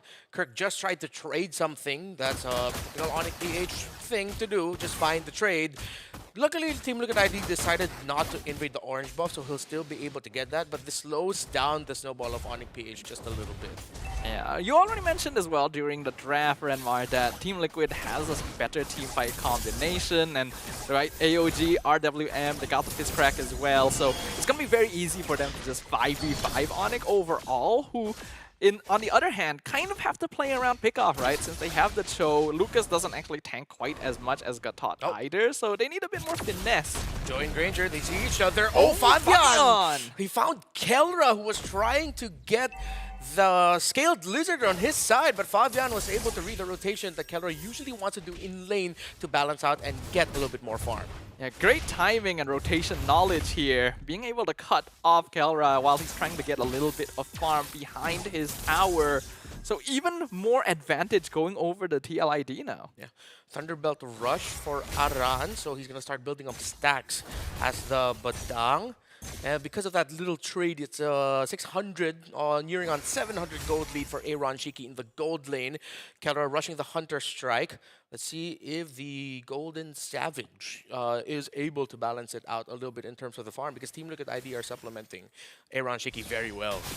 Oh, in the meantime, Kirk being caught out by 3 members down bot. Fist Crack locks him in place. Vengeance keeps him alive. RWM trapping him behind the tower. Literally nowhere to run. Perfectly placed by Hezkiel. But now Aaron Shiki gets ganked instead. AOG comes in, cuts them off. Witty able to keep his gold lane alive against a 4-man gank. Yeah, and because of what happened to Kelra with the kill on him by Fabian, ONIC PH decided to call for the gank. Kelra! A mistake!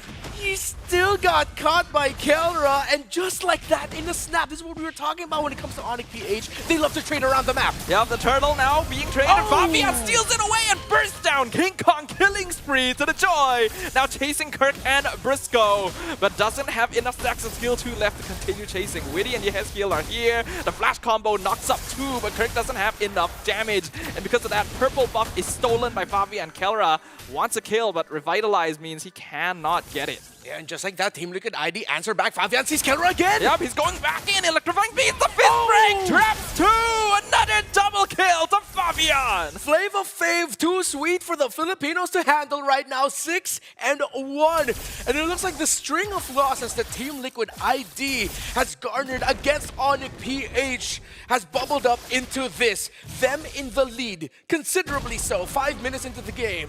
A massive advantage right now already. 3K to TLID. 5-0 on the Joy.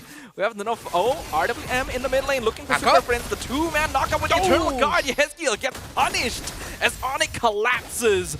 Spear of Destruction will connect, but TLID not gonna look to continue this one. Okay, ONIC PH decided to collapse into the mid, try to force a little sequence. They were able to get one. Let's see what else they can get, because TLID are still looking for more. Fabian scouts out Kirk and Briscoe. Aran is here as well, but I don't think it's the angle they want. So Team Liquid not gonna try and force things here.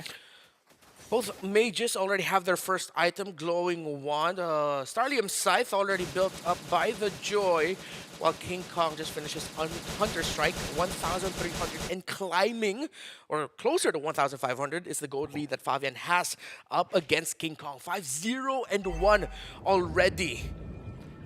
You never really want to give a lead to a Joy in this way, especially to a player like Fabian. So TLID can definitely play around him right now. And Aran has already been able to participate in a lot of fights as well, even though ordinarily Badang shouldn't actually have that much pressure this early on. Now Team Liquid ID will be able to get this turtle without a problem, as ONIC PH will concede it. So that's the first 3 turtles going to Liquid Indonesia. While ONIC PH are just trying to protect their side of the river, see what other farm they can get for the Hayabusa and the Granger. They're just waiting for the power spikes of those two. Brusco goes in! Flicker, Way of the Dragon, gets the kick on Aran, but AOG cuts off ONIC PH. Witty takes a lot of damage, survives it with Revitalize, but RWM comes out in backline from Yes-Kill. King Kong on top, Fear Misery knocks Shadow him kill. back. Meanwhile, Shadow Kill, King Kong picks off Aaron Shiki while Fabian is in the backline dismantling Super Prince. It is absolute chaos as Briscoe re-enters on Fabian. He is left by his lonesome. So Kelra shuts down the Usurper. Absolute chaos leads to a decisive victory for ONIC PH in that fight. Team Liquid ID were handling it relatively well up until ONIC PH were able to ignore some of the abilities that Liquid ID were throwing at them. At the same time, the Shadow Kill finding a Ranshiki meant a good amount of the damage for Liquid Indonesia was taken off of the game. Now, ONIC was able to just scrap that fight to victory, basically, allowing Team Liquid to think that they had the advantage, and then just baiting them out and waiting until their cooldowns were ready again to re-enter. Especially giving Kelra the shutdown on Fabian is huge. That is a 6-kill bounty that will immediately, like, just... What's the word? Just, like, boost him up in terms of farm. Boost him up, he'll get the compounding interest. If we want to get really fancy, it'll start building up for him. And despite the 2 early deaths in Kelra, just building his 3rd item, he went for the Sky Piercer 3rd. So they're banking on the idea that eventually they're going to start getting more kills for this Granger, which again, could be devastating if they do get those kills and they get those fights. And what we were talking about earlier about how Team Liquid Indonesia has that inherent timer in them that around 6.5 to 8 minutes they will try to find a sequence to level things out if ever they are at a deficit. That's exactly what ONIC PH did there. They forced that fight in the river to get it to the point where Team Liquid ID's early lead has been almost wiped out. So it's a little bit more of an even ball game for this first Lord. Yeah, ONIC is aware of their power spike. They know what item timing. They're going to be able to face off against TLID a little bit more comfortably despite an early game deficit. So yeah, like you mentioned, only a 1k gold lead now for TLID here, but they will still retain control over the Lord Pit. Aaron Shiki going to be left to farm up top lane. The Moskov is actually 0-2-0, so not having the best time in comparison. Anti-Karaz already built up by Widdy. Decided to go for the robe as his first item, so he gets a little bit more of the magic defense that he needed to build, especially up against Vexana's early pokes. Kirk forcing out Flicker on your Heskeel. Now going to be taunted, but still very, very healthy. But that means his ultimate is basically all gone. Shockwave does some poke damage. Oh, Kelra comes in, does a lot of damage to Widdy, but Revitalize keeps him up. RWM kind of wasted, but a beautiful mid-break locks down King Kong into the AOG. Kelra bursts down Widdy in return as Fabian now goes on in. Once again, a beautiful stun from Aran. Double kill to the Badang, and Kelra is out of energy. Team Liquid take control, and the Lord. Decisive entry by Aran. He garnered back-to-back MVP games in his previous game, and now he finds the big play. 3-0 and 4. He's chasing! He gets it! Killing spree! He found the joy! He found Fabian! Oh, he was able to get him! Alright! And because of the kill onto that joy, he was able to build the Sea Halberd for himself. Unfortunately, that Fabian only just got to build up the Blood Wings. The little bit of shields probably could have helped him at that moment, but no point crying over spilled milk. But at this point, Team Liquid ID are in the lead. ONIC PH will need to handle a push that will potentially mean the downfall of their middle turret if they decide not to defend it. I think at this point, TLID are innately aware that Kelra is actually a huge problem. This Granger does a lot of damage. You saw how quickly he was melting Widdy of all people in that previous fight. Aaron Shiki is still a little bit behind on gold, so they're going to need to wait for this Moskov to really match up. And until then, a lot of their team fight depends on Aran's setups into Fabian's electrifying beats. Should be at around 30 stacks now for the Sky Piercer of the Golden Savage. TLID. Oh, it's just Aran showing himself here. ONIC PH decided to focus on the Lord and give up the middle turret. More defensive items coming in for the frontliner. Athena shield already for the Skata Kacha. And another tower falls at the hands of Liquid. ONIC PH's map has just gotten so small now. Yeah, this is still very not ideal for ONIC Philippines. Kelra is fed, that is for sure, but the less room on the map they have to play with, the easier it's going to be for Team Liquid to go for flank angles. Fabian is always going to be searching for this Granger in every single team fight, which means that ONIC just kind of has to turtle in the base somewhat unless they can guarantee safety pushing out. Kelra has the Magic Blade, so it should help with the little shield that he could get, especially when Fabian looks for him inevitably. So a little bit more magic defense for the gold laner of ONIC Philippines. While Aaron Shiki has had a good time farming, it's actually Kelra in the lead with the farm. Aaron Shiki hasn't been able to get any kill or assist, but he has been handling the macro. The pushes in the side lanes that Team Liquid ID has came from Aaron Shiki.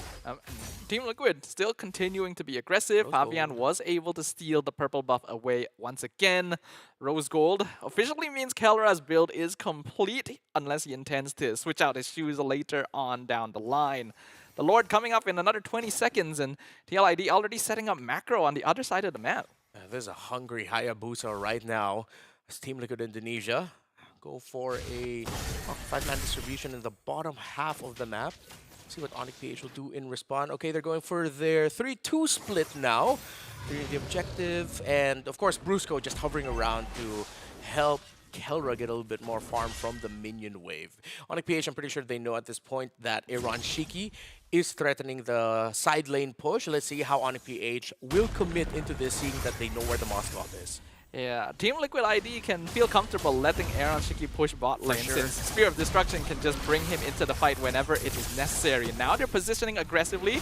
They're looking for King Kong. King Kong tries the quad shadow in, leaves one inside, but TLID is keeping the position. Kirk in the backline. RWM catches two. Eternal Guard knocks up. TLID, the Lord, locked down by King Kong as Fabian is distracted. He was kicked away by Kirk, but he's gonna lose his life in exchange as now they're gonna find two. Kelra gonna be able to find some pickups in the backline himself as Aaron Shiki comes to join in the fight, and that is going to be a triple kill for Fabian. Kelra looking for more, doesn't have the Death Sonata stacks anymore. Aaron Shiki fighting him directly with the Wind of Nature.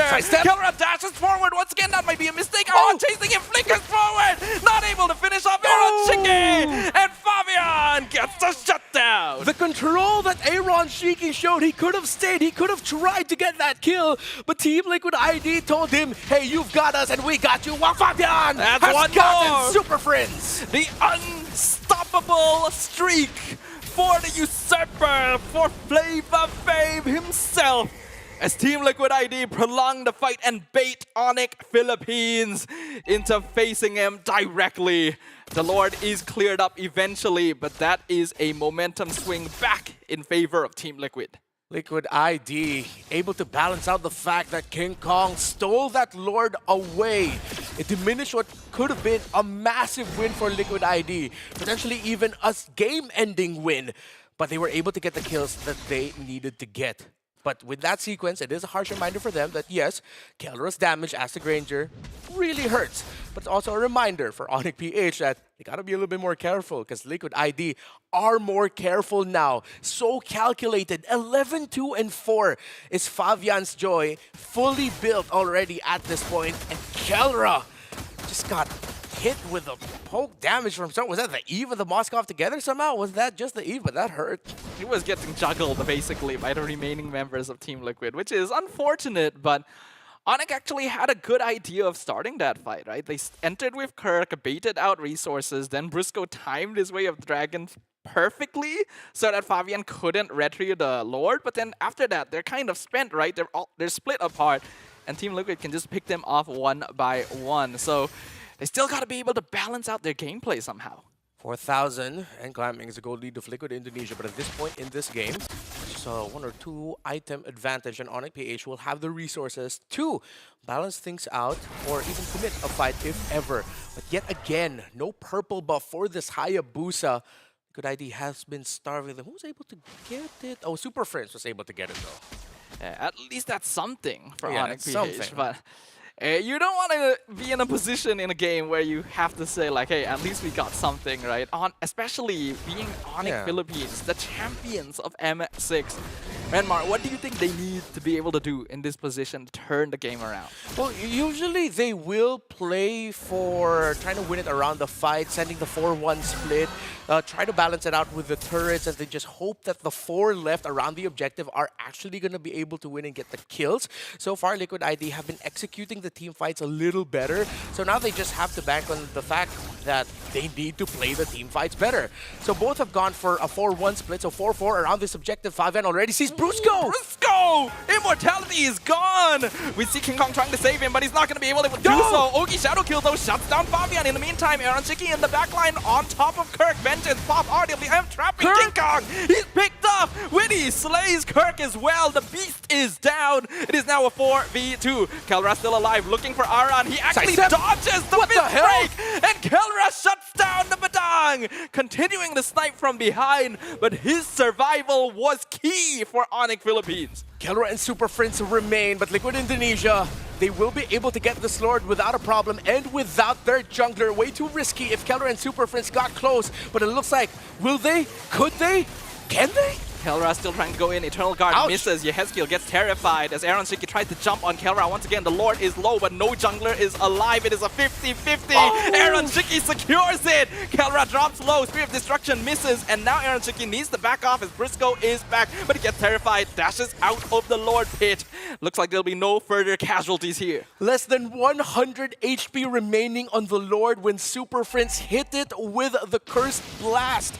We thought that the Vexana could have potentially taken it away, but just a little bit left. And one basic attack from Aaron Shiki meant that Liquid will be pushing with this third Lord of the game. Aaron Shiki had faith. He literally stopped attacking the Lord when he saw that skill indicator. Yeah. Because he knew any more damage would probably give the kill to Super Friends. So exactly. Really good micro. Again, showing you why these are the strongest teams in the world. Lord will crash in mid lane, does some good damage. Spear of Destruction lands down bottom. Aaron Shiki jumps in, gets knocked up, isn't able to kill King Kong, but the damage is done as ONIC cannot defend their bot tower.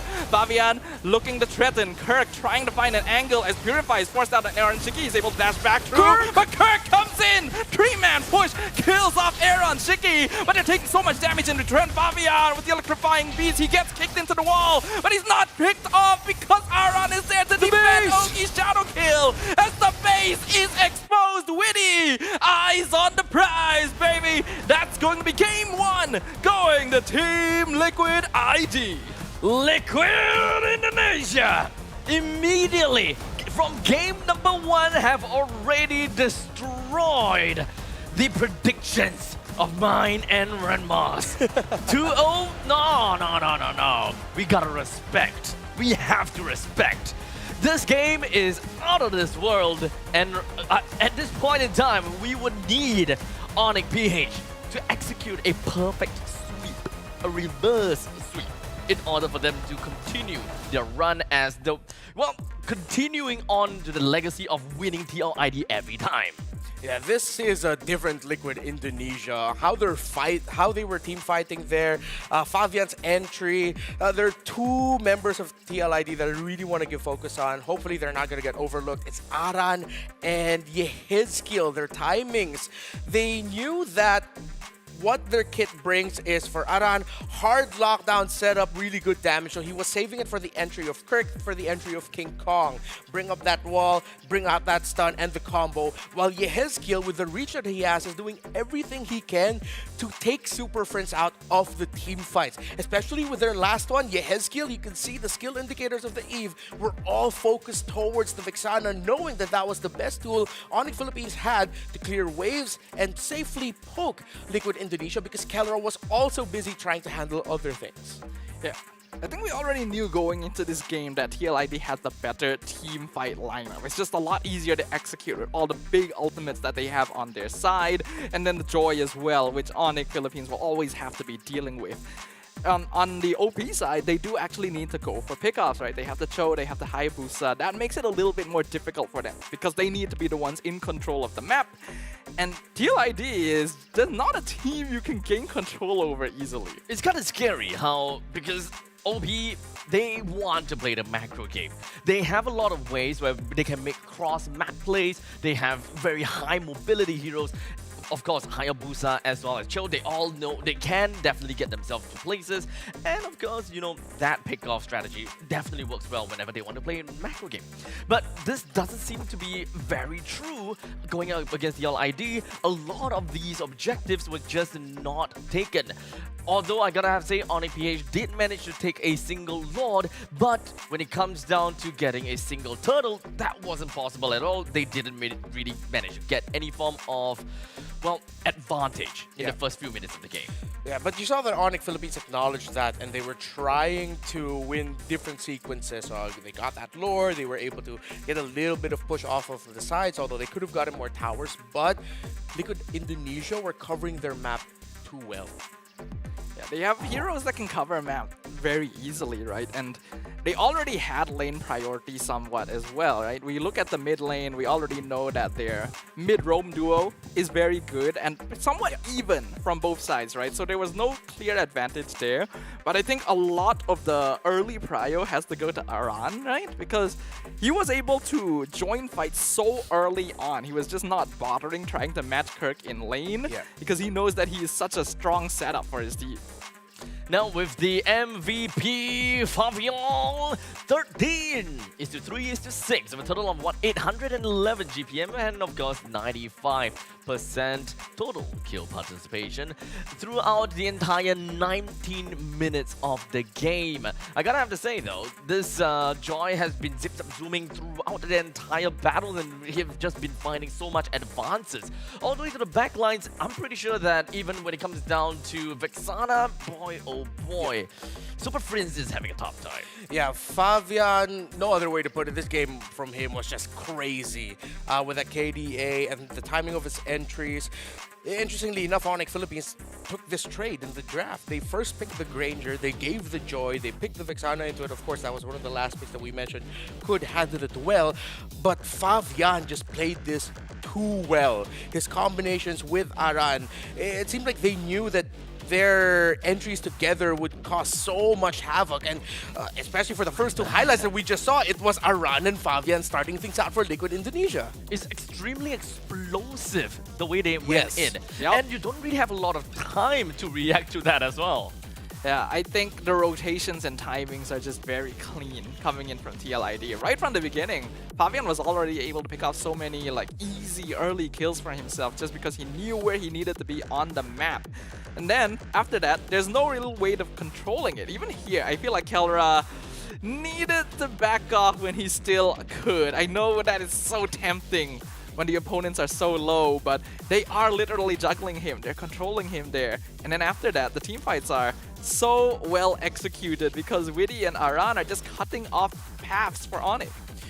Liquid Indonesia just, again, this is the most impressive form I've seen them recently. These two teams really bring out the best in each other. And not to downplay the victories that Liquid Indonesia has had so far in the Snapdragon Pro Series Challenge Finals this season, but there's just something about watching them, their team fights, how they're handling it, the entries. Really, you can see and tell that they're playing with a huge chip on their shoulder. And it just, again, color me impressed. It hurts as a Filipino, but color me impressed, Liquid Indonesia. Facts be facts. I'm not crying, you are. No, it's crying. It's only game one. I'm not crying in the other room as well as I watch it literally stream A, B, and C. Well, It's okay, Abstract. It's okay. Do you know what happened? What happened? What happened? I mean, it's kind of illegal to have all these three games happening at the same time. We have Bigotron Alpha going up against SRG. We have See You Soon going up against Team Flash. Oh. And then we also have ONIC PH versus TLID. What happened to Team Flash? Let's not talk about that. Oh no, did they? Oh no. One game though. Well, It's a sensitive topic for it's him. one game. Okay. We have to we're seeing respect. stream updates. Hey, SRG, Oh good my for god, them. bigger throw! Oh no. They were leading. They were leading. They were leading that game? Bigotron was leading. Oh, dang. All right, okay. All right. Well, I mean, they are fighting for literally the last slot. Yes. In Group A. Yes. Whoever wins that series wins the last slot for the playoffs because ONIC and Liquid already secured it. Yes. So this is quite literally the most amount of pressure there is. It said also See You Soon is one game up. And of course, when it comes down to the rest of the show, it's definitely great and all, but there is more than when it comes down to the Snapdragon Mobile Snapdragon Mobile Challenge Finals, we have the Snapdragon Mobile Masters. And of course, when it comes down to this, there is a QR code right over there. Pick up your tickets. They start from 10,000 IDR, which is actually less than 1 USD. It's very open to everyone, and it will be happening at Jakarta as well. Yeah, same venue as M4.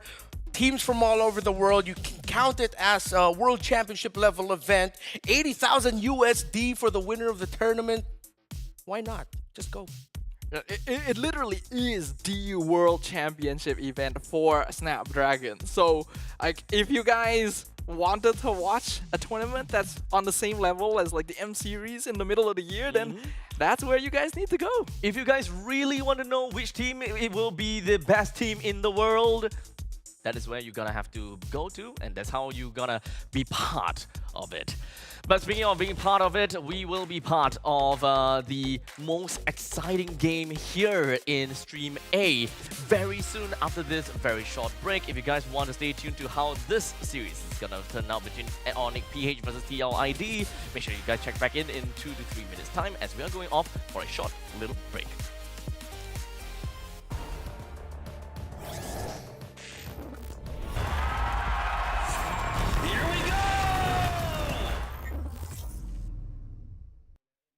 The Snapdragon Pro Series is brought to you by Snapdragon Elite Gaming and DHL.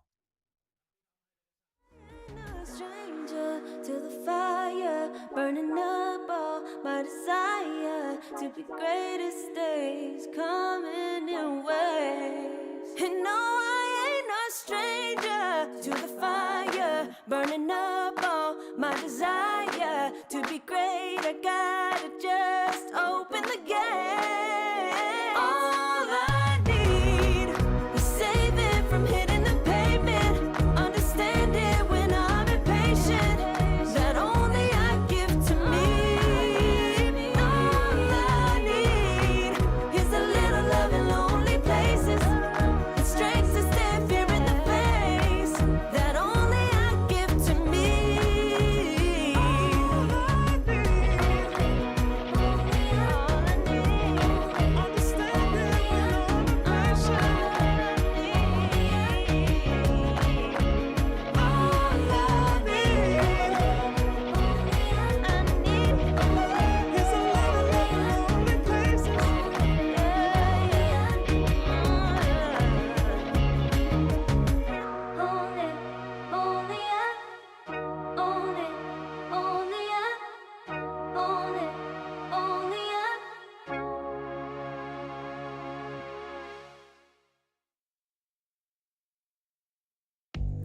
I'm the type of girl that turns logic into ugliness.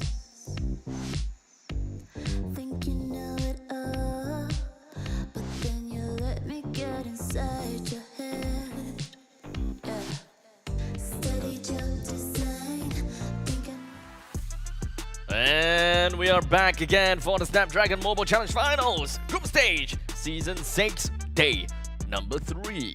With the second series of the day, we have witnessed one game between ONIC Esports, ONIC PH versus TLID. With the very first game moving forward and in favor of Team Liquid Indonesia, I gotta have to say, they played their hearts out and they are almost there to completely clear their name and make sure that that consecutive 4 losses will be broken. It will be the first time that TLID has defeated ONIC PH ever, I guess. I don't really know if they won against them like in the far past, but if it did happen, it would have been a different lineup entirely. So I'm gonna assume that it would be their first victory ever if they're able to achieve it. They're vying for a perfect run too, let's remember that.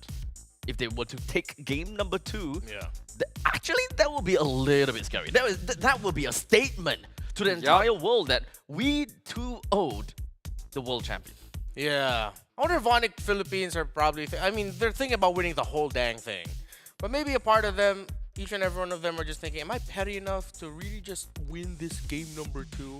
so that if ever they can't say that they swept us, and so they won't have the perfect record.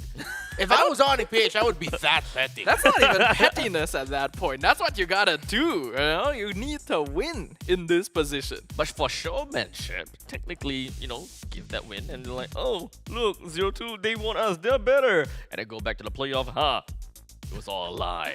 Wow, setting up for the long game. Let them have that very short moment of euphoria, only to immediately steal that away from them. You sound like the comment section right A little bit, but they wouldn't say it so. Stealing candies away from the kids. Yeah, they wouldn't say it so eloquently, Yeah. It'd be in much simpler language. No, they would. There would be people who would make like 5-paragraph essays about how, ONIC Philippines lost on purpose. Or vice versa. If it was Team Liquid ID, it would be like, TLID lost on purpose. I love our community, man. I think You I guys read are too the much best. comments at this point in time. I'm absorbing. It's all about manifestation. It's all about manifestation and copium. I think all of us are pretty used to huffing some copium by now, right? Let's not talk about that. I don't know, man. That wasn't meant as a personal attack, but The shoe fits and that's a size 7. collateral damage, I guess. Collateral damage. Bro, you have small feet. I do actually. That's pretty cool. Must be easy for you to buy shoes. It's difficult for me. Technically, yeah, it's actually pretty easy. I can just walk right in. Got a size 7? Yeah, perfect. Yeah, it's because I have a massive sock. Because I have big feet. Hey, Granger again, but it's liquid. Oh, okay. We're in the draft now, so that's perfect. Let's talk about this real quickly. As Team Liquid Indonesia have banned out Loi, Harif, as well as the Hilda, while ONIC PH banned out the Joy, Fanny, and Ju Sin. So what's available on the board? We have Granger that's already been picked out. We are looking out for a possible Suyo on the side of ONIC PH, unless they want to kind of change things around. There is the Alpha Matilda. Alpha Matilda! We actually still have yet to see the Alpha Matilda. In fact, Alpha and Matilda and all Matilda. We haven't seen that at all. Okay, ONIC leaning into the team fight angle instead, stealing Badang and Eve away from Team Liquid ID. I like it. I think it's a good idea. Both these teams like to fight. If you're able to force scrappiness from your opponent better than they can, then it'll be a lot simpler for you to approach team fighting in the first place.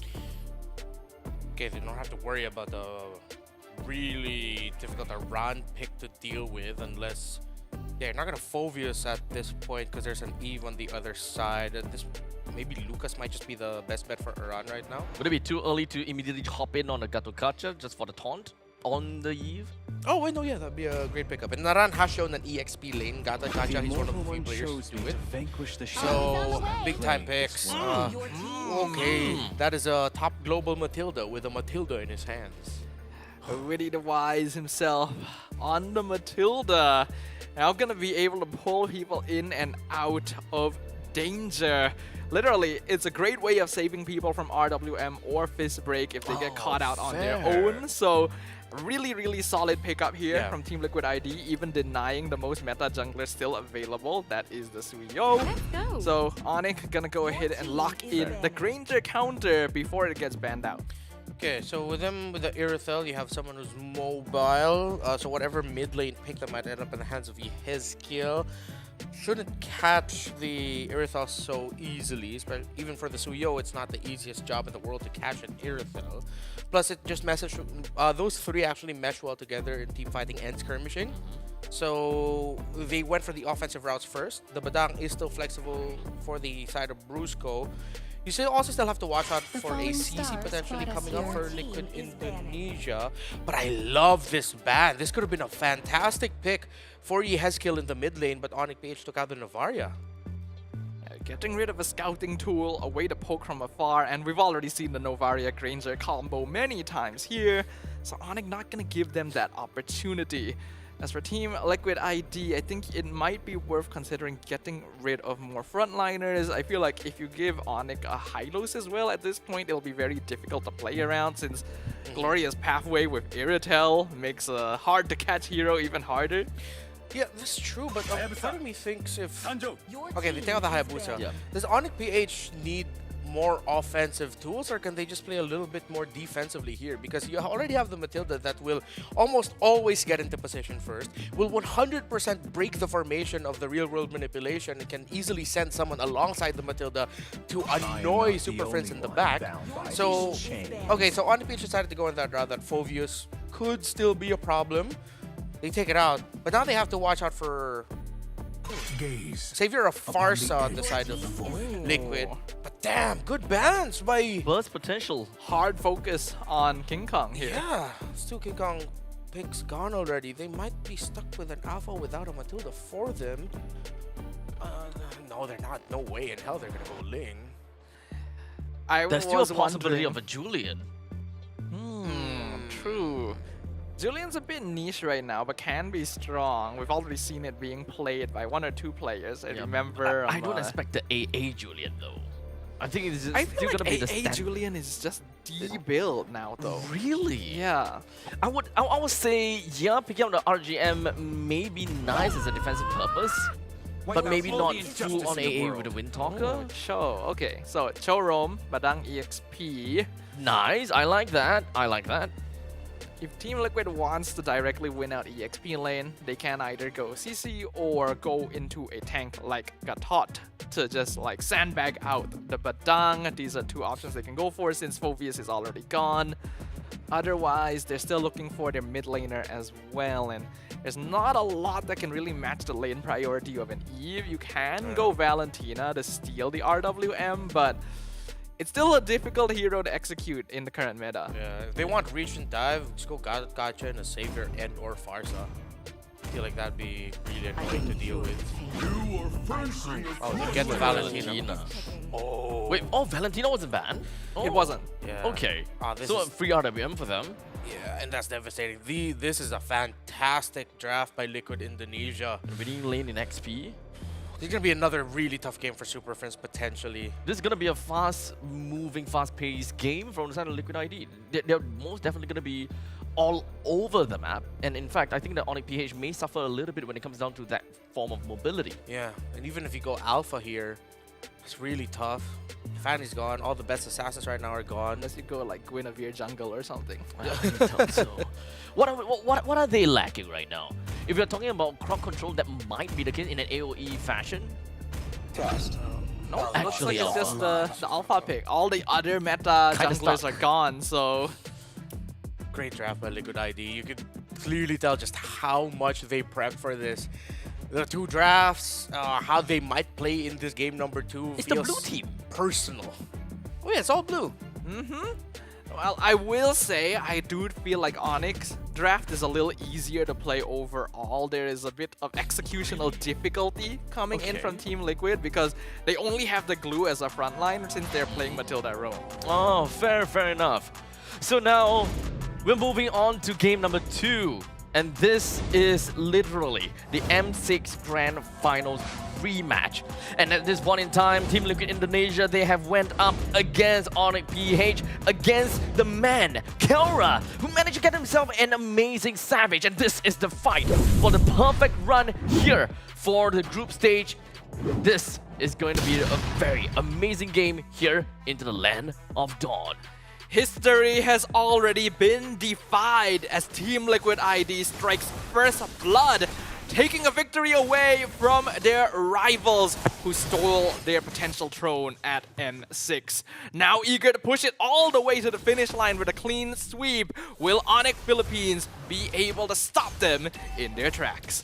We are going to see if that is possible because, yeah, Team Liquid ID in game number 1 was terrifying. Okay, looking at the emblem, so Master Assassin for Kelra. Other than a laning advantage, it does mean that he can catch the backliners off guard if ever this is the very aggressive Irithel that dives into the backline. You saw a heavy rotation downside for Liquid ID, but Kelra read into it and decided to hug the turret to avoid getting ganked early on.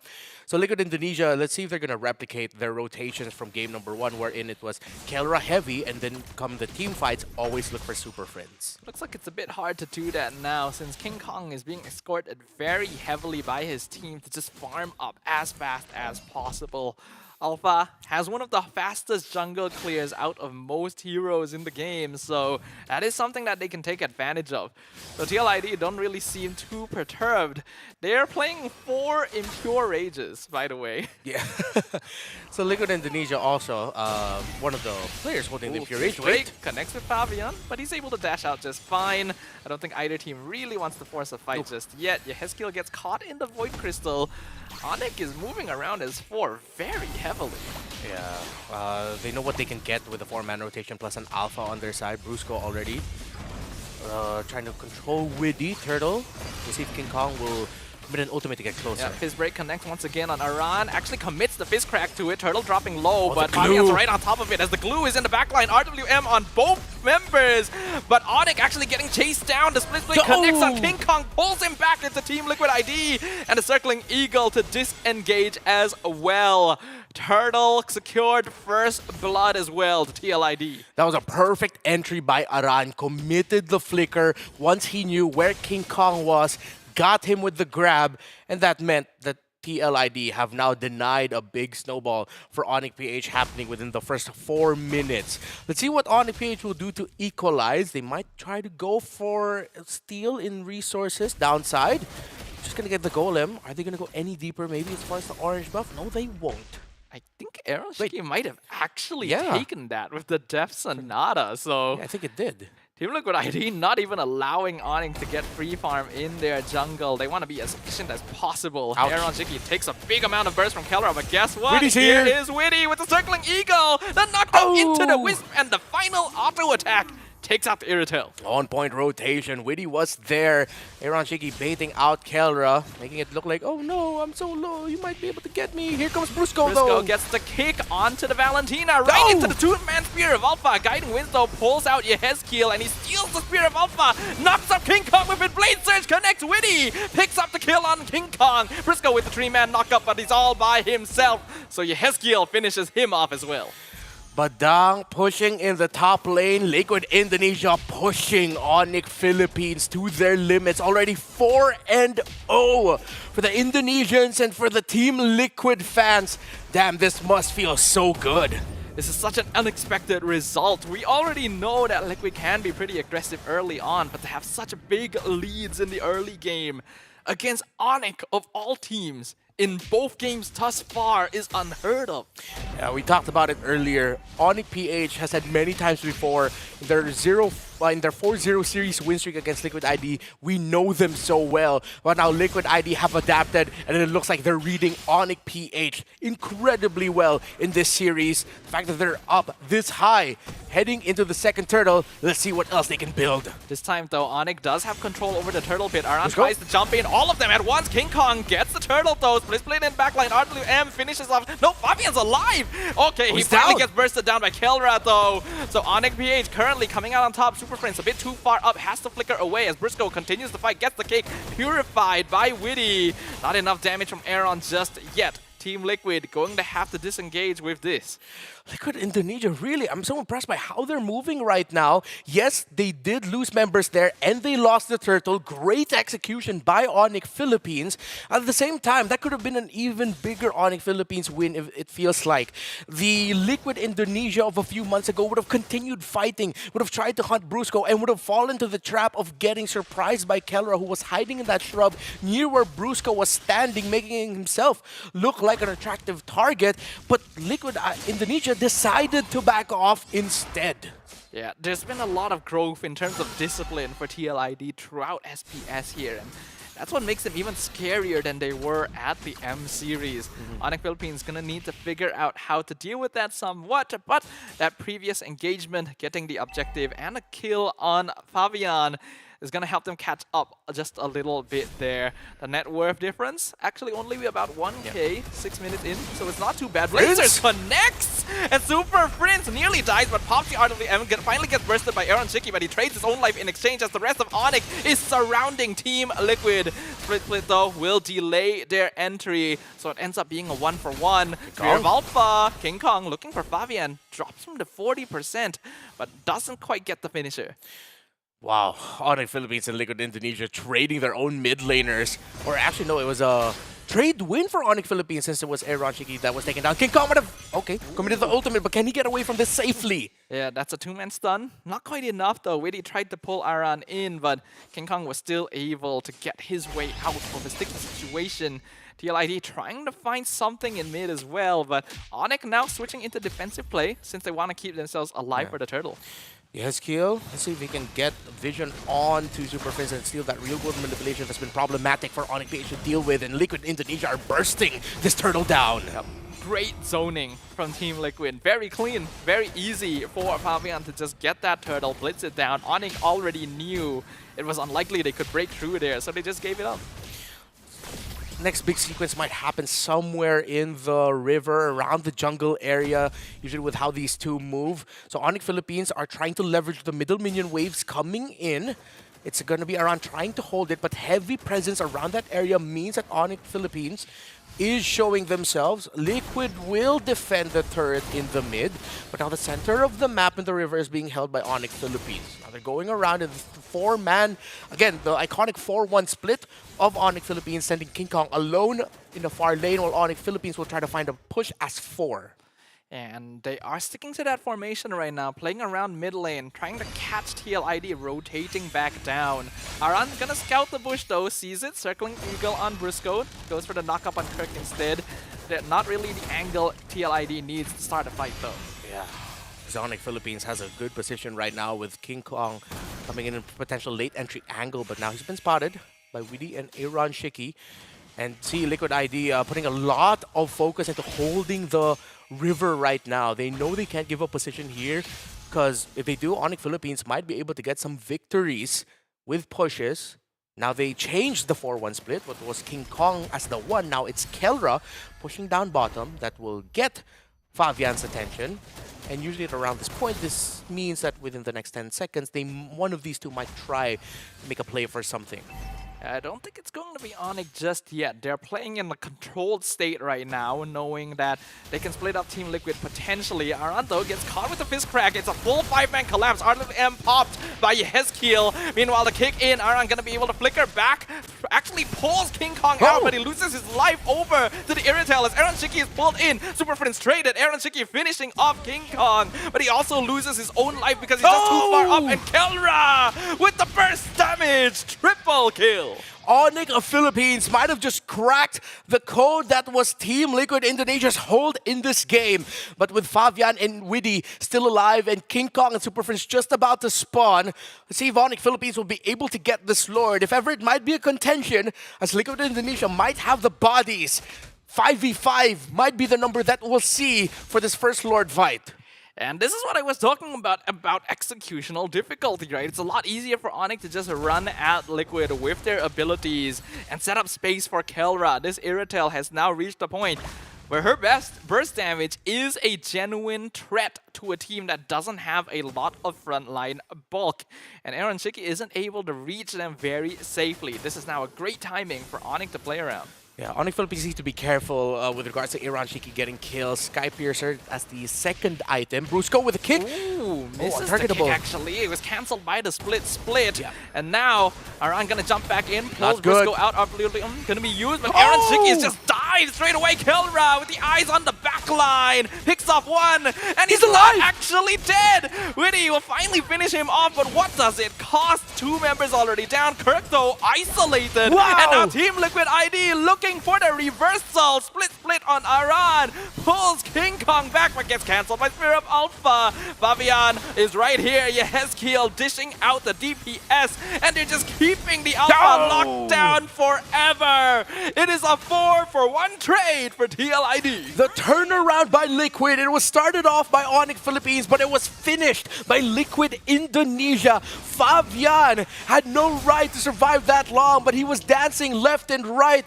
Kelra, as we expected, would play the aggressive form of the Irithel, going for the chase. The Master Assassin might have helped him out deal that damage early on, but Widdy saving Fabian. The link up between the roamer and the jungle. Fabian was brought low. He had to reposition, use the guiding wind. Widdy was able to get the kill too onto Kelra. What a response by Liquid. You can tell that they just know what their opponents are trying to do.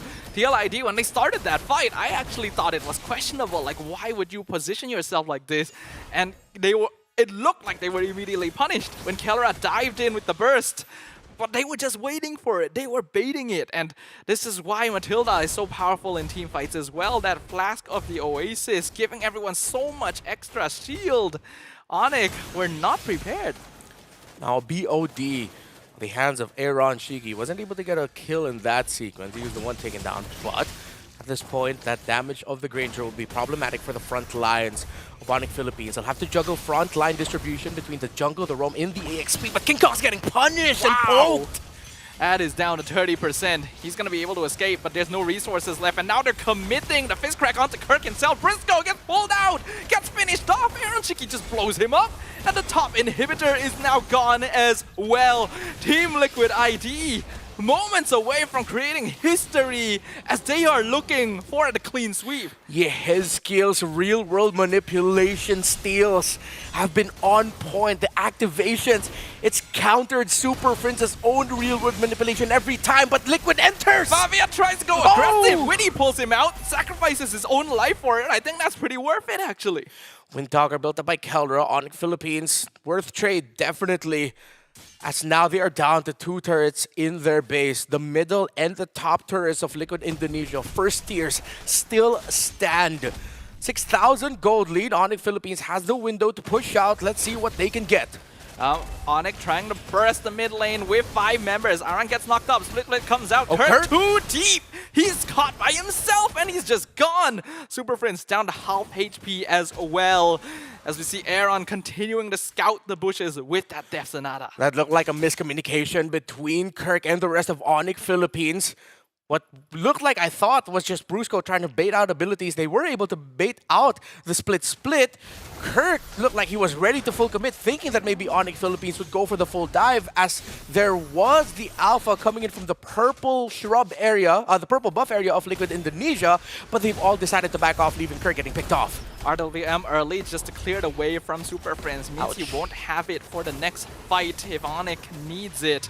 Team Liquid, though, just pushing them back, keeping them in the base, because the Lord is up.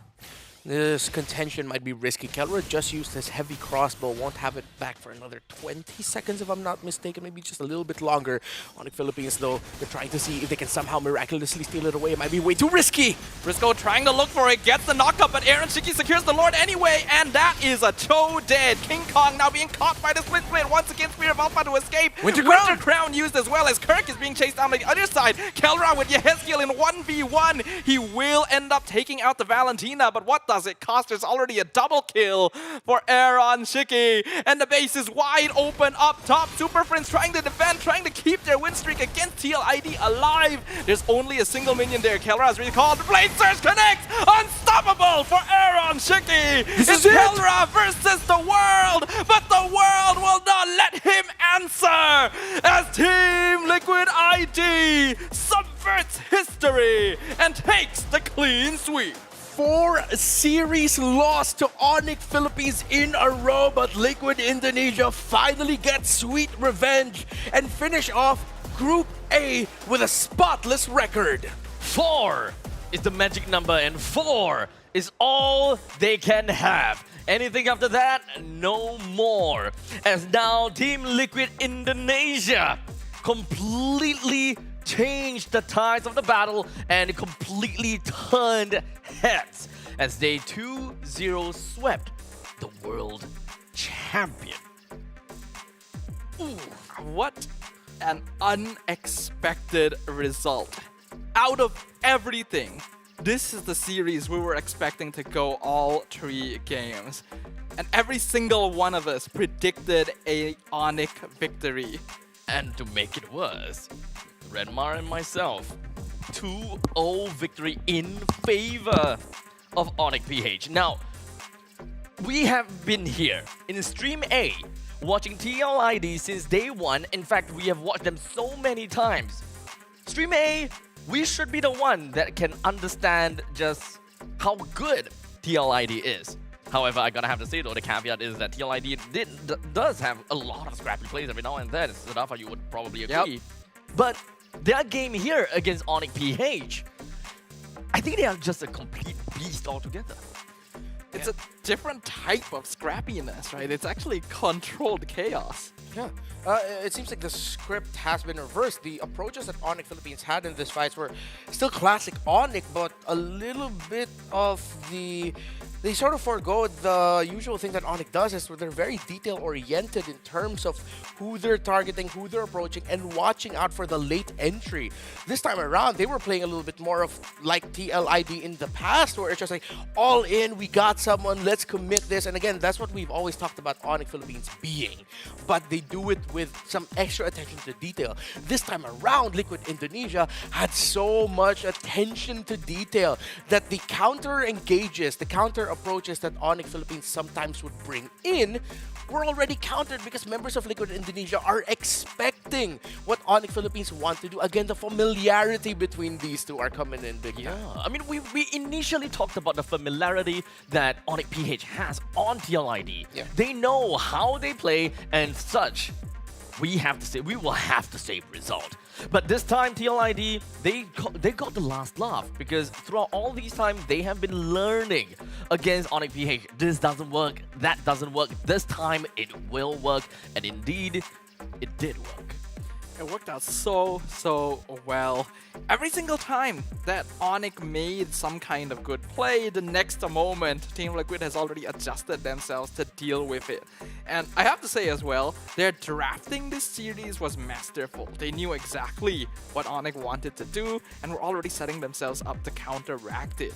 In Game 1, went for full team fight. In Game 2, when the Badang and the Eve were stolen away, they already knew, okay, this is how they want to play, right? We drafted in the Matilda, we pull out the glue, we specifically ban junglers to force out the alpha. It's so good. Yeah, and Widdy really showcasing why he is a top global Yep. Matilda.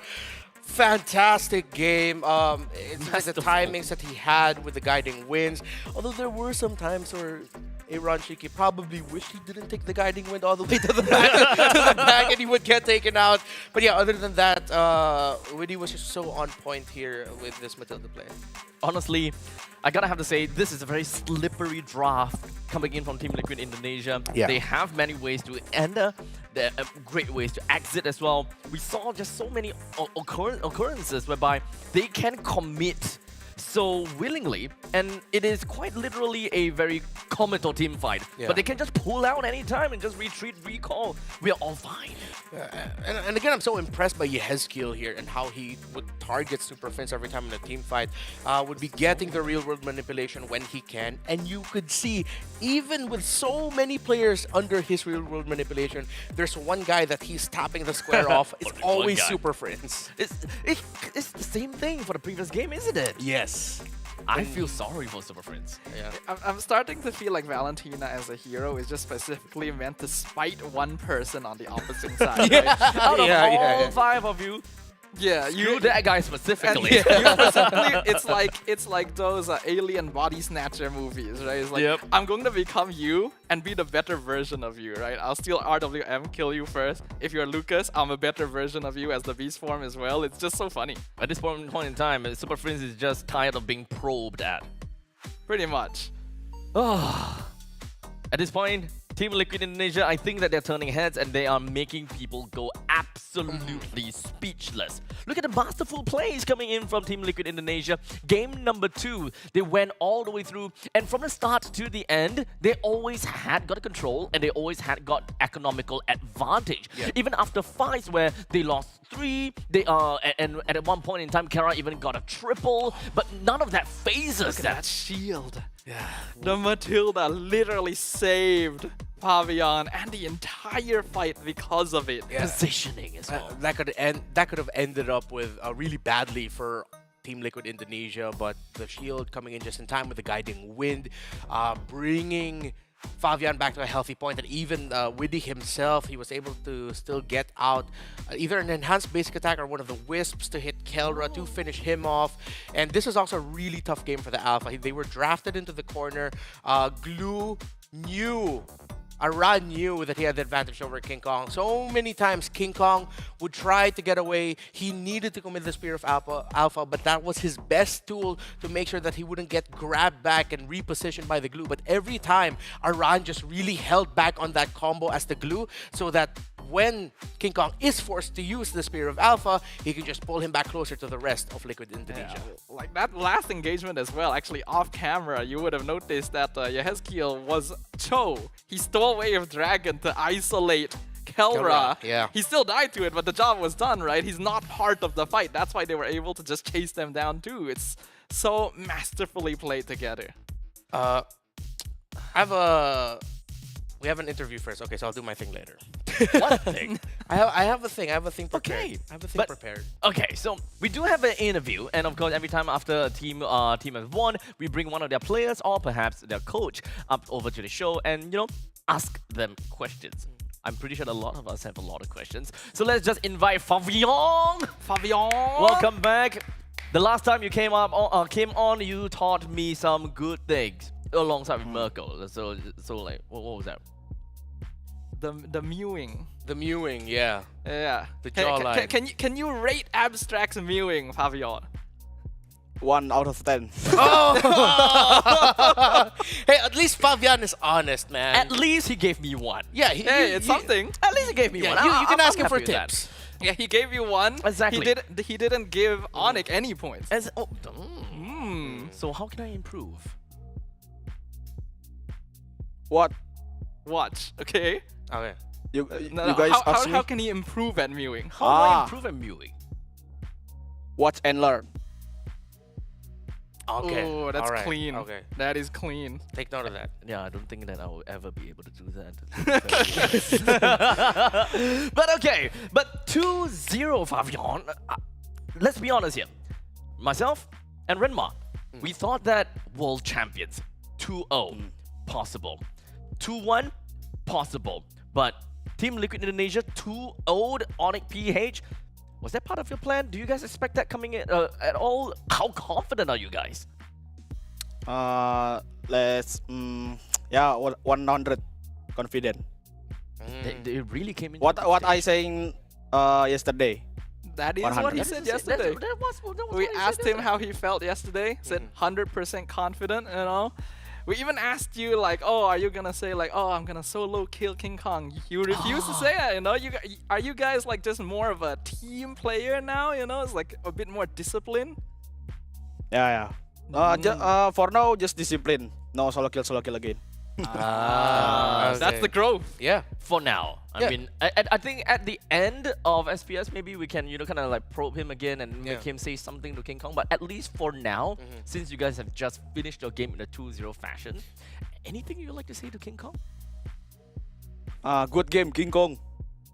That was a good game. Okay, very humble, Fabian. And of course, Liquid Indonesia. Again, congratulations. Here in the panel, I was just saying I really liked how you guys were team fighting. So was that one of the points from the coaches? Were they always... what were their main points? Let's say, to keep things simple, was it to be more disciplined as a team? Was it to be making sure that you know who you're targeting in the team fights? What were the main points of your coaches heading into this game? Maybe only discipline. Okay. So it really just falls back to... Do you think that your previous losses to ONIC Philippines was mainly because of a lack of discipline? I don't know. Maybe ONIC have a G-start. And then he apa? he don't want to against Till ID. Maybe in playoff. So you're thinking that maybe ONIC Philippines are still hiding something for the playoffs a little bit. Yeah. Okay. So for now, just humility until the end of playoffs. Do you guys believe that out of the 4 games that you guys have played before, right? All of them were losses to ONIC PH. Do you guys think that all of those contributed to this win right now? Yeah. How big of an impact? So big. So big. Yeah. It gives you a lot of experience, right? They should know very well like how Onyx behaviors Yeah. are. Like, I gotta ask, after game 1, right, you guys won very handedly. In game 2, right at the start of the draft, Onyx straight away stole away the Eve and the Badang. How did that make you guys feel? And then, like, what was the response? Badang Aran use Badang auto win. Okay. As long as the Badang doesn't go That's roam, why I'm really ONIC happy. still pick. So True, they makes sense. respected that. Okay. Okay, so now, Fabian, I believe that was our last question. Do you have got anything else you'd like to say to the fans once again before you sign off? For the coverage, thank you for supporting us, and then don't forget to support us until grand final. Yeah. All right. Thank you so much, Fabian. We'll see you in a short bit, and of course at playoffs. Congratulations. Thank you. Now, your bit. What was that, Rima? You know, there is no Indonesian representation on this stream right now. Yes, you're right. Because fate meant that Mirko would be coming in for the last one and would sit this one out. Very But conveniently. I'm a good sport. Okay. All throughout the years, I have been one of the most vocal with bantering towards Indonesian teams and our Indonesian fans. So I will give one back to all the Indonesian fans and the Team Liquid fans. You deserve this. Team Liquid ID deserves this. Could you please pass me my my Your tools? instrument. I do this with great reluctance. As the only Filipino here Extra instrument. who for many years has always reveled in joy when a Filipino team would defeat an Indonesian team, but we bow with humility. You deserve this, for we lost in a sweep. And I will continue sweeping until the cameras turn off. Or maybe not, because I actually don't know what's coming up and I might be sweeping for a long time. Yes, but, but you kind of claimed that already. And we got just- swept. Yeah, it just so happened that we actually have got quite a bit of housekeeping that we gotta have to do. Yeah. So you gotta keep going on that. All right. Onyx got swept so hard that it made Renmar sweep. Yes. So here's the Stream C update. No matter how crazy of an update it is, we gotta have to keep Renmar there sweeping. All right. So we got SRG against Bigatron Alpha. Bigatron Alpha could have got that in the bag. They could have got a 0-2 in favor for themselves, but it just so happened that game number 1, something happened, and Bigatron became Bigatron, gave SRG that 1 point, and now they are dead even, neck and neck. You can never expect, or rather, you wouldn't want such an important game to go down the wire, Sadafa. I am highly concerned about the current situation because SRG is literally our final MY rep. Indeed. If they lose the VTR, we have no MY rep. You know, the same way that you have no more Singapore No, rep, because I also saw that down there. So it's a sad day for us right now. Might not be a sad day for me. Definitely a sad day for you. Wow, what a way to just rub it in my face. No problem. You're just rubbing it in his face, man. Do you have anything personal? It's Like a it's sad abstract? day. It's a sad day for Singaporeans, but maybe not for me. I'm throwing this card right in your face. But you know what's written right behind my cards over here? It's all about the tickets for Mobile Masters. As you can take a look at that QR code right over there, we've got the limited tickets that is available for sale, and it all starts at $10,000 Indonesian rupiah, and that is actually lower than 1 SGD. So what are you waiting for? Make sure you go over and scan the QR code. If not, go to www.esl.gg/SPSMasterS25 tickets to get yourself those tickets now. I think those are pretty good deals, you know. It's gonna be a very big event once again. The basically World Championship for Snapdragon. Yeah, we talked about it many times. Happening in Jakarta, we'll bring everyone in. It will be a big party. It will be a big show. It will be an amazing fight. And ladies and gentlemen, that is all we have for the past 2 games. We're going on for a short break, and once we are back, we'll be able to give you guys a little bit more excitement, because the next game that's coming up soon is going to be ONIC Esports versus RRQ Hoshi. In fact, pass me that real quickly, because see you soon. I may have talked smack with you guys quite a lot, but Team Flash got 2-0 by you guys, so I think it's only it only makes sense. It's only fair. It's only fair. fair. Yeah. I gotta own up to it. Yeah. GG, WP to see you soon, and to every single one of the audience watching right there, we'll see you guys in the shop bit.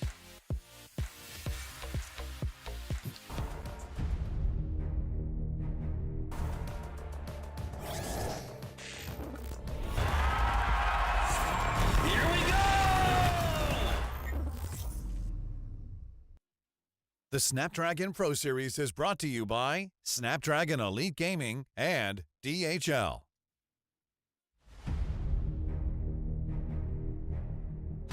The journey to greatness starts here.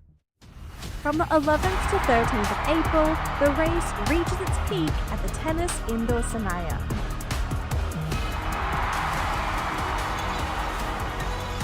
Tickets are live.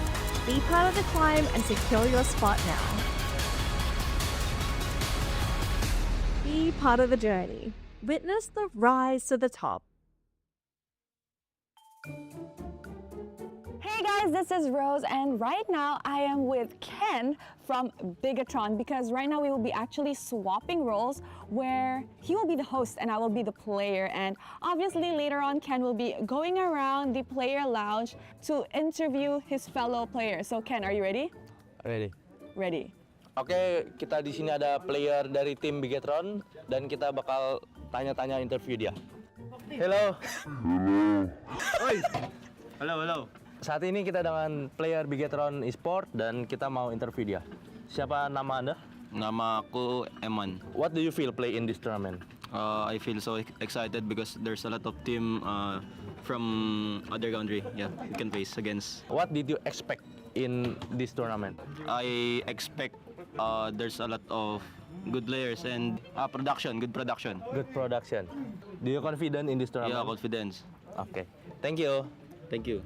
And right now there is RRQ player in here, and RRQ, sorry. I think I will ask the coach from the RRQ. Oh, coach. Yeah. Okay. Hello guys, right now I'm with coach from RRQ Hoshi, and then I will interview him. Yeah, I think you're from Bigatron, right? Last season, like 2 seasons ago. Yeah, but we failed qualify. What do you feel? You play in SPS MLBB season 6 right now.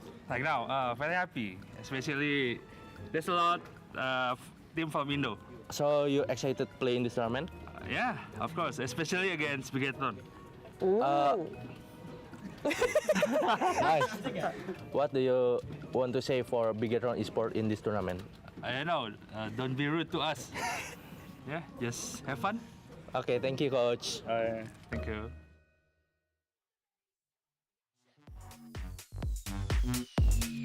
You're feeling fine? Chemical reaction.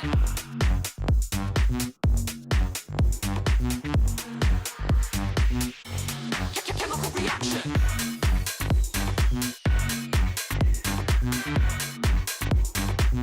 Guess what is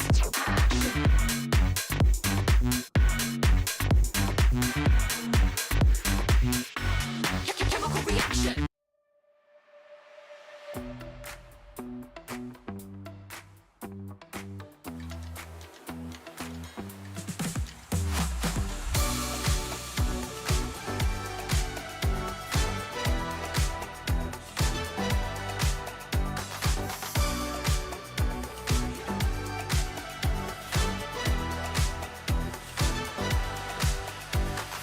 Walking through the bar, all eyes on me.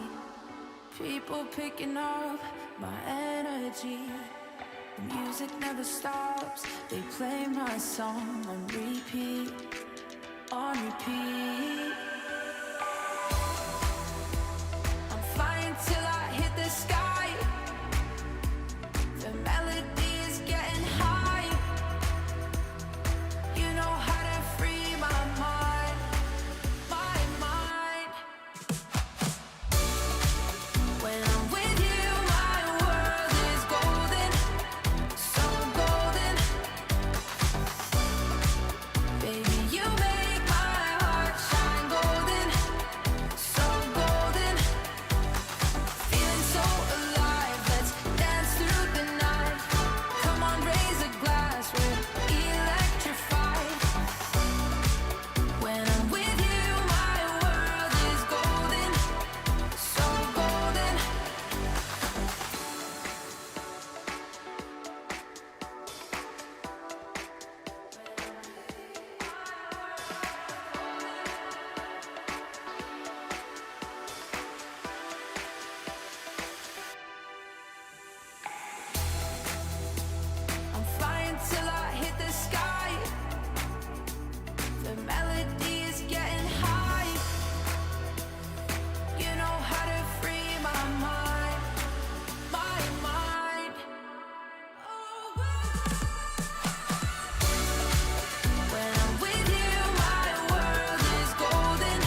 magic into atoms. Think you know it all, but then you let me get inside your head. Yeah. Steady jump design. Think I know your kind. I'm about to break another code now. Pretty in disguise, bugging up your life. This is my syntax. 3, 2, 1, deploy. XOX cutthroat code. Run it again, not there. XOX cutthroat code. Run it again, not there. Steady jump design. Think I know your kind. Yeah. Steady jump design. Think I know your kind. Yeah. Steady jump design. Think I know your kind. I'm about to break another code now. Pretty in disguise, bugging up your life. This is my syntax. 3, 2, 1, deploy. XOX cutthroat code. Run it again, not there. XOX cutthroat code. Run it again, not there.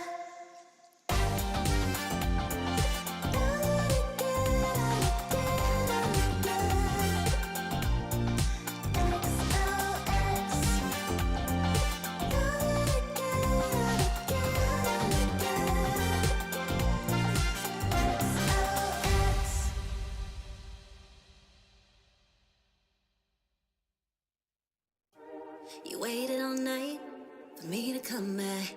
Why'd you think that it's not alright?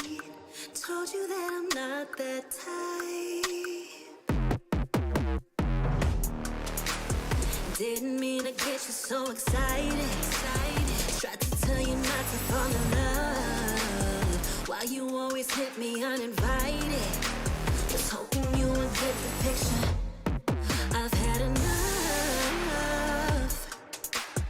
Now it's time for me to turn around. Thought you knew what this was.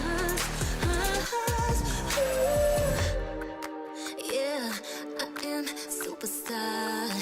You were never the one for me. Never should have fell for me. Take back your heart. Why don't you take it back? You never had a chance. I'm gonna take back the one heart. Call it a savage love, just till I had enough of us. I'm good, babe. I'm on my own. This ain't a phase. Just let me go. Told you that I'm not that type. Don't bother wasting breath. Begging for one more chance. Yeah, know you got carried away. Ooh, you made me to say you've been messing with greatness. Spaces, stay in your place. I was looking to play, then you got in the way. All the love that we made got me stuck in your brain. Got no time to stay here and say goodbye. Yeah, I am superstar. You were never the one for me. Never should have fell for me. Take back your heart. Why don't you take it back? You never had a chance. I'm gonna take back the one heart. Call it a savage love, just till I had enough of us.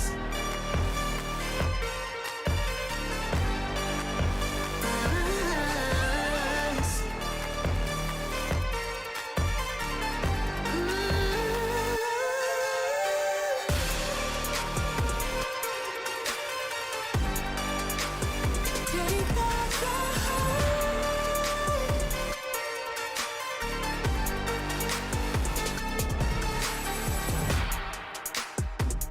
Yeah.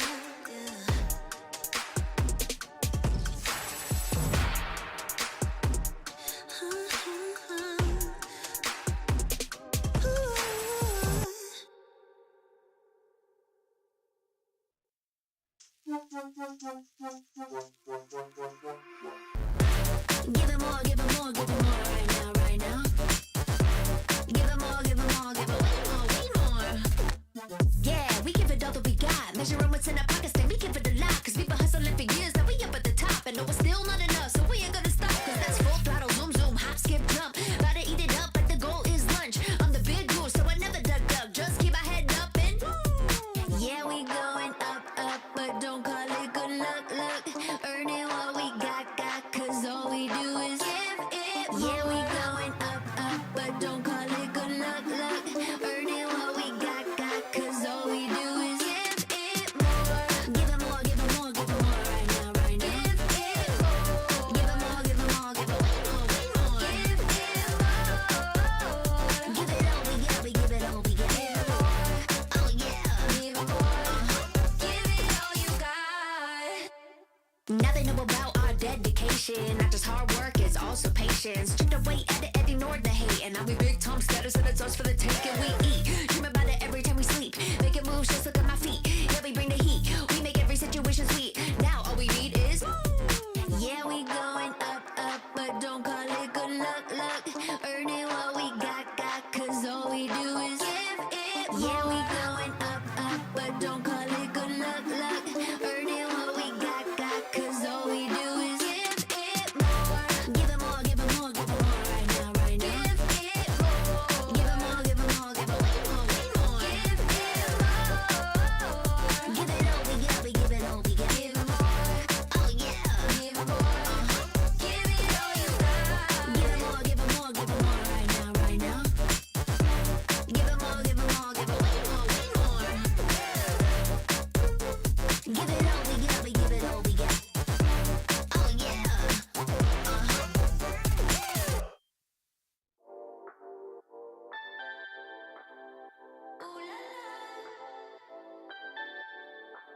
Let's go.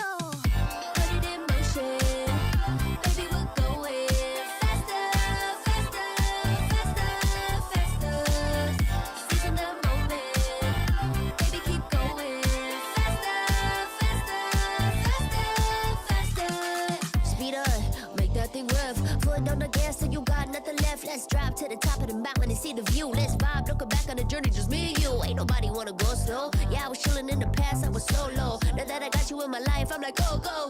I be living for the thrill of it, whoa, whoa. I hear you like to gamble. Let's take the road, let's travel. Know I'm a lot to handle, but I wanna go fast with you. Think we can go the distance, although I know we're different. Together we both fit it, so I wanna go fast with you.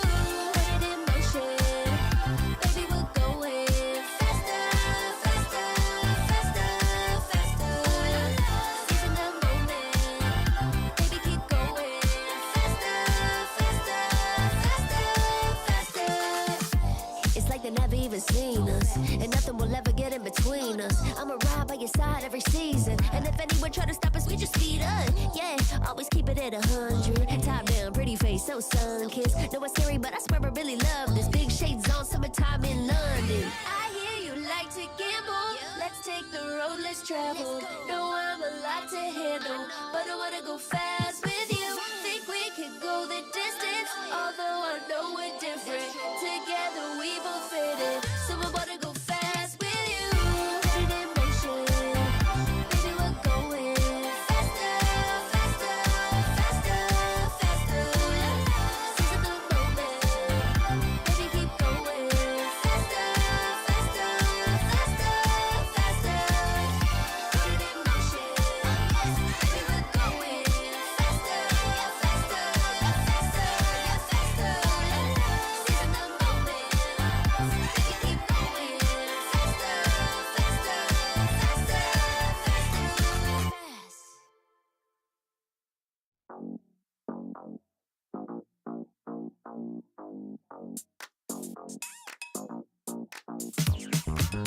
Cutie, dressed up and I'm glistening. I'm the gift, don't wrap me like it's Christmas. Want some yours, you'll know what you've been missing. Feeling like we should get into mischief. Listen, you've been looking like you're down on your luck. Need a girl like me to come through, lift you up. Hold me in your hand, I like when you touch me. Keep me around or you might get lucky. I'ma keep you with the good mood.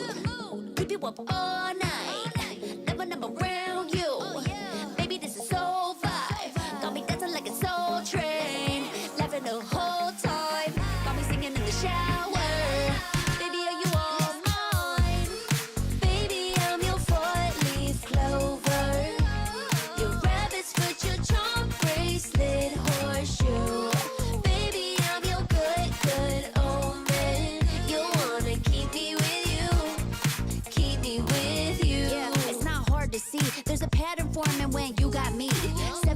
Having all wins, big money. The tramp over here never see me coming. I was in your back pocket the whole time. A quiet power, a silent gold mine. A big old confidence boost, you never to lose. Just know that you'll be winning cause I'm with you in the building. I'ma keep you with the good mood. Keep you up all night. Never around you. Baby, this is so vibe. Got me dancing like a soul train. Laughing the whole time. Got me singing in the shower. Baby, are you all mine? Baby, I'm your four-leaf clover. Your rabbit's foot, your charm bracelet, horseshoe.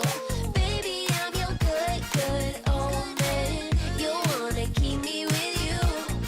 Keep me with you. You been looking like you're down on your luck. Need a girl like me to come through, lift you up. Hold me in your hand, I like when you touch me. Kick me around and you might get lucky.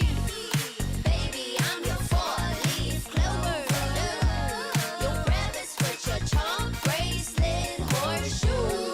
Baby, I'm your good, good omen. Yeah, you wanna keep me with you. Oh yeah, keep me with you.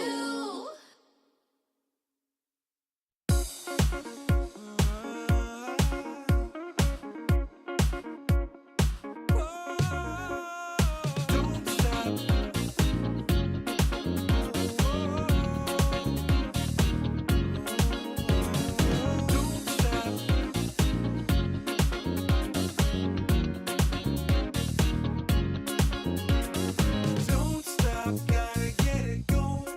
Keep it moving, won't stop. Rhythm overflowing. Don't stop, gotta get it going. Keep it moving, won't stop. Rhythm overflowing. Don't stop, don't stop. Don't stop.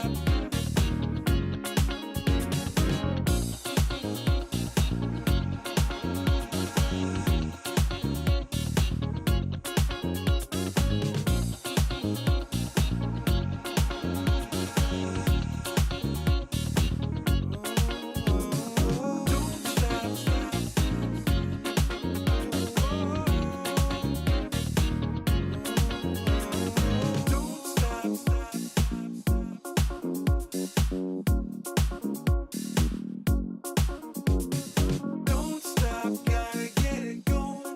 Keep it moving, won't stop. Rhythm overflowing. Don't stop, gotta get it going. Keep it moving, won't stop. Rhythm overflowing. Don't stop, don't stop.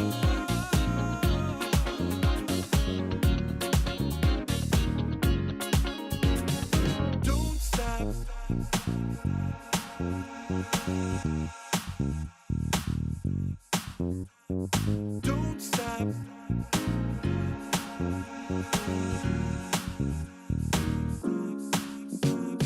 Don't stop, gotta get it going. Keep it moving, won't stop. Rhythm overflowing. Don't stop, gotta get it going. Keep it moving, won't stop. Rhythm overflowing. Don't stop, don't stop.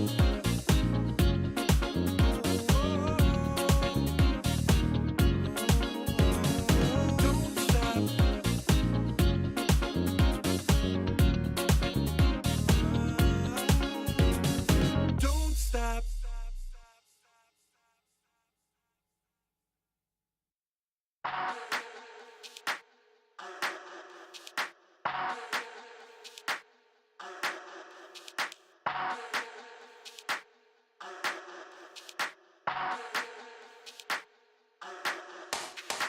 Let's get waved, let's get lit, let's get high, let's come have it. Let's get burst, let's get mash, let's buy a bottle and splash that cash. Guess what? It's time for action. You're feeling fine, main attraction. Your vibes, not satisfaction. Feel the baseline, chemical reaction.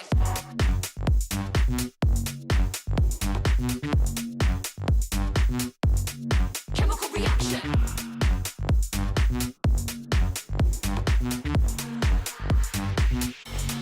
Chemical reaction.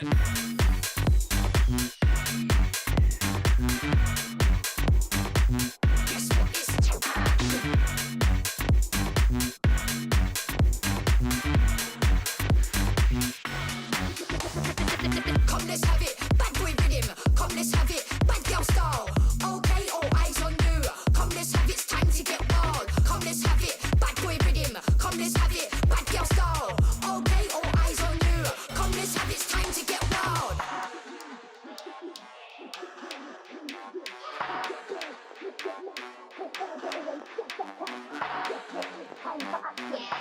brain, main attraction. Pure vibes, not satisfaction. Feel the bass, chemical reaction. You're feeling fine. Chemical reaction.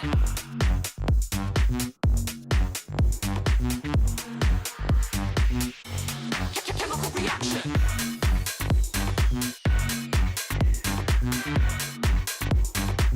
Guess what is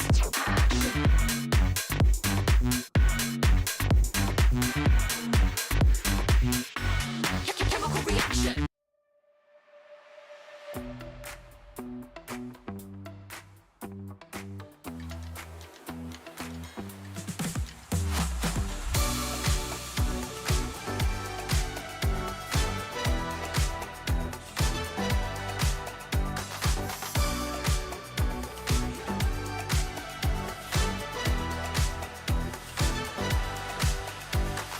Walking through the bar, all eyes on me. People picking up my energy. The music never stops. They play my song on repeat, on repeat. I'm flying till I hit the sky. The melody is getting high. You know how to free my mind. My mind. When I'm with you, my world is golden, so golden. Baby, you make my heart shine golden, so golden. Feeling so alive, let's dance through the night. Come on, raise a glass, we're electrified.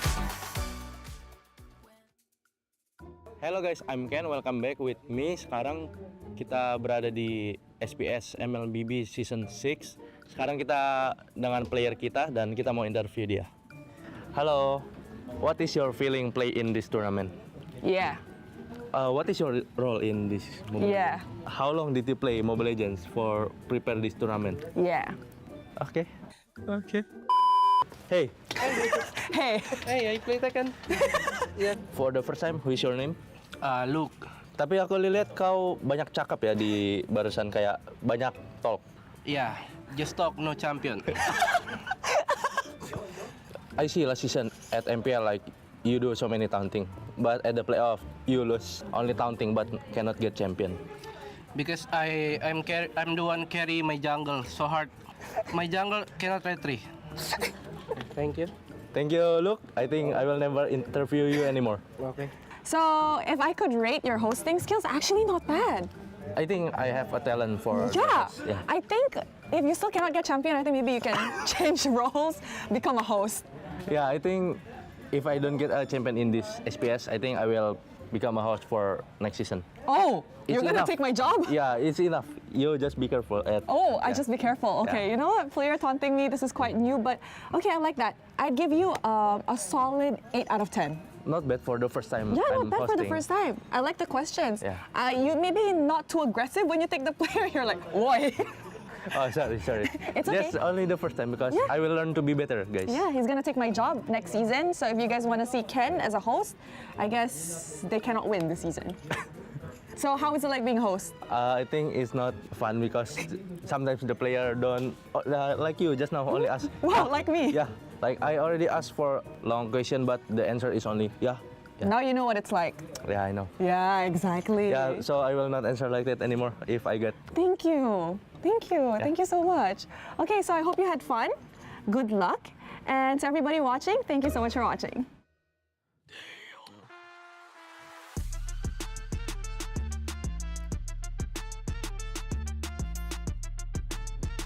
And ladies and gentlemen, the last final series of day number 3 and the final game here for the Snapdragon Mobile Challenge Finals Group Stage Season 6.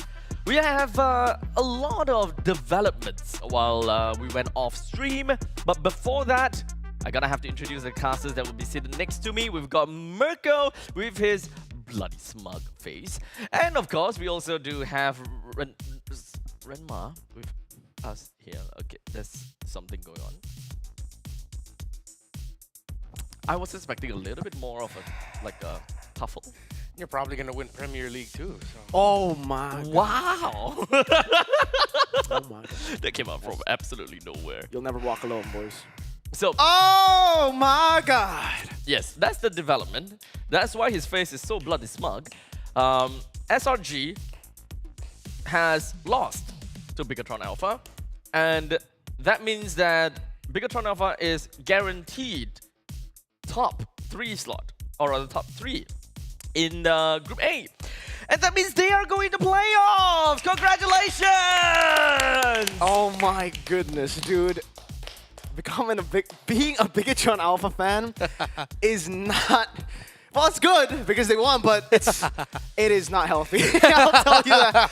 Oh my God. If anything, the only person that we gotta have to blame is probably Sadafa, because he jinxed his own team clearly when he was like rubbing right in my face. Yeah, that's true. That's true. Right. So now 2 of us gets to be sad. I'm okay. I mean, like me and We have like 2 teams in the playoffs. 2. Yeah. I mean, You guys want to talk about, my team again? No, we're good. We're fine. And man got another one. Oh no, we have to talk about it. He got another one. Okay, to be real, his second Savage is pretty sick. Dude, wait. Did you see his Moskov play? I think like the Savage is cool, but the Moskov play, if that was a Savage too, because he got an unofficial Savage with the Moskov play. Oh. So it could have been his 3rd Savage. It's crazy, bro. I didn't get to see it while I was working. Oh, I'll show you, dude. Okay, show me later. This is not just this is not all, right? Because not only did he get his second Savage, but that's not only the second thing, because that means that is also SRG's second victim of being second victim of a Savage. Oh, you're right. Oh yeah, they got Savaged on twice Kara. this tournament. Yeah, Yeah, you're right. Oh man, it sucks to be them. Hey. Twice in a single tournament and then being grouped. Way to put it. Yeah, that's actually very rough for add SRG salt fans. to the wound, man. I mean, after what Sadafa did to me, yeah. No, you threw SRG into the ocean with open wounds at this point. Oh, yikes, man. But, ladies and gentlemen, this is the next game that we are going to be watching. That is going to be in ONIC Indonesia versus RRQ Hoshi.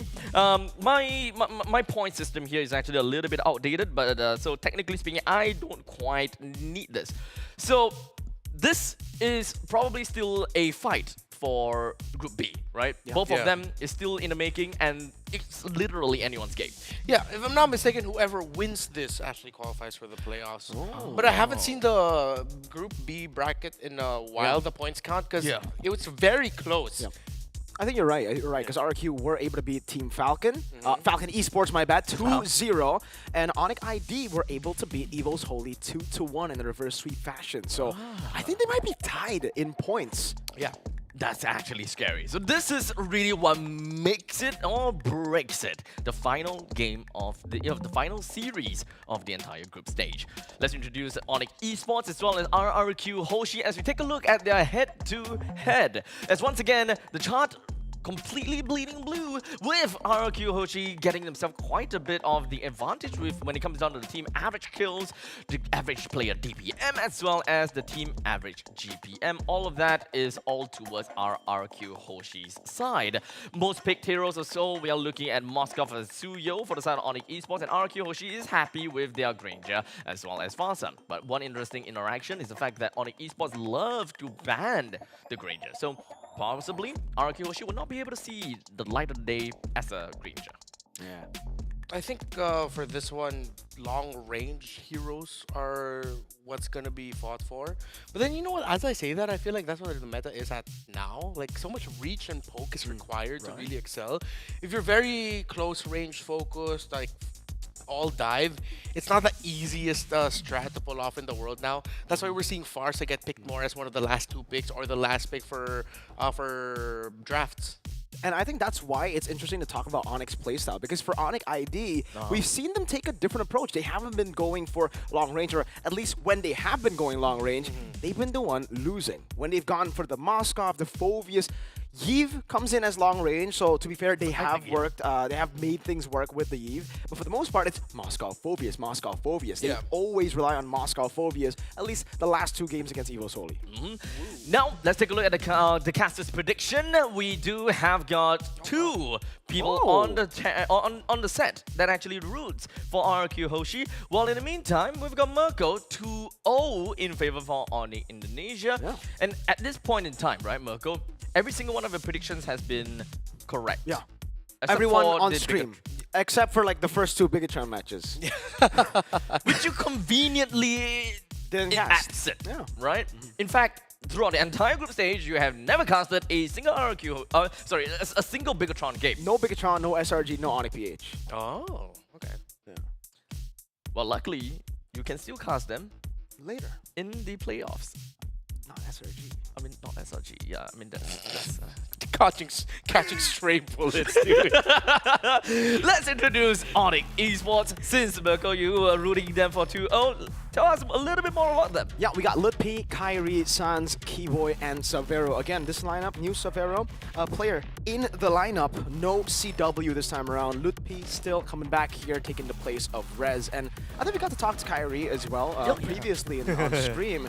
And he did say that the main problem with this team is chemistry. Sometimes they just don't have the communication. Their chemistry is kind of off, but as they get warmed up, they will get better. And I truly believe that after seeing a very stark contrast in the gameplay that was shown by ONIC ID. From Game 1 against EVOS Holy to Game 2 to Game 3 where it was so dominant, the rebuilding Sky Kings, I think, have a good shot now at being fully warmed up against an RQ Hoshi that hasn't really changed much. I think for ONIC, they're still rebuilding. For RRQ, they're rebuilding too in a way, but they've lost their main leader. So I'd say they've lost a key part of the puzzle.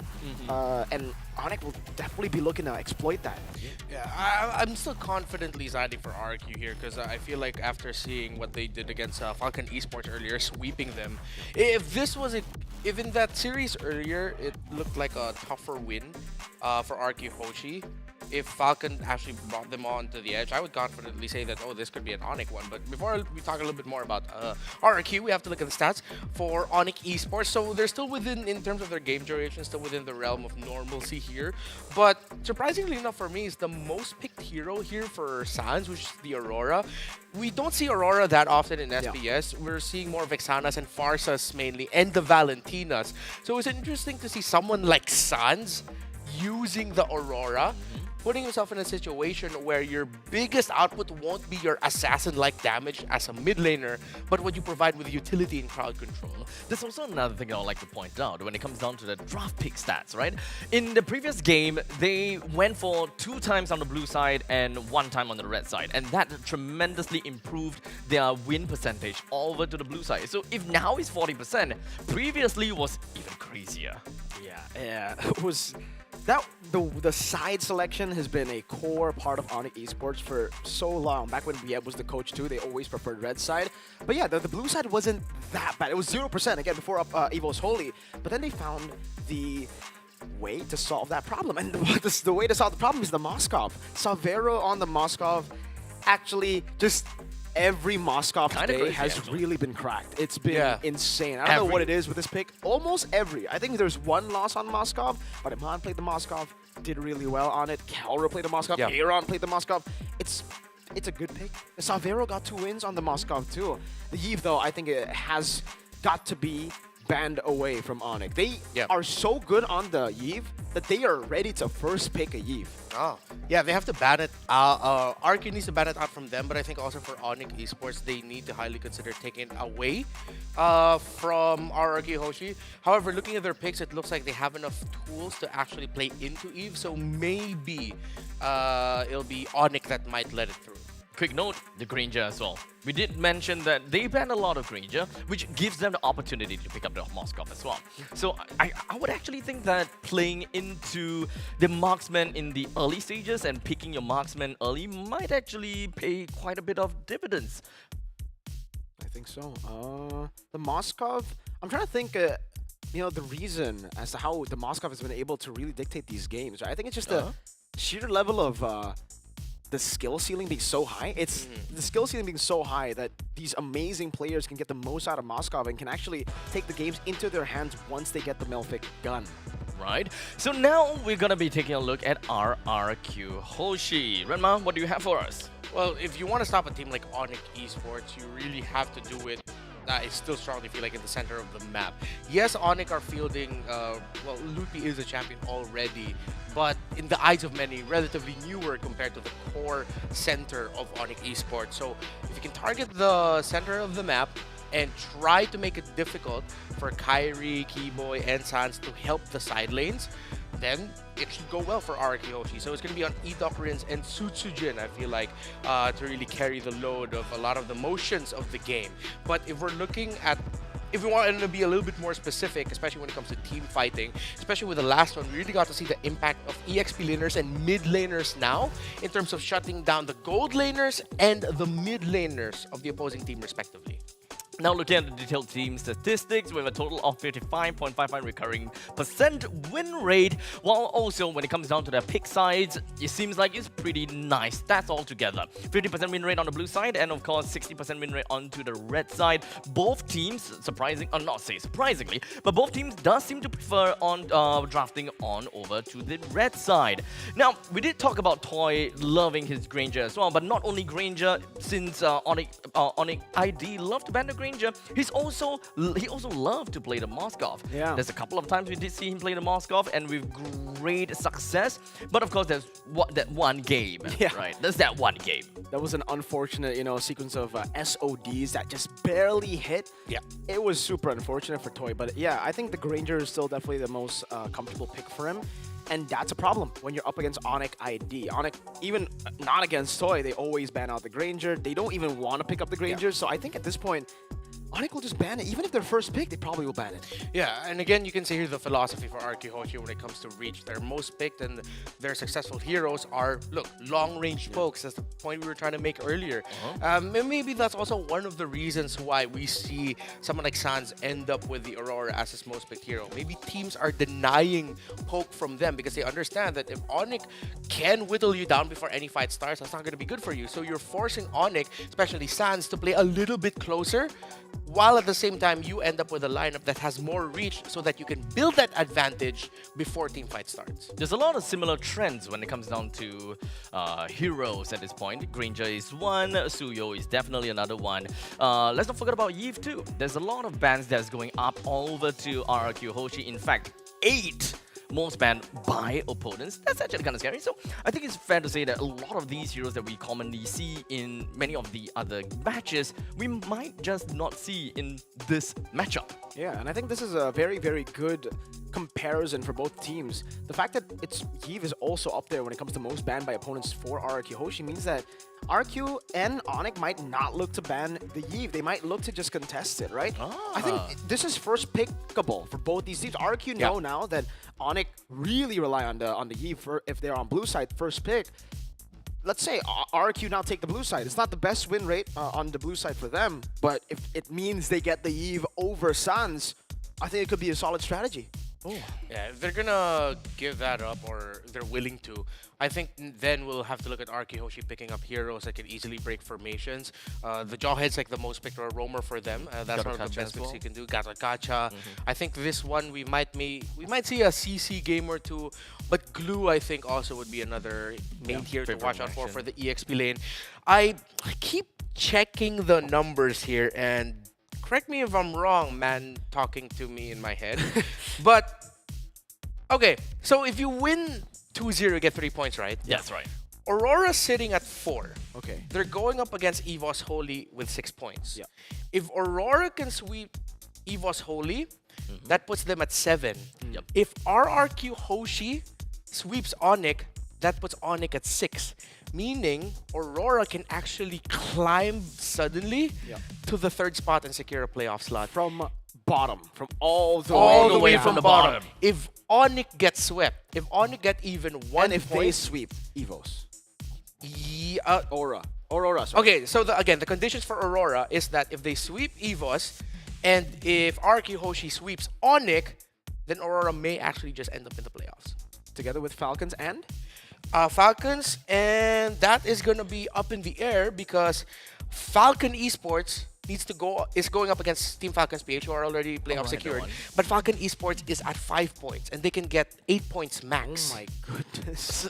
It's so Folks, tight in Group B. Yeah, It's all about the clean sweeps. Yeah. Basically, the conclusion is this group is crazy. This Yeah, this group is crazy. Is insane. You're gonna have to do maths on top of just watching these matches, and even that might not be enough because again, you cannot predict the outcomes. It could be 2-1, it could be 2-0, it could be maybe it could be 3-0. No, no, that can't be. Actual I don't know group why I of death. agreed with you initially when you said that until I realized wait, that's not right. Yeah. This is the actual group of death. And honestly, we can never know what's it gonna look like now. But regardless, we're gonna go into the drafting phase with ONIC Esports on to first pick and RRQ Hoshi on second pick. So far, no signs of Yi ban. Yeah, I like this Hayabusa Prio ban for RK Hoshi and ONIC Esports. Taking out the Joy and Alpha means that's an easy Suyo first pick for them. Or they could also still surprise and first pick that Eve as well.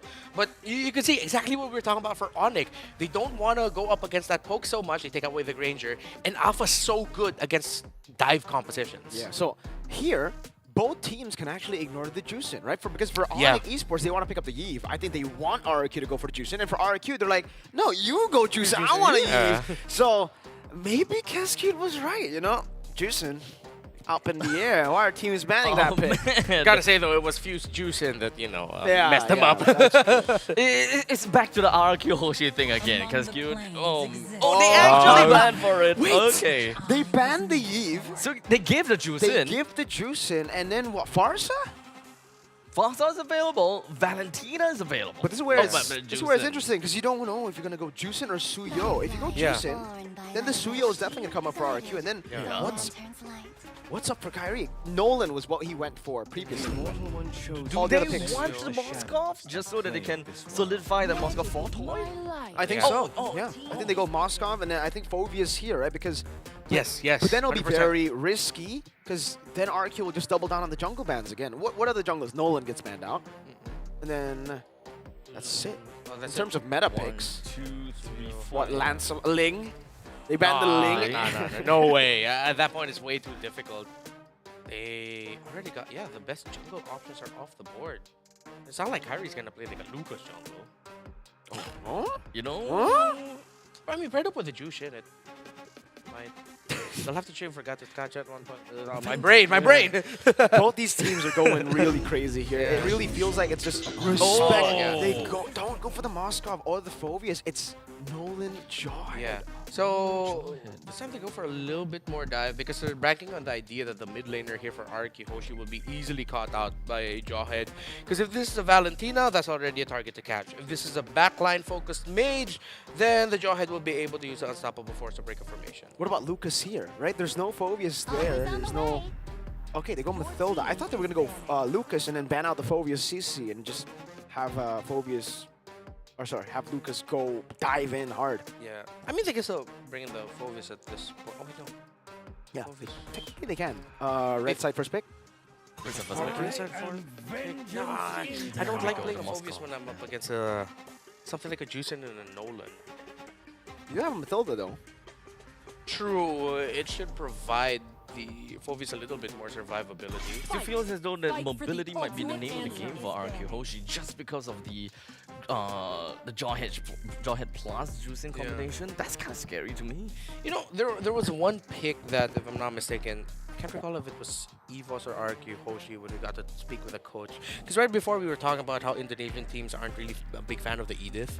But then one of those two coaches mentioned Edith, and if you put the Edith in the hands of RQ Hoshi, yeah, you're a little bit magic damage focused, but then you end up with someone that you cannot toss if you are a Jawhead. And usually with if it's the Edith getting the vision, if you throw the Edith, you're just easily gonna bring out his her ultimate, which is not gonna be good news for you, because that's gonna instantly be a full stack Edith that you have to deal with, and RK Hoshi will be able to respond. There you go. There we go. But they go Lucas. Okay. So he just comes in a bit late, and actually, RQ have technically forced ONIC to ban out the Phoveas. That means like without the counter pick, do you go CC? CC. Is it too squishy though? And again, for the CC, there's sustain now. So usually CC against Lucas, you're able to just beat out the sustain of the Lucas. Yeah. But now what about a Lucas plus Mathilda? Yeah, it's might be actually be tough here for a CC. A little bit too squishy. I'd like to see them even consider. As much as I don't like it, high loss EXP would be okay. They just need something stable, you know, something with revitalize as well. I guess that can just allow them to hold.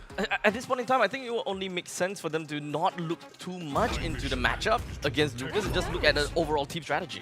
They go Irithel too. That is the safest choice right now. No Moskov, no Bruno. They could have gone for something like a Claude against the Harith if it's just pure laning, but then you would have trouble against the other three. So yeah, I think Irithel is the best choice here. For RQ though, to close things off against the Irithel and having this crazy front line already, do they still want to go Farsa? It's long range burst and they are a dive. They have enough offense to throw ONIC away from Farsa? Yeah, and I think that might supplement the Lucas a little bit better. Vixana could be okay. Oh, they take it away from ONIC? Okay, so they go. Yeah, they put down a big AoE field of crowd control. So it's the more conservative route because they already have hella magic damage from the Harith and the burst. Even Matilda has a fair amount of magic damage dished out as well. And just more CC. Yeah, just play within the summon force as well. Exactly, the crowd control. This is looking to be a pretty fun game. RQ Hoshi have got quite a lineup. While in the meantime, ONIC Esports, I think that there's definitely a little bit of I think question mark, at least from my side. How exactly are they gonna play around with this? Because RQ Hoshi, boy, the team fight potential is definitely huge. On Esports versus RQ Hoshi, Kingdoms against Kingdoms, and this is where we are going to be hoping that the Fallen King will be able to find their way to reclaim their throne all over again. Here, back again, Land of Dawn, final match of the series of the group stage. Ladies and gentlemen, it's time for us to witness the end. Another battle for the knockout stage, for playoffs in Snapdragon Pro Series. Here it is, the Royal Derby from MPL ID makes its way to the international stage. ONIC ID versus RRQ Hoshi. We made a big deal about ONIC Esports wanting to play into the close range, a little bit more towards that, and that's exactly what they drafted. They want to get up close and personal.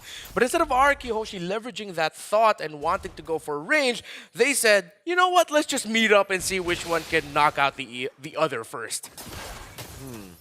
Yeah, I mean, based on the draft here, I do want to say, ONIC have always taken a very ONIC route to the drafts. Like, they have their own style of play, you know?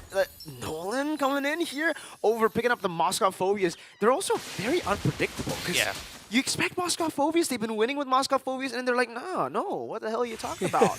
To be fair, I think they also acknowledge what we realized in the draft, that if they don't pick up their jungler in the first phase, it might get all banned out. Because if that Nolan was taken away, what's Kyrie going to get stuck with? An old school Julian?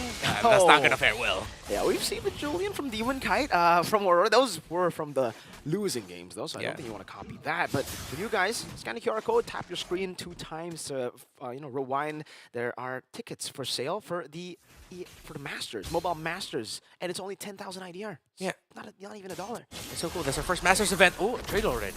Yeah, okay. Bit of a... Yeah, just both junglers poking each other down. So we're looking at how Kibo and Edog will be able to get comfortably into position because their respective mid laners are actually good partners for them. That I think it's just going to be a lot of roamers getting brought down relatively low before things happen. Yeah. Power Spike for the ultimate for Suns. Now Dyron, Papa the Beast, Ludpi. Still in the midst of it all. Crimson Beacon now gets stunned up. Forced to flicker out. Frigid Glacier comes down. Ludpi still able to pop and revitalize. Now it's Kai from the side. Red Tree win. And Sutsujin is caught in the bad spot. Still able to dash away. And it's only Ludpi who is traded in. Edok tries his best to get in there, but will be forced to move away. Good reposition by the Lantern Flare by Sans, actually taking Dyron out. Oh, what? He fought Susujin. He just went into the jungle. He almost killed Edok too. Yeah, could have been a double for him, but he committed the flicker to do it. But hella worth it at this point. That's the start you want of your ONIC, especially with Kyrie on this Nolan. That should supplement Snowball. If ever RQ Hoshi mess up the next fight, it's not going to be a good start for them. And you know, a fun fact about the Nolan is you actually clear faster than the Suyo. So if you're looking to snowball in the early game, this is the pick that has been very underrated, but it's amazing at looking for snowballs, especially if you have a Jawhead. That's a crazy combo, right? Yeah. Physical defense shred into the Nolan burst. Rins with a flicker, Sans, Crimson Beacon.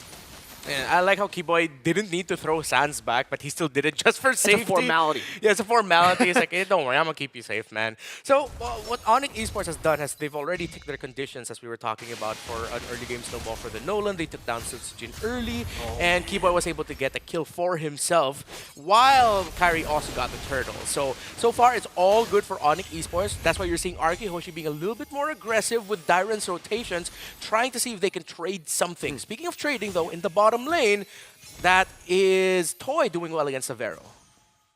Toy on the Harith. Once you get level 4, you get that book and the Azure Blade, it's enough for you to constantly get the instant reset. You don't have that 1 second cooldown on skill 2 anymore. So, for Toy, you had level 4, it's basic. Oh, Keyboy actually still went to take that. Yeah. But yeah, you hit level 4 and you have those items, it means you're going to win in every all-in. For ONIC, Severo needs to wait for someone to help him. Toy just needs to watch out for that Jawhead. Haskell's already built up by Severo. Better positioning here slightly for ONIC Esports, especially with Sans zoning out. Let's see if RK Hoshi can take this away from Kyrie. Okay.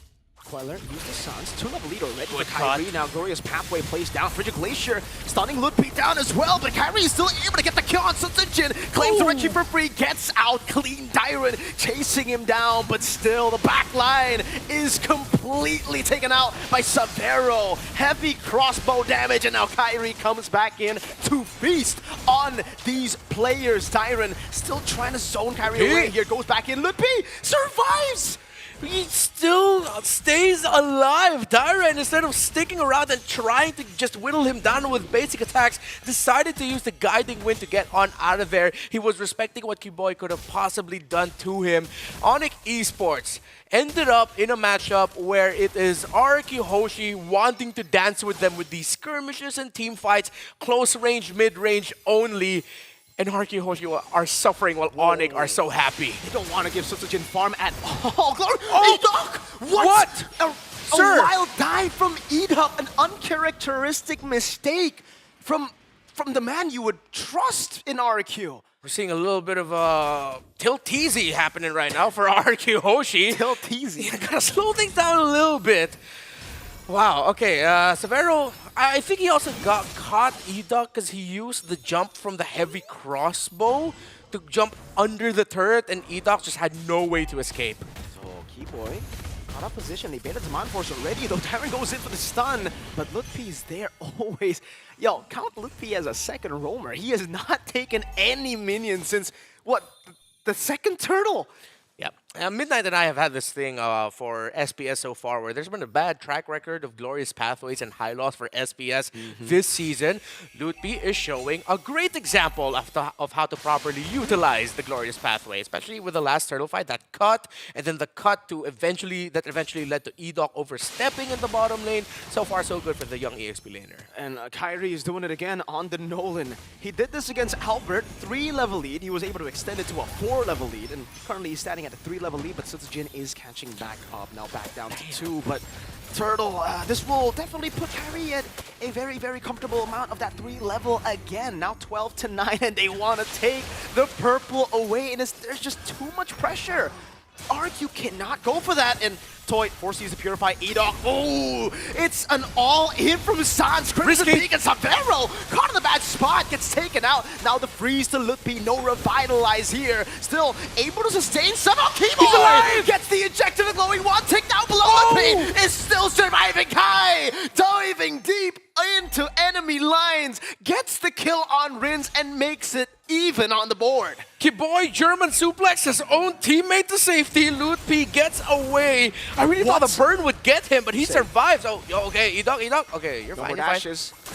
He's waiting. Fracture assassination again from Kyrie. The fracture not connecting, but hey, it's a win. Everything hitting right now for ONIC Esports. They're countering the counters of RQ Hoshi. And Kyrie has been on point with the entries and the timings. He knows he has a considerable lead against Sutsujin, 2 levels. And now it could be even more. That's an assassination. Kyrie is unstoppable. Recall! What? That is not a sight we are used to seeing from this man. He knows. He knows he's in the lead. He knows he's in control, and that Sutsujin will have to work so hard to climb back to a comfortable spot in terms of the farm. Kyrie isn't even near Sutsujin's purple buff, and ONIC Esports wants to contest it for him. Did Kyrie and Sans, swap phones? I don't think Kyrie is a recaller, Yeah, to be fair, Sans is spending a lot of time holding Lantern Flare, so he can't spam recall. Maybe he's doing it for him. Yeah, he's doing it for him, exactly. That's chemistry, How I've missed, by the way, to just yell out Kai. Yeah, I'm waiting for you to finish it off. I just heard you, Kai. When are you going to dish out the re? We'll see if they make it to playoffs first. Like maybe we're saving the over in knockouts. Why is it squeakier now? Every time I say it has to be higher. Okay. Let's see. Are you... Okay. What? Flicker forward from Rince too. And now Sutsujin diving to his demise. The Crimson Beacon Lancer for the Rince has no flicker. It's a full dive now for the side of ONIC. Kyrie jumping in again, getting the fracture, and in the midst of it all gets a double kill. Even with the beast form, it's a triple for Kyrie. Toy running away. Kyrie not given the Maniac, but Savero will be the one to wipe our Kyoshi out. Kyrie got went for the Maniac, he gets shut down by Tyron.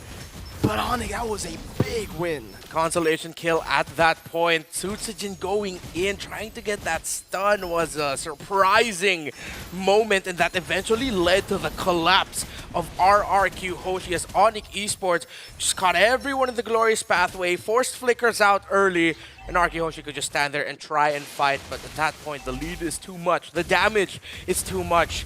Dare I say, that felt like a tilted charge forward by Sutsujin. That was a very desperate move because it was miscoordinated not just by Sutsujin, but by Rince too. Sutsujin starts with a purge, and then and then Rince flickers forward. That made Sutsujin think, oh wait, we're still going despite the miss? Yeah.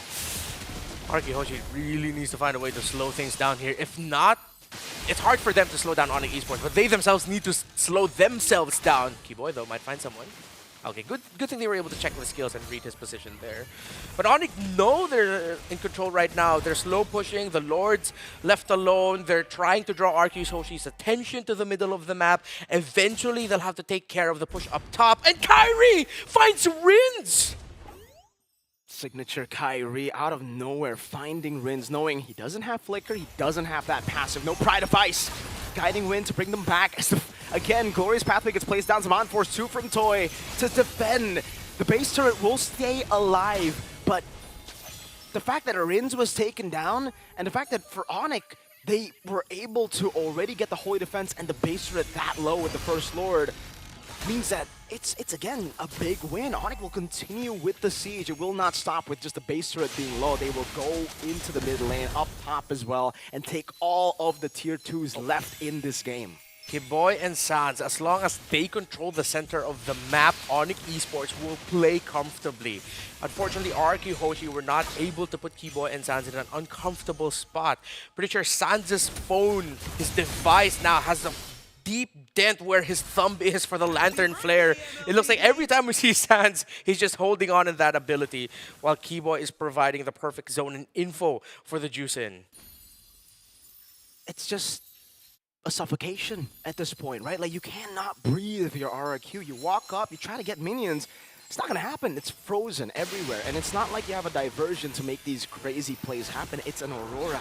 Yeah. It's a Lucas. It's very upfront. You're engaged, your play style, you have to win that early game. You have to win these neutral objective fights. Sutsujin goes in for the stun. But again, it's on Sans now. Oh, no. The burst from Kyrie gets Dyron. That was the frontliner that we were concerned might not die with the help of a Matilda. I am a toxic EXP laner. At that point, I am telling Sutsujin, bro, come on, man, you baited me. Like, I went in because you went in first. We have this term in Filipino, we call it damay. And damay means pretty much that I got harmed because of something you did. Hopefully Dyron isn't blaming Sutsujin, though. What's the other one? What's the Asar? Asar is like, that's annoying. Ah, okay. Yeah, that's like too annoying. Man, this is tough. RRQ Hoshi, they're suffocated, frozen, tangled, And for resources, all they want is Moana. It'll take a Herculean task for them to come back. You have to look at the reflection like Mulan, see what they can do. Man. I want to make another Disney reference, but I don't think mine is broadcastable. Oh. But it's okay. You know, for Araki Hoshi, I wonder if... What's the strategy now? Like, they want to make a big play happen, but I think it's just... ONIC are too elusive. They have so many ways to escape. A blink, actually 2 blinks for Sans, Flicker, and Crimson Beacon. Yeah, and unfortunately, one of the saddest facts is... Okay, the item of Juicin that she's been holding on to this whole time. Finally, Sans has it in his hands. Glorious Pathway, this could be it. Yeah, Glorious Pathway down to slow the members down. Sabero has been hitting onto the base turret, unable to get the turret just yet. Another wave up top will be dealt with, but the Lord will get the turret down below. There is no doubt about it. 1 charge, and it is down. 1 base turret down. Fortunately for Araki Hoshi, it's not the far lane, so they can still hold and play inside of their base. Unfortunate for Araki Hoshi, they need a big moment, but they are in this situation because they overextended their attempts. Oh, Sans dives deep. No, Savero still able to escape with a heavy crossbow. Dyron going in deep. Kyrie gets the assassination down up inside the base. Sans, he was the one to Crimson Beacon forward. He flickered forward, yet he stayed alive. Full HP. It almost looked like he didn't do anything. The Matilda and the Lucas were the ones that dove in. It was Sans who stopped what could have been an RRQ Hoshi response to try and help out those who tried to look for Savero. Flicker out. The ejector flicker not connecting. Keyboy will fall, but Toy has just been forced outside of Zaman for the stun there with a poke. Sutsujin able to run away, but ONIC are not concerned with just these members. They want the base, and they will take it. That is a 1-0 lead to ONIC Esports. ONIC Esports, they never, ever stop. Well, not exactly the Fallen Kings anymore, at least for now, right? They still got one more game to really prove themselves that they are still the renowned Sky Kings. Araki Hoshi, I feel like they were just fed some bitter medicine just when they thought that they could dance with ONIC Esports. Again, they chose this. They didn't want to go for the long range. They said, we'll fight you up close and personal. ONIC Esports shows that in terms of fighting up close and personal, they're better. It's kind of crazy how much damage that Kyrie can just dish right out, right? 11 kills, 1 death, and 3 assists for Kyrie. This is a 14 minutes game, went all the way through, and definitely seems that Kyrie has got a total of 13,000 gold by the end of the game. Total, altogether, that's the total economy. I just want to give my respects to both Kyrie and Sans here. Yeah. Usually when you're that far ahead in the early game, you will always go for Sky Piercer. Considering you're a Nolan with a start of 5-0, yeah, not going for Sky Piercer shows just how disciplined he is. Yes. He goes for Endless Battle, which in the end will be, more stable damage, but I wouldn't be super shocked at all if one of them went Sky Piercer and just racked up all those kills to get 80 stacks. Yeah, I think they were also really thinking about the Lucas because Kyrie's second item was the Malefic Roar. So he really wanted to do what he can to deny the growth of Dyren's Lucas. Of course, rushing the Thunderbelt and then the Blade Armor as well. At all points, it felt like Dyren just didn't have any armor on him. This kind of feels as though like ONIC understood that, we don't have a draft or we don't have anyone that can exactly deal with Dyren. We don't have the Valentina, we don't have the CC, so we gotta have to put our resources somewhere to really respect the Lucas pick. The way they countered the Lucas was by getting too far ahead for the Lucas to even deal with anything, right? Like, Dyren was a non-factor. I think he was the biggest factor when it comes to actually having impact in the game for Araki Hoshi because, again, since Jin was taken out of the game very, very quick, 3-level lead by Turtle 2, I think it was, or Turtle 3. Rins unfortunately wasn't really able to create that impact. I would love to see more of the mid lane if we can later in the highlights because this was RQ's usual answer to a Juicin. They like going Aurora against Juicin. Maybe that's the reason they didn't ban it too, right? They had countermeasures, but it was not visible here. Yeah, a lot of the crowd control that Aurora can dish out just didn't land. Always it felt like ONIC was at the edge of all the crowd controls that Rins would dish out, or if he would catch anyone, it would just be Lutfi standing there. It's like, I'm chill. literally chill. I do not mind this. I'm You guys are worse. under my glorious pathway. I've done my job. I mean, one thing that we gotta have to remember is that the backswing time of the Frigid Glacier. It takes time to really land, and always notoriously used as more of a follow-up rather than just an immediate initiator, or you just need an initial crowd control to really land that Frigid Glacier. So in this case, no, I don't see anyone else, but really just the Circling Eagle. Yeah, to be fair, I think it also really helped the ONIC esports packed hella tough boots on Sans, Keyboy, and Savero to keep themselves alive. Yeah, aside from that, though, I just think ONIC have a very, very hard to catch composition. What, like, maybe Keyboy can be caught, but Sans has 2 blinks, Kyrie has infinite dashes, Savero is an Irithel. Yeah. That's why maybe I really didn't think about the Aurora when it was picked. I was thinking maybe Farsa, something of like instant burst or range. But yeah, we gotta give props to Kyrie here, winning the red tree battles all the way from the start. This was a winning red tree, comes in, red trees, it wins it all. Great team play, by the way, from Lutpi there. Very selfless, walks up, knows he's gonna die, but it's worth it. Just realized it's another devastating Juicin loss for Arky Hoshi. Oh. Yeah, because they banned the Eve, but it was a trade in the end, right? Because they know ONIC. Yeah, it's very difficult. I guess they just don't really want to gamble, I suppose, or maybe they are very, very sure that if they leave the Eve out, that ONIC will definitely pick the Eve, even though they would want them to pick the Juicin. That's why I said, first pick is going to be very contested in this matchup, despite both of them not having the best win rates on blue. Yeah, and the Arky Hoshi took the expected approach on the red side. Suyo Harith, we called it. But I also really need to respect what ONIC did. They surprised a lot of people, and I'm pretty sure they also surprised Arky Hoshi with their next 2 picks. They jawheaded Nolan right away. And with that pairing, they already said, okay, we're good. We can control. We can burst. That's what we're going to do.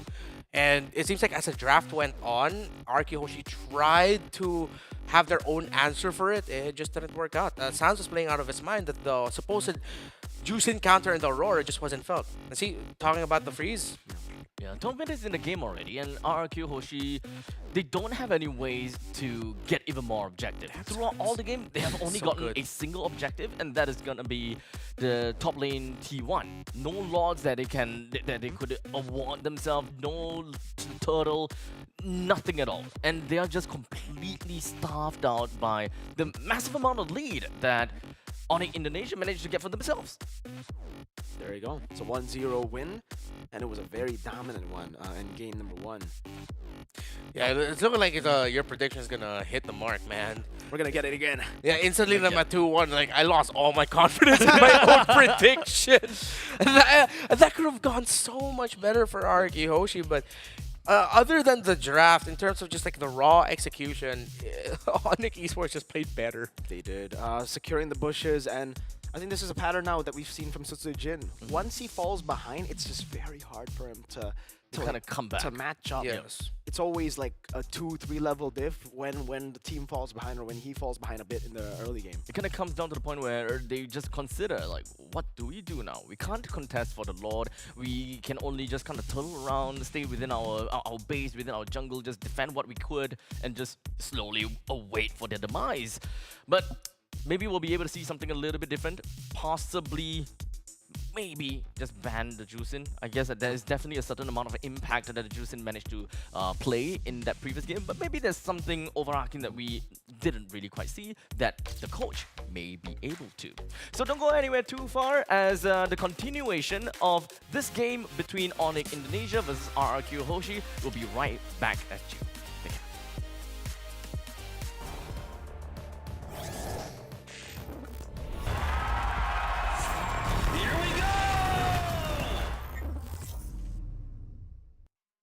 The Snapdragon Pro Series is brought to you by Snapdragon Elite Gaming and DHL. Anyone try to stop us, we just speed up. Yeah, always keep it at 100. Top down, pretty face, so sun-kissed. Know it's scary, but I swear I really love this. Big shades on, summertime in London. I hear you like to gamble. Let's take the road, let's travel. Know I'm a lot to handle, but I wanna go fast with you. Think we could go the distance, although I know we're different. Together we both fit in, so I wanna go fast with you. Put it in motion, baby, we're going.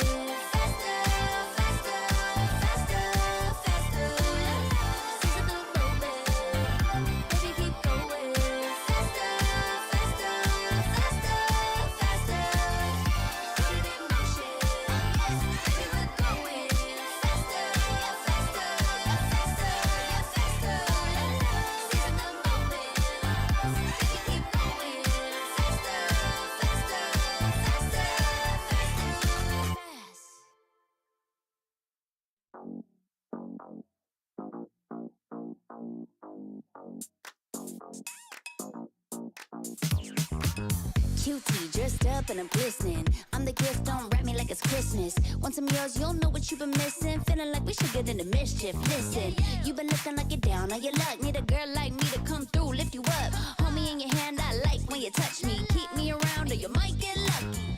I'ma keep you with the good mood. Keep you up all night. Never, never around you.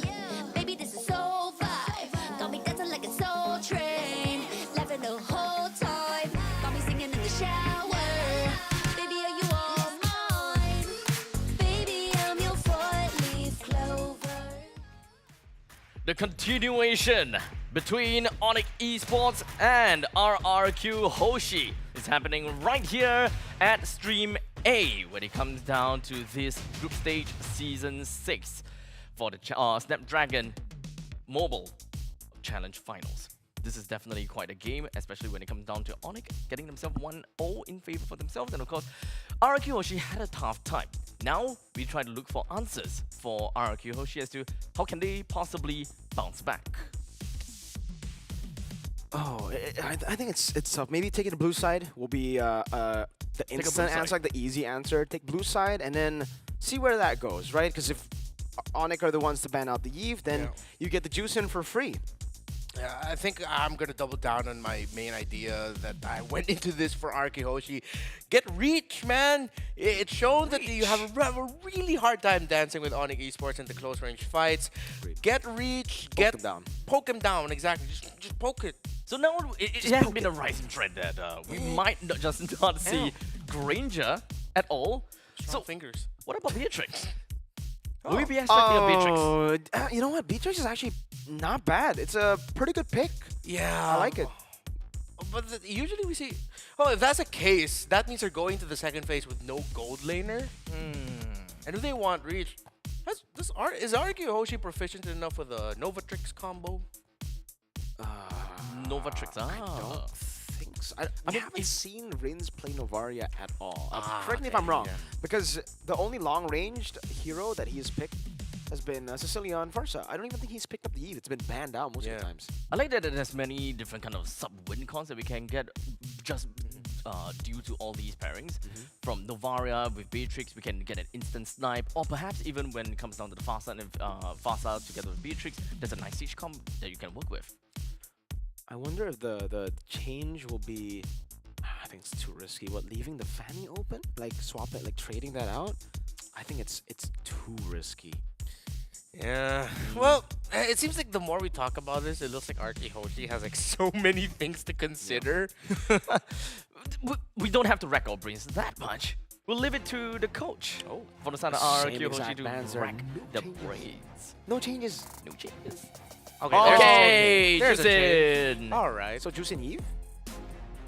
At this point in time, I think it's just RRQ Hoshi members that just telling Coach Kescu that, yeah, we don't want to deal with this Juicin. We don't want to. Think of the joy. If they're... Yeah.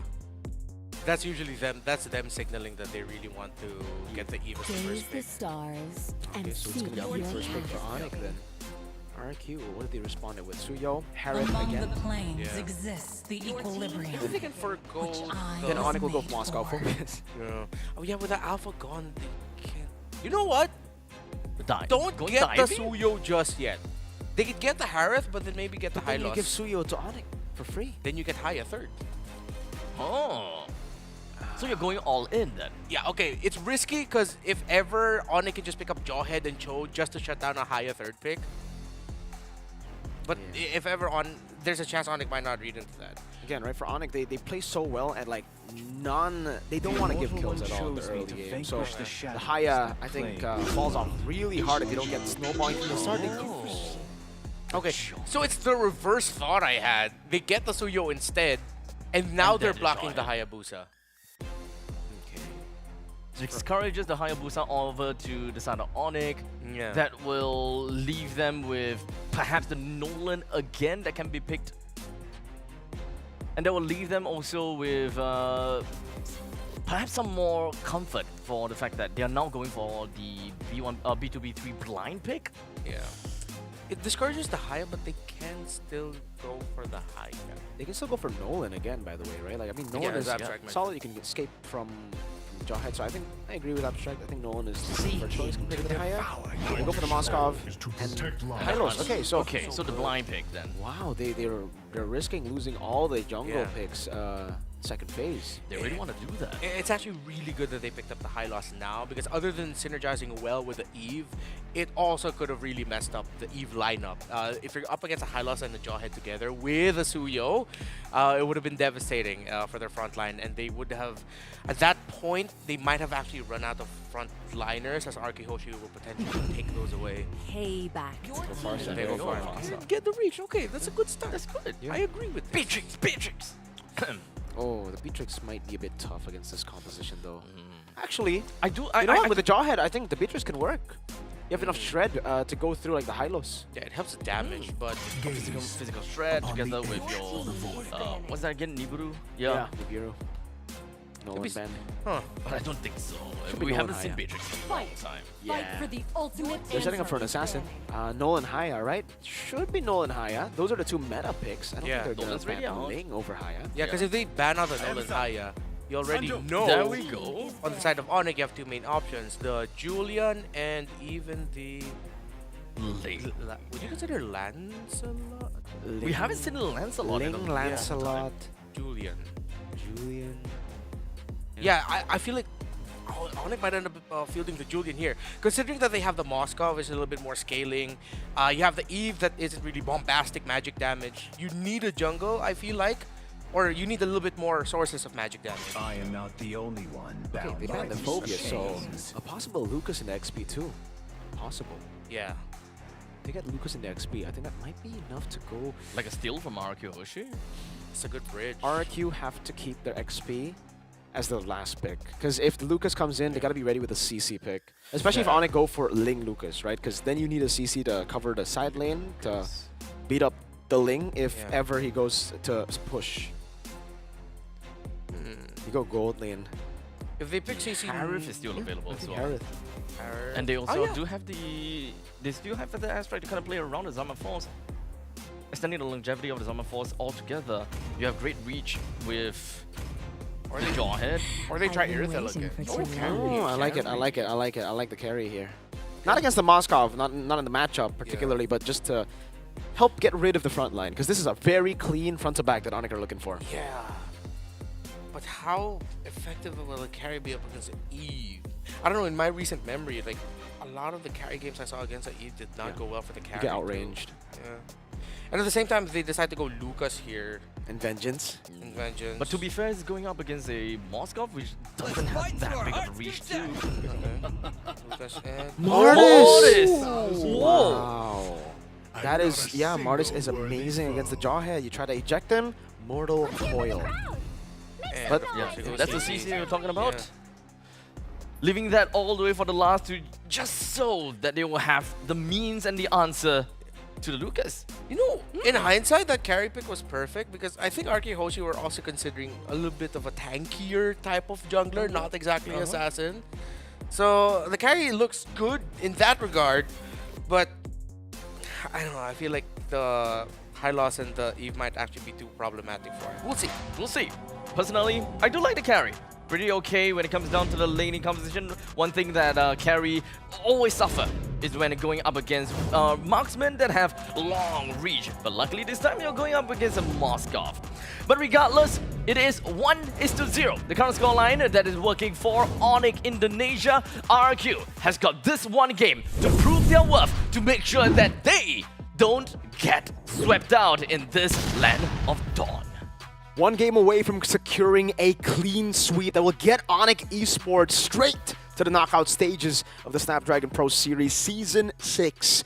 RRQ Hoshi, though, won't be that easy for them. They will try to make this road of ONIX a very tough road ahead. A Martis pick, an unorthodox Martis pick. Again, from the unorthodox draft of ONIC Esports. The more I look at the drafts here, it seems like Edok now has to be so selective of who he tosses. Has to be very careful. He has to be careful not to just, like, you know, once he's level 4, always just keep looking at Sans, because if ever he's going to get taken down relatively quickly and then suddenly it's going to fall into the hands of Dyrant to try and protect. It's so risky because when you look at Edok and Dyrant, they're both dive types. Who's protecting your back? Yeah. It's the best defense is offense type of deal here for Yeah. Araki Hoshi. They want to have enough divers like Edok, Sutsujin, and even the CC so that the Farsa and carry will be safe in the back. Oh, what? Oh. 1v1? That is not supposed to happen for the CC. Lutpi! Oh no, Dyron, that has to come up. Big reset has to come from him now. Now a toss in the mid. Revitalized though. Oh, this might be good for Kyrie. Sutsujin low mortal coil. Oh, and the decimate Kyrie looking for two. Oh, that's a double. A disaster for RQ Hoshi in the first minute of the game. Feels like a caster cursed E-Dog. It's like, be careful with who you toss. Tosses Tosses Keyboy. who revitalizes, which domino effect led to Susujin going down. That is a horrid start all across the map. The Lucas 1v1 the CC, and ONIC got the roam and the jungle early on. And this is a Martis. Folks, we have not seen a Martis in a while, but just to, remind you how much of a disgusting hero this is if you get 2 kills to start. Heck, if you just get Turtle and no kills, it's already difficult to go up against. Give him 2 kills, man. Oh, the snowballing of this pick. You can see Kyrie already rotating towards orange buff. He wants to utilize his early game pressure. Yeah, they can invade. If E-Dog tries to help, he's going to get poked down. So they show pressure, but they don't apply it just yet. They don't need to. By the way, again, QR code's up on your screen. 80K for the champions. It's a world championship at that point. It's a global tournament what we're getting for the Mobile Masters happening in Jakarta. I'm just concerned. Oh, really intelligent by Sutsujin. Yep. Something we were criticizing from Sutsujin from previous games is the fact that, when he gets behind in the early game, it's tough for him to stabilize. But in this game, he has managed very well. Good pathing from the man to secure an orange buff and to stop the snowball of the Martis, at least a bit. But this should be a signal now that the top side really needs help since ONIC esports gave up their orange buff. Araki Hoshi read the rotation of ONIC that they're going to be top side focused. E-Dog with himself. No, really the ejector. Glorious pathing coming down with real rub and play. Shut out the decimate. Another one's coming down. Sutsujin already used the blink. Now the SOD. And Kyrie gets the decimate. They're diving deep onto Toy. Keyboy gets the stun. A triple for Kai. Oh no. RRQ. 5 kills for Kyrie, 6-0. E-Dog tried to throw grass and it bit him back in the... Let's not talk about it. RRQ Hoshi, killless right now. Oh, and just as we were saying that a 2-0 lead on a Martis is devastating. Okay. They get on the board, so, they're no longer killless, but it still doesn't, shut down the Martis. It's 5-0 Martis. He has 100 strike. He has 100 strike already. Fast. This cannot just be let's toss the first target I see unless it's super, super high value. I think at this point we're just going to be seeing a more defensive jawhead. Allow ONIC esports to go forward. When they go forward, toss them, and then allow Riz to just free hit from the back. Oh, the red tree win being a level. No, it's level. On the level of the Turtle and another. Give him 6 kills on the board. That is 7-1. A stomp in the early game. 3,000 gold lead. And yeah, it might not look like, Kyrie has the crazy XP lead, but I would love to see the gold lead right now. RRQ Hoshi. I think that's one of the things you really feel when you play against a hero that you haven't gone up against in a long while. It's sort of like you're just trying to remember how to deal with this again. What were the rotations we need to do to deal with the Martis? What abilities are we counting to deal with the Martis? And it seems like RRQ Hoshi have forgotten it. 6 kills, man. In terms of their gold difference, 1,000 is the lead that Kyrie has over He's going. Sutsujin. Look at the item he's going for, Mr. Renmar. 100 strike DOD. No boots, he doesn't care. He's like, no, I have the glorious pathway to give me... Uh-oh, Dyron caught on the bad spot again. This time he has Vengeance, so burns out the Vengeance for a Mortal Coil. It's also really hurt that even though, let's say, in the alternate universe, RRQ Hoshi, Dyron was able to reverse, able to solo kill Lutpi.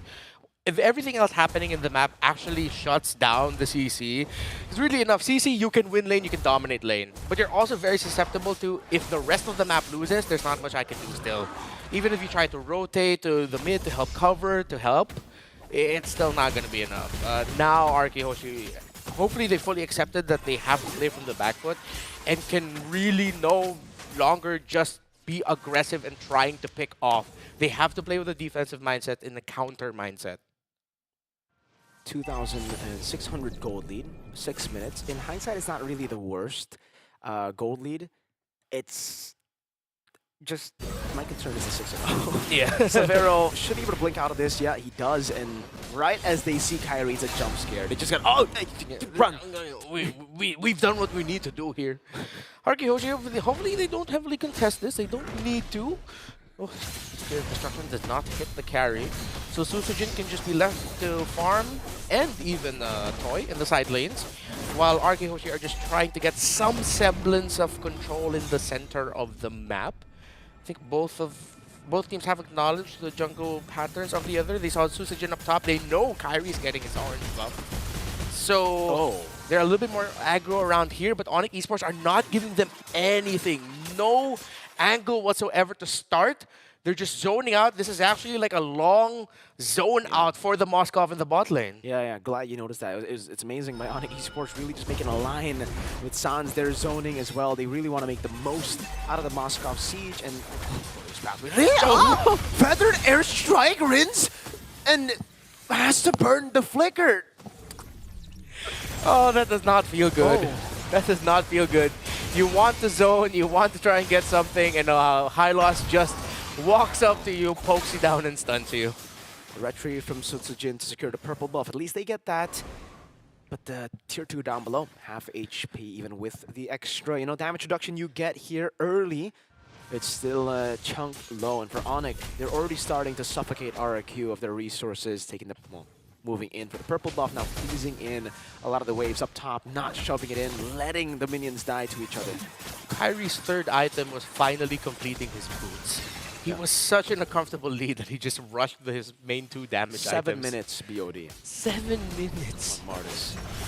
Yeah, that's how you know a guy was able to farm comfortably. They're gonna go in. Edok misses. Oh, Severo just blinks away there. Feather Airstrike comes down, but the real world manipulation is enough to actually zone them away for a bit. Good Mortal Coil from Kyrie. It was a good attempt from Sutsujin to look for the stun. They baited out the Revitalize, a flicker, actually 2. Okay, Kiboy now has the anti-cuirass, so it's not going to be a straightforward burst on him from the Jawhead. At this point, the Jawhead's capability to burst is pretty much out the window, unless you somehow miraculously get Sans and Severo. But Severo, every time he's been spotted out by Edok, has just escaped, either with dashing out or finding the window of opportunity to get away from the Jawhead. They're just trying to weather the storm at this point, right? Lutpi Zoned. up top, dueling Sutsujin, just like in the show. Keyboy will just reset it again. They are in no rush. They can play the long game here. Lutpi again against Diamond. Curtain Call gets used up. Lutpi goes over to Beast Mode. Edok gets poked down. Another shot down for Lutpi. And now RQ with Edok low. They have to respect. Okay, Edok still has the flicker, but I think at this point you just have to accept you're not going to be able to get this Lord. Yeah. Stable Force. Oh, the ejector back as well! Sutsujin wins the retry battle! Glorious Pathway plays out. Sutsujin, though, will be sacrificed. That is 2 kills for the retry, for the turtle pick. Or Lord, rather, sorry. Dyron able to get the curtain called. SODS whiffs, so no punishment from ONIC Esports. And RQ are doing a good job now to actually stabilize. Remember, Martis does fall off. Let's see if Arkihoshi can extend this long enough so it does completely fall off. Now ONIC Esports, they'll be able to handle this lore without a problem. And because they were able to clear out the minion waves in mid, I don't think Arkihoshi are going to be able to get a considerable push into the mid lane. They're not going to be able to break down that tower just yet.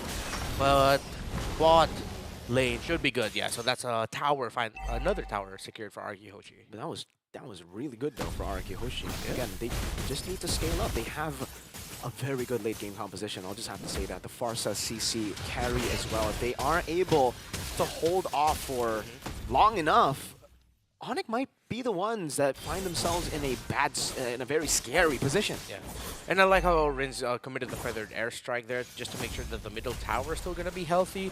They know that they can't lose that tower at this point. Maybe once they've closed up the lead just a little bit, they can they don't need to heavily defend it as they need to. But so far, as long as that tower stands, Arky Hoshi have a very good chance of turning things around. 3K gold lead for ONIC Esports. The gold laner still a gap between the carry and the Moskov. 8.3, 8.4K for Moskov, while only 6.5 for a carry.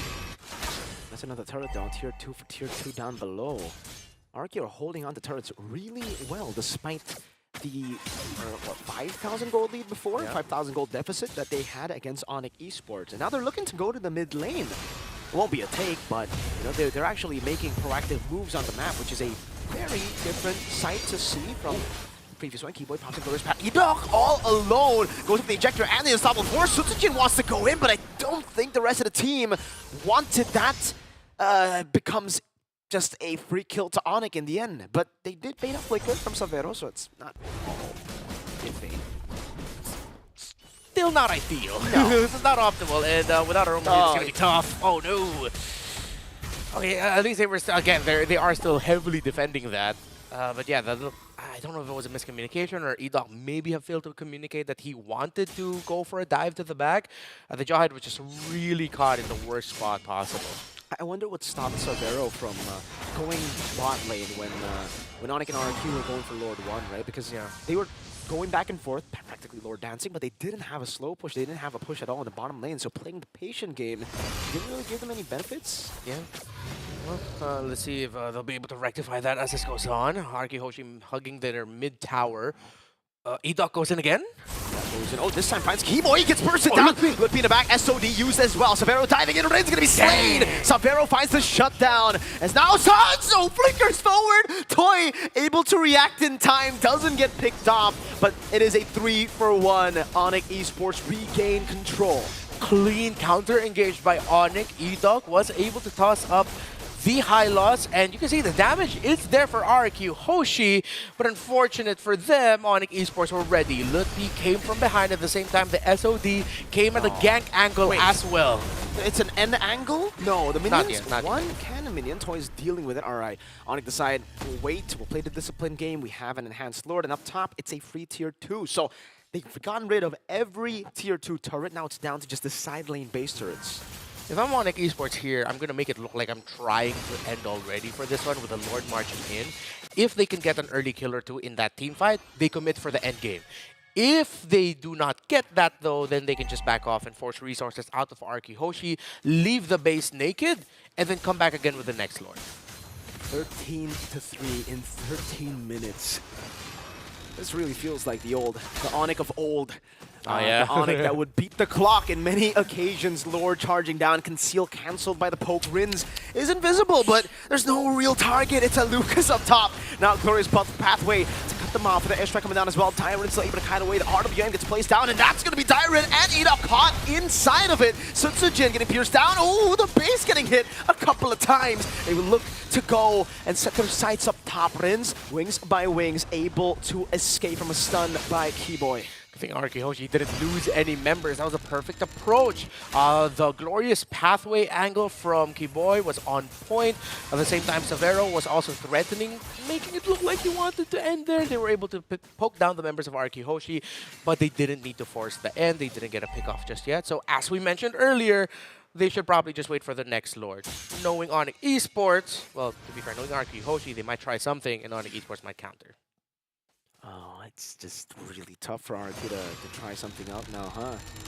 They have stalled time, but it is, again, another power spike that ONIC Esports has hit, I think, with Sans and Savero, and I don't think RQ Hoshi are there just yet. I don't think they're at their power spike. Vince is still pretty far behind of Sans.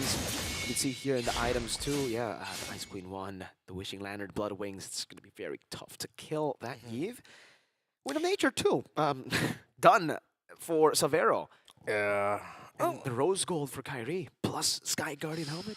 Oh, yeah, Kyrie does not need to go back to base for majority of this next sequences. Lutfi with the anti-Cuirass as well should help somewhat with the damage output now that the Sutsujin and the Jawhead have.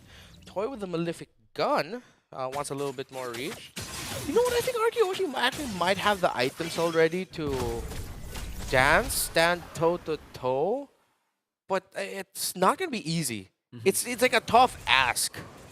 It's very, very difficult, I think. Especially considering Divine Glaive has just been picked up by Sans earlier there, just right on time with the Milfic gun. Yeah, RQ can deal damage, but Sans is basically going to be doing true damage with the Divine Glaive now. Yeah. They don't even have a lot of magical defense. And again, slow push up top, so now boy gets a stun, Edok.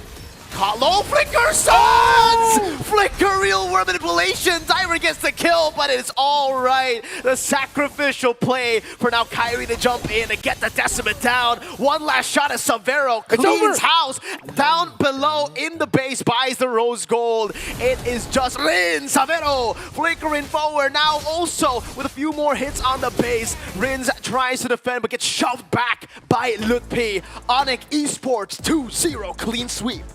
An amazing clean sweep in favor for ONIC Esports, and now they made the climb all the way up the leaderboards when it comes down to being in Group B. This is definitely an amazing game, and all I can say is the Fallen Kings is no more. It seems like they are right on their path to reclaim the throne. The Fallen Kings, they've transferred their nickname to RQ, it seems, the Fallen Kings. Ooh. I don't think they'll make it to knockouts with 0-2 loss here, no? What are the points looking like? It depends on the results of the others, if I'm not mistaken. I think they're still also waiting for EVOS Holy's results. Yeah, they're still also waiting for EVOS Holy's results against Aurora. But the ONIC 2-0 win here, if I'm not mistaken, I think they secure their spot. And yeah, I think Aurora might actually not have a chance anymore. We'll see. I don't want to say anything. We'll have to see the, we'll have to see. the official But I will say, scoreboard. man, Sans was cooking up some nasi gila there at the end. Flickering forward for the RWM. It's that Sans right there. That's Gila Sans. Gila Sans, man. That's how he got his moniker, huh? Yeah. Gila! He's playing like a Tigreal. Yeah.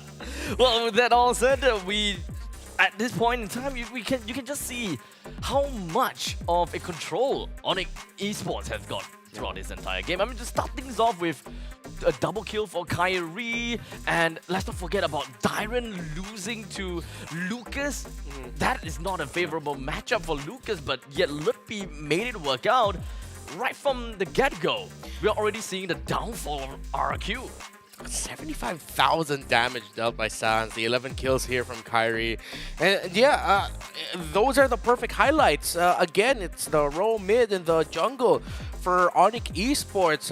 Great timing, Ski Boys, glorious pathways, always perfectly cut through RRQ. But at the same time, Sans wasn't so quick on the trigger with his real-world manipulation. They all made the most out of their combos, and I will double down on the thought that maybe RQ for just a moment forgot what it feels like to go up against a Martis. If that was any other mid jungler that they were up against, what Edok did to Tusky Boy tried to trade that, I would have been okay with. But with it being a Martis, well, that's not what you want. You want to be careful when it comes to your early trading up against a Martis. To start things off immediately, right after you guys talked about it, right? Yeah. The ejector on the wrong person, what yeah. Bad, and boom, ejector. That was bad. And I like how we were also mentioning in the draft, they're like, okay, you don't want to pick Hayabusa because it's hard to get kills in the early game. Yeah. You go for something even more risky. It's the Martis. They get 2 kills in the first minute. So and then 5 kills all together in total. I think 2 minutes into the game, if I remember correctly. 3, I think 340. Around that, but it's during the laning phase. He's already got such a crazy lead in terms of just gold, I suppose. But although I gotta say, I'm really surprised with the fact that the second turtle take, both Setsujin as well as Kyrie were both at level 8. Initially, I was just thinking, wait, why are they taking the turtle when Kyrie is having such a great lead? But they were both at level 8. Yeah. The thing is about the Martis, when you get ahead in gold for the most part because of the kills. You're very active on the map and you don't farm that much, especially against Setsujin. Way more mobile, can clear faster just because he paths faster. Yeah. I'll argue, Hoshi, you could tell though that they were trying to buy some time. Although there were some moments that I really felt like instead of putting yourself in a situation where you could really try to do something, they should have just tried to bait things out. And Unfortunately, though, the one moment where they were able to steal away the Lord, it happened right when I said the opposite of that, and it worked out well for them, so I'll give them that. But there were a lot of times where it really felt like, I'm pretty sure we were both asking ourselves, really? Do you really want to do this right now? There are still some key abilities that you do not see. The Eve was barely checked the entire game. There's quite a bit of, what's the word? The opposite of trigger finger, basically. Yeah. They're not too quick on their fingers to really just pop up their ultimate. And Trigger discipline? Trigger discipline! Yep, thank you.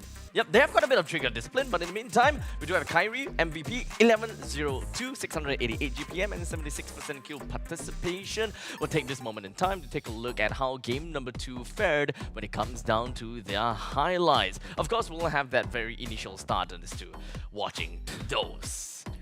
Yikes. Yikes indeed. That was it. Yeah. That's game. That's game. You can have the highlights right there. I agree. I think here, Yeah. 2 kills, I think possible, right? They could still Yeah. maybe stabilize, but here, oh man. And this one, And Toy can't do anything, is it? Yeah. I think a lot of people will be blaming Toy, obviously the haters, but what can he do in that point? Like 2 guys just died and he was in the bush. It's not like he was participating in the fight. Man just wanted to lane. And then he gets caught by a maniac in the jungle. Yeah, that was 5 kills in in around like 4 minutes. Yeah, that really sealed the deal for the early game. Like even for RQ, even though they may be geared for mid to the late stages of the game, at that point in time, you're just thinking, yeah, we gotta be passive a little bit and just kind of get ourselves back in the game. Yeah, that one was the main turnaround moment. Great start, just super unfortunate. The loot beam was in the perfect spot, and Savero hit the Spear of Destruction to get in the perfect spot to just annoy Rins and take him down to the back. I just want to say too, if you're playing like a bruiser type, a jungler, or even an assassin, and you're not that tanky and you'd want to be tanky, the new revamped Rose Gold Meteor is just such a good item. That's why you saw Kyrie go for the Rose Gold. You can see how much sustain he got from that. CC drained him. You thought, okay, maybe the Martyrs would lose. Boom, half HP back again with the shield. So once again, with the end and the conclusion of this series between ONIC and RRQ, we will have an interview, and we will be bringing in K-Boy! K-Boy? K-Boy! So, hello. hello. Hello, oh guys. my God. Did you see the camera during the game? Yeah. He was yelling so much. Right as he said hello, he's hello. Hello. Have you been shouting again? Yes, Have you been yelling? No. No. Like before. Before. Okay. Yeah, so he's very So, of course, Keyboy, now that... Okay, so we don't exactly know how the score system looks like because we haven't had a teaser of that. But how confident are you in understanding that, you know, ONIC esports made it to top 3? Sorry, what? Are you confident that your team made it to top 3? Yeah, of course. Of course, okay, so there's like quite a bit of a certainty right there. I think that at least from my side, before the 3 games in, ONIC ID started with 4 points. Yeah, so they had started with 4 points, 3 games down. So there's definitely some kind of changes that we can expect to see. Yeah, I'm gonna ask you a question too, Keyboy. I think I'm just gonna ask you about the adaptations for the team. Because initially, it looked like ONIC was pretty shaky, and then towards the end now, you look very, very dominant. So what was your route here to success? What did you do as a player in ONIC? What did you help, do with the team? I think before we just apa ya bahasa Inggris ya anjing? Ngomong Indo aja nggak apa?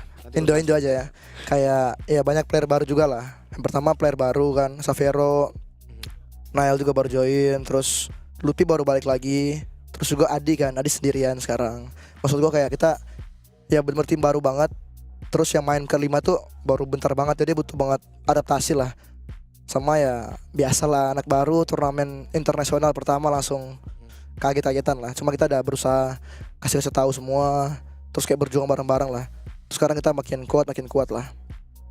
Right, I see. Yeah, you got that? No translations needed, a little bit. Okay, yeah, so basically what he said is he got a lot of new players. Like Lutpi back in the team, Savero, a new guy in the team, Adi now for the first time being alone as the head coach. It took a lot of adaptations for them. All they needed to do was, keep on fighting together and get used to it. Yeah, it's kind of normal for a new player to make his debut in the international stage to be very surprised by a lot of the the levels of play here. So yeah, I guess that they just had to go through that together as a team. Yeah. So my question will be again, you can answer in Bahasa Indonesia. For Savero, what has the team been doing to make sure that he's comfortable around you guys? Have you guys been joking around with him more? Have you been making practical jokes, or have you been trying to give him a lot of advice? What did you do to make sure Savero is comfortable? Yeah, for first, of course, making joke is the basic ONIC. Okay, yeah. And then for advice, so many like me, Kyrie, Sans, Adi, the veteran in ONIC, we always kasih apa ya? Kasih tahu lah. Kasih tahu dia kayak gimana di ONIC itu out game gimana, in game gimana kita bisa bertahan kuat terus biarpun kalah-kalah, bangkit lagi cara gimana. Kita kayak tahu semua lah buat dia. Jadi ya kita bikin dia nyaman juga sebagai pemain baru dan termuda lah. Udah sih. Yeah, so basically they tell Savero how it is in ONIC, like out game, in game, how it is, how they react to losses, react to wins, and how they just come back together. It's all about them being together and working together to win. I actually have a question. Do you have a question? You can I'll ask my question first. Go ahead. So Keyboy, since this is the first tournament with Yeb not being the head coach, right? What's the difference with having Yeb in the team and now having Yeb as a VP? Kalau perbedaannya mungkin ada rasa kehilangan aja lah karena udah lama banget kan sama coach juga, kayak dari segi out game, in game juga. Cuman ya kalau gue lihat sama sih, coach sama Adi tuh nggak beda jauh, bedanya orang Filipina sama orang Indo. Nggak ada lah, kayak sama persis sama mereka. So doanya bagus, doanya pintar juga. Terus ya paling perbedaannya ada yang hilang aja sih, kerasa ada yang hilang. Kayak Boots kemarin, kayak ada yang hilang banget. Ke gua kerasa banget lah. So he feels like there's something missing in the team, definitely, with Yeb not being the head coach anymore. But Adi and Yeb are very, very similar. They're basically the same person, he says. It's just Adi is Indonesian, Yeb is Filipino. That's the only difference. But yeah, he definitely felt like there's something missing, just like when Boots left. So now we kind of get into the topic about family, right? When it comes down to being in ONIC esports, what's something that you will say is the most memorable during your time in ONIC esports? Yeah, your favorite memory in ONIC esports. Oh, me? Yeah. Yes. Favorite memory, of course, MSC 2022. Yeah. Obviously, it's the golden road that they almost achieved. Almost achieved. Almost is One never game away. enough. Yeah, almost is never enough. It's a good song. But regardless, do you boys have got any? Maybe we'll go for one last question, or good. We're all good. Okay. I think good too. Yeah, he wants it to be quick.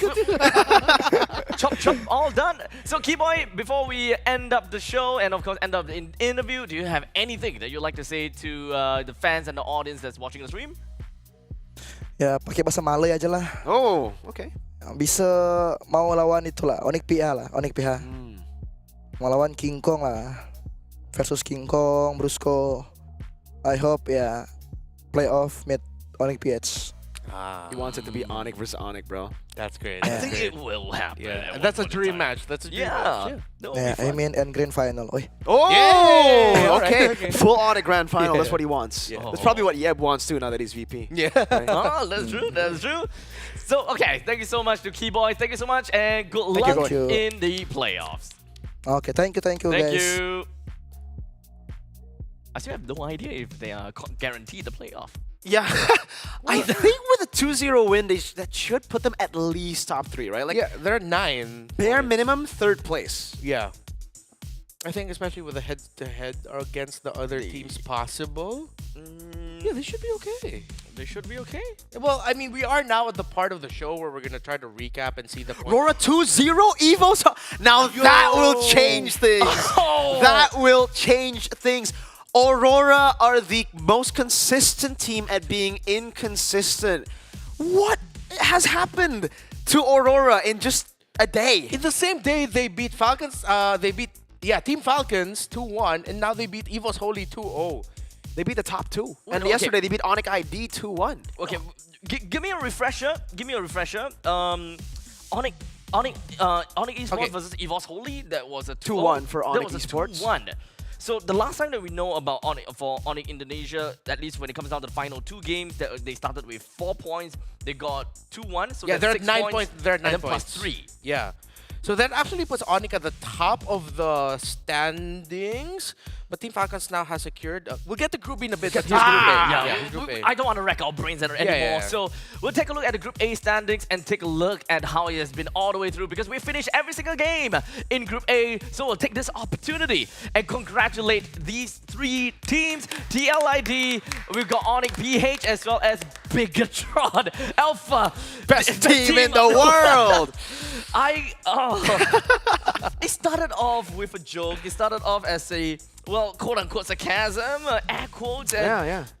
it worked out. No, never sarcasm. Yeah, it was. What am I 100%. talking about? My bad. It was 100% true from the start. Yeah, That's it was always straight the case. from Mirko's soul. Yeah.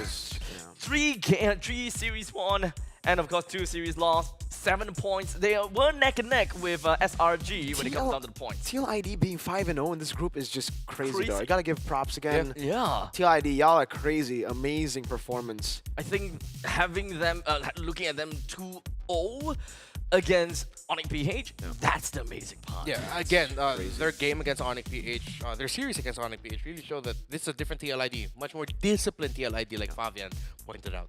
We're breaking patterns Yeah. here at the Snapdragon. And this is kind of crazy, but what's crazier is Group B. We don't even know who's gonna be up there. Group B. I'm stressed. And Oh! Wow! Okay. Wow! Wait. Team Oh my Falcons. Okay. I don't think that makes any difference. Oh my god. Wait, does that make any difference? Okay, 3, 5 plus 3, that's 8 points. There is still a possibility. If somehow, which is, I'm not gonna say anything, but in the event that Falcon Esports actually 2-0 against Team Falcons, Oh my god. they get 8 points. They push Aurora down. They're Even already if they- 1-1. They're already 1-1. Oh, they already won one? Yeah, so at No, most, but if they win 2, if Falcon just win, they get 2 points. They'll be equal with Aurora, 7. No, I think this Over their win is 2-3, not 3-2. we have to ask if this already counted their points. I don't think this counted that. Not yet. Oh okay. my God. Wait, so. No, okay, but Falcons versus Falcons is already 1-1, I think it's done. is it? No, at this I think point? it's done because Oh, it's done? it's Done. 1-1 currently. But if Falcon wins, then it'll be 2-3, 7 points. Aurora are 3-2 with 7 points. So the win-lose is already better. Yeah. Just like Bigatron and SRG, they were at the same points, Oh, but wait, 7 Bigatron points. were 3-2 and yeah. SRG were 2-3. So I think Aurora have already automatically qualified. I think now we're just waiting on. No, even the seeding I don't think can change here. No, If I don't think Falcons so, win, then right? they'll have 9 points. Because they won one series. Yeah. That can change. The first and second place because of head-to-head. Right. Falcons they were the ones to beat Yeah. Onyx. So, So if it Falcons changes win against seedings. Falcon, then Falcons will be number 1. But if Falcons lose against Falcon, then Falcons will be number 2. That's a mouthful. It's very, Falcons is the green team. Falcon is the red team. It's plural and singular. Is it fated that only one of them is gonna make it? It kind of Onto seems like there, because No. imagine if in the playoffs Falcon and Falcons Falcons. and Falcons. Listen, Filipinos, for some reason, have always been the gatekeepers to Myanmar. They Oh, always yeah, that's gatekeep true. Myanmar. Is that really the case? Yeah. Not just Filipinos, specifically 2 people, Few and Flap TZ. And they do it again. They do it again. What's going on, man? Oh man! So Personal. okay, so at least when it comes down to top 3, it is certain that it is going to be on ONIC Esports, Team Falcons, and Aurora. However, how the first place, second place would look like, that would affect the seeding, which we gotta have to wait until the game actually ends, right? Dude, that's wild. Aurora shut down the haters They did. instantly. Like, so many doubts onto them. Suddenly, here they are. They made it. They pulled a Bigatron, bro. They legit, like, is it no. 0-2, Yeah. 3-2? I'm feeling Oh. so much Philippines pride right now, bro. Let's, in the meantime, meantime, recap what has happened throughout the entire day today for day number 3. We watched all of the ONIC games that we're gonna have to watch right now, or rather, the entire day, with ONIC Esports going up against EVOS Holy, ending up in a 2-1 victory in favor for ONIC Esports. While in the meantime, ONIC PH, the contender and the favorites to win against TLID, somehow ended the other way, with Team Liquid Indonesia getting themselves the win in a sweep instead, whereas we watched Renmar go for a really nice sweeping session. It's okay, Renmar. It's okay, you know. Like Aurora got in, dude. Like, you know, it takes one to get another one to get in, right? The 3 Sacrifice. lone PH teams got in.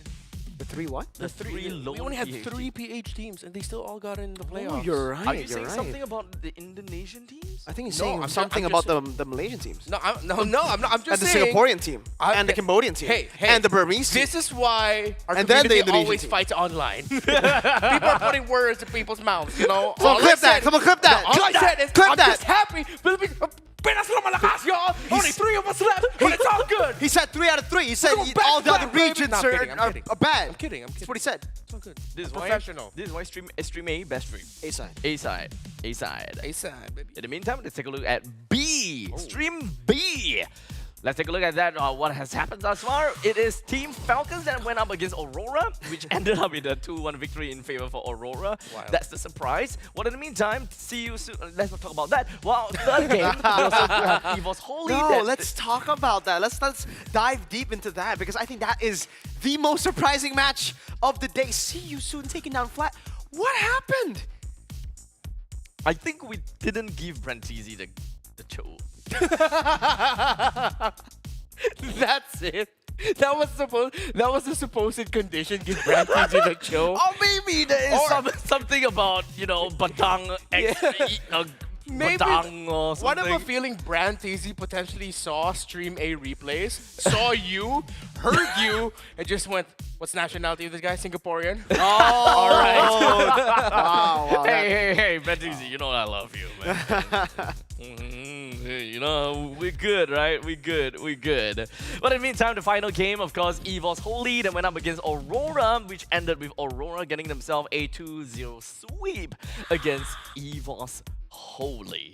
Holy moly, holy crap. Wow. Damn. And that was a result they wanted. Like, no, not wanted, excuse me. Needed. They needed to sweep Yes. EVOS Holy, and they got it. There is no way around it. They cannot give 1 point to EVOS Holy. They literally need to play their hearts out. That is literally everything. Yeah. Take all the aces out of their sleeve.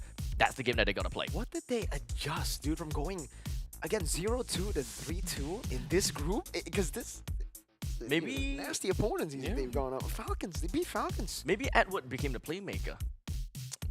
We gotta talk about the best match of all time, though. Okay, so let's take a look at this. We immediately not talk about first and third first, right? Let's talk about the second game. We jump straight into that. Selangor Red Giants going up against Bigatron Alpha. That ended up in a 2-1 victory in favor for Bigatron Alpha, the best team in the world. He's so happy. He's smug. He's smug about it. He's very smug. I'm taking in, I'm taking in, requests to give him a little squeeze or a little bump or a little pinch, anything. Just, hit me up, okay? Let me know. It's Yeah, been taking a requests. tough almost 2 years for you. So you know what? I think fair. Hey, you guys won MSC in 2023. So for BTR. Okay, as a BTR fan, yeah, but as an Indonesian, it's also been a tough almost 2 years. We did make it to the, second place grand finals of the World Championship. But we gotta be honest though. When it comes down to Indonesian teams, they definitely did perform very well in this in this tournament. Oh, for sure. TLID, look at them. Yeah. You gotta be excited for them. Bigatron Alpha, I'm super excited for them as well. You may not have casted a single game with them. I don't need to. Maybe that's the caveat. Maybe he I can't shouldn't. cast. You know how sad it would be if in the playoffs the only BTR game you cast is them getting eliminated in the lower bracket? They have beaten the third best team in the world, so I'm really happy. Sky's the limit. Sky's the limit. In their first season with this roster. On another note, Elan's my goat. On another note, let's remember that in the two Indonesian teams have now beaten world champions. What's the other world champion? well, we've got ONIC PH and SRG. and SRG. excuse me, MSC champion. MSC champion. MSC champion. MSC champion at the World Cup event. But what are they champion of? MSC. Now you're in gonna a get clipped. world Which event. is a massive tournament that is It- definitely up there. S tier plus. Do Yes. not take anything away from their achievements, okay? Absolutely. All right? I'm saying that now. Do not take anything away. No, we are not saying I'm anything. digging myself a Remar, I'm walking. Remar, last time, listen, Remar, listen. Last time, I said the exact same thing. I'm like, no, not taking away from MSC or anything, because Yeah. like it's massive. The biggest prize pool. It's an international event. It's a major event. It's just not a world championship. That's it. But still, doesn't found a matter great what you spot say. It doesn't already? matter what you say. I've dug the hole. Now we enter Clippers, because we've dug ourselves Clippers. a hole here. That's you do you. Whatever you want to do. You know. Yeah. And yes, unless you're too dense, this is us making fun of ourselves, okay? Stream A, best stream. Well, anyways, now that we are done here at Stream A, it is definitely a very rough ride, I will say. Well, for some, very smooth as well. We definitely all enjoyed our time here. We've got Sadafa that is currently off stream, but of course, huge thank you over to Sadafa for joining us on the stream. Any last shout outs for the both of you? I just want to thank all of you guys for watching, man. You know, Snapdragon has been a blast, and I honestly can't wait for playoffs. You guys, stay tuned. Yeah, we still got the playoffs. Yeah. Watch it. And don't forget to buy tickets for Mobile Masters happening yes. in Jakarta, okay? Exactly. Don't forget. We got Mirko as well as Rendafa. This is the last time I can probably call you Rendafa Yeah. now. I am back to just being Renmar Yep, after you're this. back to being Renmar. You can still see them at the playoffs that will be happening in a few days' time. But well, in the meantime, it will be my time. My time is up. My time is up. I will be signing off, baby. On this broadcast. On this broadcast. Yes. Technically, it could be. Like No. Just say on this broadcast. On this broadcast. On this broadcast. Yeah, signing off for this broadcast. And of course, thank you so much to every single one of you guys for tuning into the stream right here when it comes down to the Snapdragon Mobile Challenge Finals group stage. We still have got playoff to go for, and if you guys want to find out even more about what's going on, because Stream C is still ongoing, and you can look at the brackets all together over there. So make sure you guys hit up that stream and take a look at what's going on. Myself, Mirko, Renmar, as well as Sadafa will sign off, and we'll see you guys at the playoffs. Take care. Goodbye. Bye. Thank you.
The journey to greatness starts here. From the 11th to 13th of April, the race reaches its peak at the Tennis Indoor Senayan.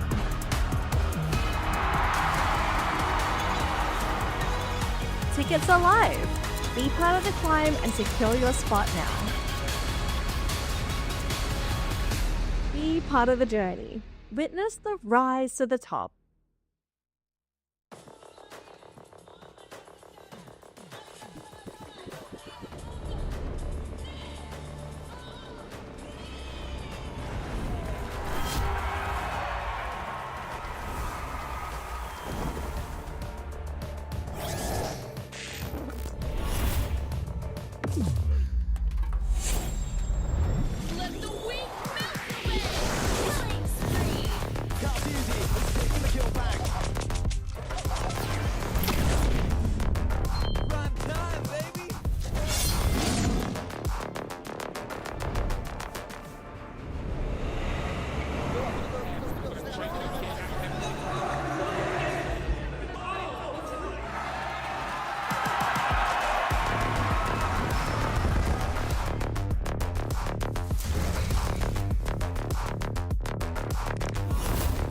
Looks like the players are ready.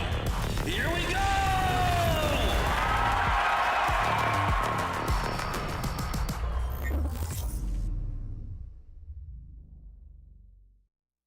The Snapdragon Pro Series is brought to you by Snapdragon Elite Gaming and DHL.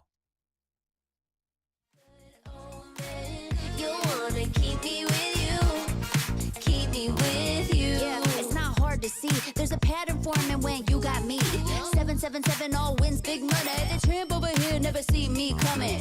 I was in your back pocket the whole time. A quiet power, a silent gold mine, a big old confidence boost. You never delude. Just know that you'll be winning 'cause I'm with you in the building. I'm a